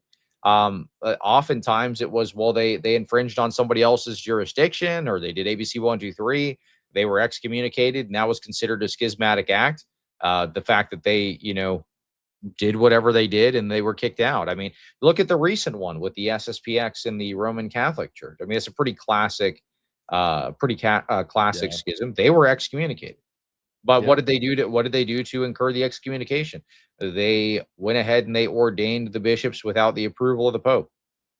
So that's what they did. That incurred the schismatic excommunication. They are a schismatic group from every definition of the term. I mean, you go and you look at I mean, you could come up with several examples of this. Even the Anglican schism. So you go and you look at when the king basically annexed all those lands. He declared himself the new ruler of the church. Oh, well, you know what? He wasn't the first one to break communion because he was excommunicated. So I guess he wasn't crazy. They literally declared their independence from the church. Like that's one of the the strongest cases, I think, of a break in communion. I don't know how anybody can rationalize that there is still a chain there. Like, that is so, like, they brag about it being a break in the chain. But yeah, that's a good point. Like, if y'all kicked me out, I could just go to the Protestant church down the street, or I'm sorry, like the Baptist church down the street. That's what I was asking the dude yesterday. So he was saying his church was the one true church. You just got a 7-year-old and a 9-year-old, and they pray about it. And well, he was like, there's one in Long Island, one in New York, and I'm not ready to talk about the Manhattan succession, right? Yeah. That's a whole other can of worms. That's the high tier esoteric Protestantism. Once you get to about 90, once you get to the 33rd degree Freemason, then it unlocks new esoteric Protestantism. This is what happens. Indeed. And I could just start my own, as long as I have sacraments and rightly dividing the word, rightly dividing the word according to how you kind of see. Oh yeah, but they have the ordinariate now, so it's all because they venerate Protestant kings as saints. So it's all kosher now. It's all good. Then I have a church. So excommunication seems impossible in your view. Okay, I mean, all right. So now that took all 6 minutes. So we're out of time. I can't respond to everything you said there. Okay, we can focus on the excommunication part. I would encourage you to study historic Protestant Justin's models just of like excommunication. pushing. Justin's just like, I know you have to leave. I don't care. I'd like you to answer the excommunication part. Yes, nail him down there. That it doesn't. I don't get the sense I'm getting a criticism that is really wrestled sympathetically with our historic text. But my main observation would be, even if everything you are saying is correct, that is at best, criticism against some Protestant models, not an establishment of Eastern Orthodoxy. And the reason it's helpful to come back to that is that's where we differ. I don't think the true Church of Christ is plausibly restricted to Eastern Orthodoxy. And that's that's what an argument in favor of your view would need to establish, not just knocking down some targets, but actually establishing that position. Yeah. But the point I'm making is you don't have a target. So you're saying knocking down some targets. But if you say, well, what's interesting is if you just prove uncreated grace and you prove theosis, then that proves orthodoxy anyway, because we're the only ones that believe in that. Yeah, nobody else believes that. Not even the Orientals. Yeah. Because the Orientals believe in created grace, and they believe in a Nestorian Eucharist where they only participate in the humanity. I don't know why that's not talked about more. I feel like it should be. Yeah. And the fact that even it's disputed at all is like, it's kind of weird. Yeah. Like I keep bringing this back. You see, for example, low church, high church, Protestants as part of the one true church. So you've rejected historic Christianity because that's not, you've rejected. So for example, I brought up excommunication earlier, and I brought up, for example, this idea of how authority was understood. But if you just say, well, hey, that doesn't necessarily establish orthodoxy, it almost leaves what you're saying about the church untouched when that's not even real. It's not true that you can have a church that has no boundaries, has no authority in that sense, because you're including groups that just, it's like a Mott and Bailey fallacy. So for example, if I critique what you're saying about the church, his reactions are sending me. It's like he just said something. He's like, it's like a Ned Flanders. It's like, oh, well, that's not true. That's not right. That's not correct. If only you would study a little more. Like, that's funny.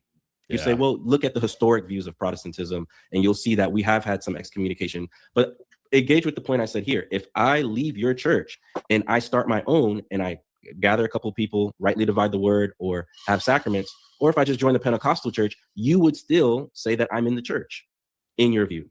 Not necessarily. No, that's where I'm saying engage with historic Protestant views of excommunication, but it's not a Mott and Bailey fallacy because there's two different claims on the table. Okay. It'd be one thing if I said Eastern Orthodoxy is wrong, therefore Protestantism is correct. I'm not arguing that.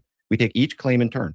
First, we look at Eastern Orthodoxy. We say, is this actually correct? It's totally valid to note 19th century encyclicals that call Roman Catholicism apostate and all these things and say, there's no good argument for that restrictiveness. And then subsequently, we go to a Protestant model. I don't think you fairly characterized my view by saying it, quote, it departs from church history and it has no target. You mind pausing it real quick? You could make an argument. There's no good reason for that restrictiveness. Wouldn't, I mean, at that time, like changing the creed unilaterally, declaring yourself the supreme ruler of the church, don't you think that would be enough to justify like not letting them in? Like, yeah. That's changing the doctrine of God without a synod, just by yourself. Yeah, you would think so. That seems like a good reason. Like, so Gavin's saying that it's not justified, like the exclusivity claims in the encyclicals about Roman Catholicism, like, but they are. Like, what do we have to, like, what would make it justified? Like, if changing your doctrine of God doesn't, I don't know what is. Yeah, I'm not sure. I wonder, because he's saying like the claim that he made there a second ago was kind of odd to me. He says, well, not necessarily, like you could still be out of the church if you left my Baptist church and went Pentecostal. It would just, I want him to flesh that out. Like, how does that work? Because I haven't heard people in his position make that claim. So he's saying like, look at like early Reformed text. Okay, well, no, but we're talking about your position. I'm not just saying like any Protestant, right? Because sure, the early Reformers, they had a much more closed view than you have. They believed they were the church. They didn't think, they were exclusivists too. Yeah, they thought they were the true continuation of the Western church. Yeah. Odd view from him. I don't know. It is a Mott and Bailey, because he's running away from his own. He's using his own positions where it's convenient, but then he's retreating to broader Protestantism and grabbing from other traditions. This would be like I don't know, like going and appealing to some church father's position that wasn't the position of the Orthodox Church for the sake of an argument. You know what I mean? Like this weird blend between like Presbyterianism and Baptist theology, but he's not fully one or the other. He's some blend of the two. Rhythm church excommunication is a big deal. You Ortho bros wouldn't get. That's true. True, we Ortho bros. But yeah, I would love to have just even just a discussion with Gavin, just like to just not even try to like I would literally just ask questions, because I am genuinely curious about how he brings some of these things full circle and brings them back again. Yeah, me too. Interesting argument for that, but I pointed to a historical document, First Epistle of Clement, as one starting. The only I do get the feeling like he's probably going to do less charitable dialogues. I think even that he's going to wind down on. I get the feeling like Gavin is getting sick of the apologetic sphere. He's been doing more. He seems a little tired. More writing, more things that he enjoys more. Like, didn't he write a fiction novel recently? Like, yeah, he's to be going fair, to his later phases of life. To be fair, Gavin, if the apologetic sphere stresses you out, Stick to the stuff that you enjoy. Go do writing. Go do this other stuff. You don't have to be the apologetics guy. There are other dummies that we can knock around.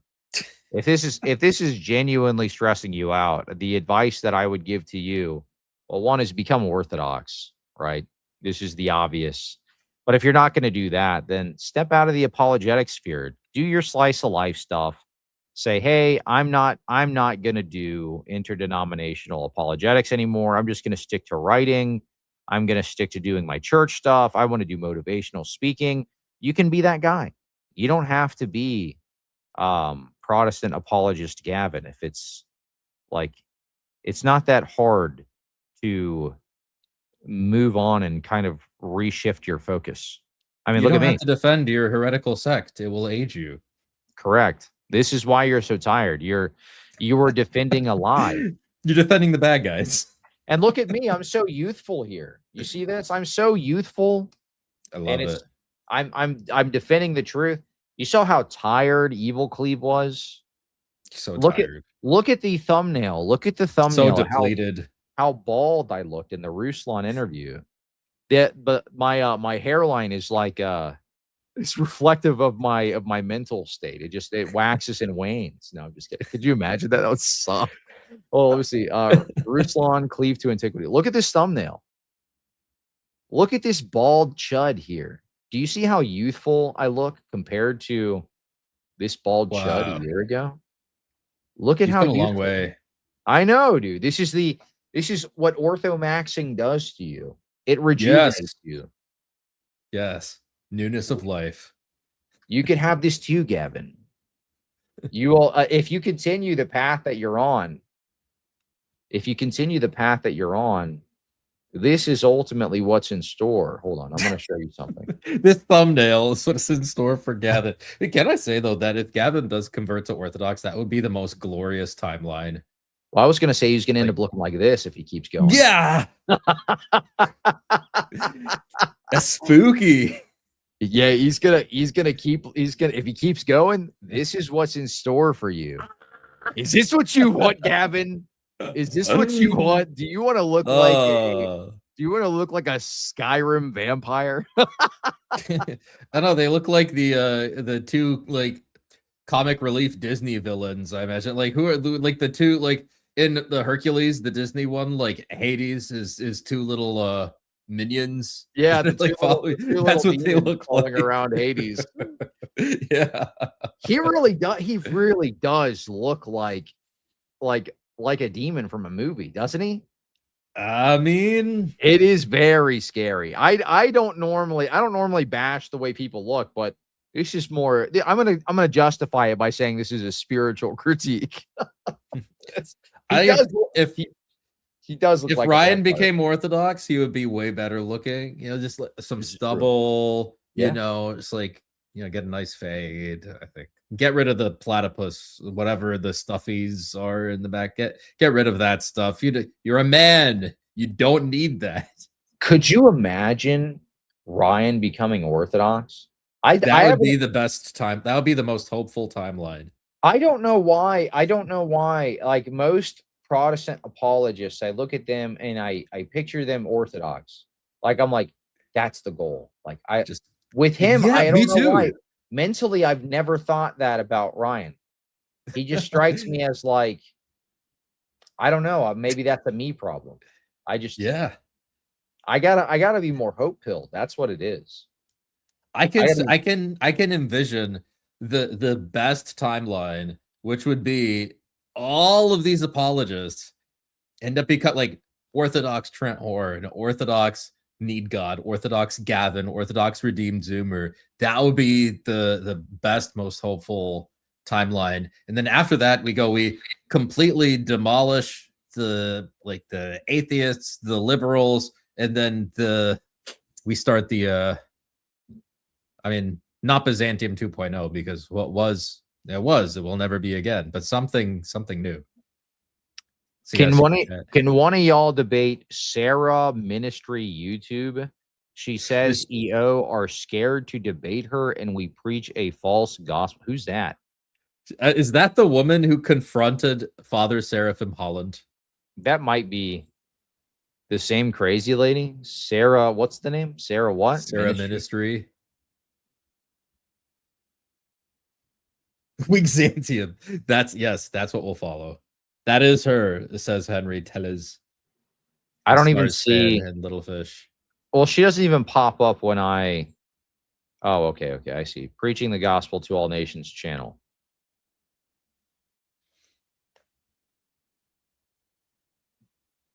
I mean, does she even do debates? It doesn't even look like she does. But didn't she just get wrecked by Father Seraphim Holland though? Like, what's the point of discussing with this lady? You guys are afraid to debate me even when I try to catch your priests off guard. I get destroyed.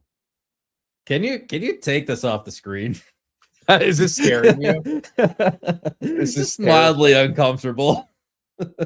Okay. Well, I think I was gonna wrap up anyway. So, I don't know. I think I've had. I'll find. I don't know. The next debate that I want to do, I want it to be with somebody that has a little more brains, like a Cameron Bertuzzi. I think that would actually be an interesting discussion. Random schizoids, they're fun, but it can't be all the time. I'll start to lose my faith in humanity if I just do schizoids all the time.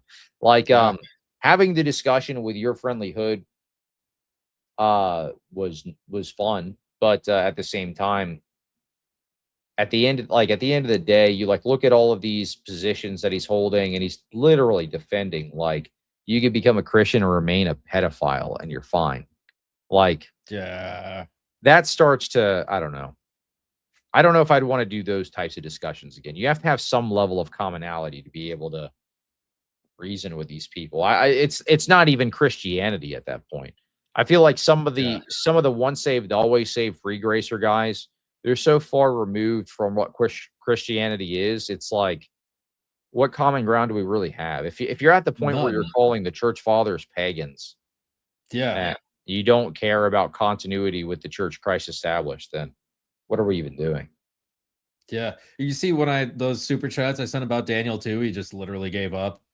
Yeah. Well, he did that the entire debate. He was just like, oh, well, I guess. That was his response. Oh, well, I guess. If you want to interpret it that way. So, yeah, some things are not a matter of interpretation. Like Daniel 2, Daniel 7, and a bunch of things that you brought up. Like this is just what it is, man. Like, well, I don't know. I think his state of mind is reflective of his theology, because he was saying he's like super depressed, all over the place. Oh, yes, good point. Yeah, I forgot about that. Well, I mean, I would be. I talked about this in the stream yesterday, but I kind of felt depressing view that he has. Well, I started to feel bad for him towards the end, because he was saying something like, so I could picture that view. Like, imagine the downstream effects of having that view. Apostasy is impossible. You're saved no matter what. As soon as you've said the magic words, you said the magic words, you had the magic thought, I guess, according to him, because words are a work. So you're so far removed from reality that it's just a thought in your head. So you have the magic thought. Now you're signed, sealed, delivered. You can't commit apostasy. Nothing you do can affect your salvation in any way. So what does it matter if you unalive yourself? Like that's where my mind goes to. So, well, that from my perspective, well, it would just be a win-win. Like, I get there quicker. So what's the purpose of me continuing on shuffling through this mortal coil? All my suffering is for nothing. Yeah. Everything I'm doing from this point on is meaningless and empty. I'm living for nothing. I'm wasting my time until I'm reunited with God. So the longer I'm here on this filthy, stinking planet, the more I suffer. That's depressing. There is a reason people in that worldview are super depressed. Yeah. In the Filth says that it's like a form of nihilism. That's exactly where my mind went to. Because, I mean, think about it. Like, Jesus said, I will not leave you as orphans, right? We have a church. He left something for us, right? It's a place where we can go and where we can meet him. In that guy's view, that is not true. Right. Church fell away. It's just men. They're so bad and imperfect that, they can't even maintain this one thing. And everybody kind of you have to kind of reconstruct what Christianity is and go and discover it for yourself. Like every person, that's to start from scratch all over again. It's like, no, orthodoxy brings so much hope because we know what Christianity is. We've maintained it for 2,000 years. It's here. This is what it is. Like, sure, do we know everything? No, there are some spiritual things that we're just not going to understand in this life, you know, but all the things that you need for salvation, all the range of permissible views, the system that you have, the kingdom that Christ established, it's here. It's right there. And that's pretty hopeful. This kingdom will expand. It'll engulf the entire world. Christ will come back someday and he will rule over it as king. He already does, but he will come back one day. His foot will touch the Mount of Olives, and you know, there will be a judgment, and you know, we'll be with Christ in the eschaton. Yeah. Well, you know, I think one thing, if somebody's watching this and they're kind of on the fence, the Protestant paradigm is a paradigm of hopelessness. Each Protestant has to try to reconfigure what the church was in their mind over and over again. Even if you're submitting to a denomination, they don't have the capability of binding your conscience. You could always go and leave and join another church and still be a part of the church.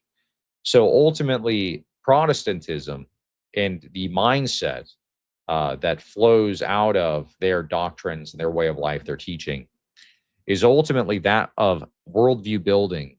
This is why a lot of Protestants are very exhausted. We just looked at Gavin Ortlund, extremely exhausted. We just looked at the Free Gracer guy, extremely exhausted.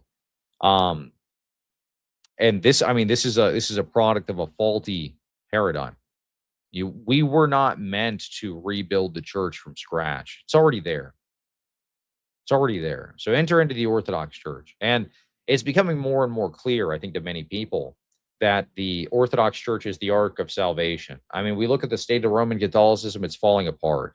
We look at the state of the different Protestant denominations, they're splintering, they're turning more and more liberal, they're breaking apart, they're doing the most insane stuff. It's not even surprising anymore. I couldn't do a Protestant news segment and it do well because all of this stuff, we've already been so desensitized to all the insane stuff that they're doing. Drag Queen Story Hour at United Methodist Church, of course. Yeah, just go on the PCUSA website. We support a woman's right to choose. We support love, i.e. Skittles stuff. Right? It's all there. It's on their website. They brag about it. They don't even try to hide it. Yeah, it's not even surprising anymore. But I think it's becoming more and more clear. You know, the flood waters are rising. So get aboard the Ark of Salvation. You will find peace. You will find rest. You will find fulfillment. You will look younger, just like me. No, I'm just kidding. You'll be rich. No, I'm just kidding. Start lying like so. Indeed. Yeah. No, but for real, you will find fulfillment, and things will maybe the struggles will begin for sure. The real struggle, but the struggle will actually mean something. So, anyway,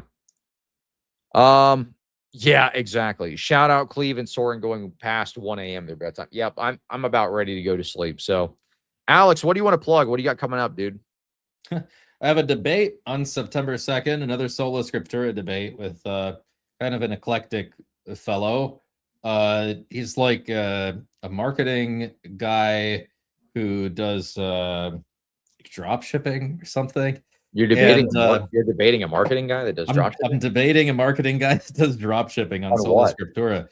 Okay, on Sola Scriptura, yeah, he donated to the documentary so that he could debate specifically me on Sola Scriptura. So we'll see how it goes. I'm kind of looking forward to that because I'm not really sure what to expect. So because he doesn't have any material out there on this. So that'll be on Modern Day Debate, September 2nd. It's a Wednesday. So guys, that will be an interesting one. You can go check it out. Otherwise, keep an eye open for updates on the documentary that Neil and I are working on. And I'll do a stream this week. There's some stuff I read from St. John Chrysostom recently that I want to do a stream on. Just some like really good evidences for orthodoxy. But yeah. I'm calling it right now. The guy that you're going to be debating is Corey Muller. No, no, it's what's his name? I think it's something, not Justin Menard, but I think Jordan Menard. I don't remember. I Does that ring guarantee a bell? Do you know who that is? I guarantee you. That guy's gonna leave, and then Corey Mahler will show Yeah. up anyway. That's what's gonna happen. When Jay made fun of him for his weight and was like, the lemon meringue is sitting in the kitchen, dude, I lost it at lemon meringue. How does Jay come up with that stuff, dude, in the moment? Like lemon meringue? I have no idea. You said his name is Jordan Menard? Yeah, he's on X. Is he? He's like a drop shipping guy. Is he well known? Is it this guy? Wait. Is it? Oh, dang it! Is it this guy?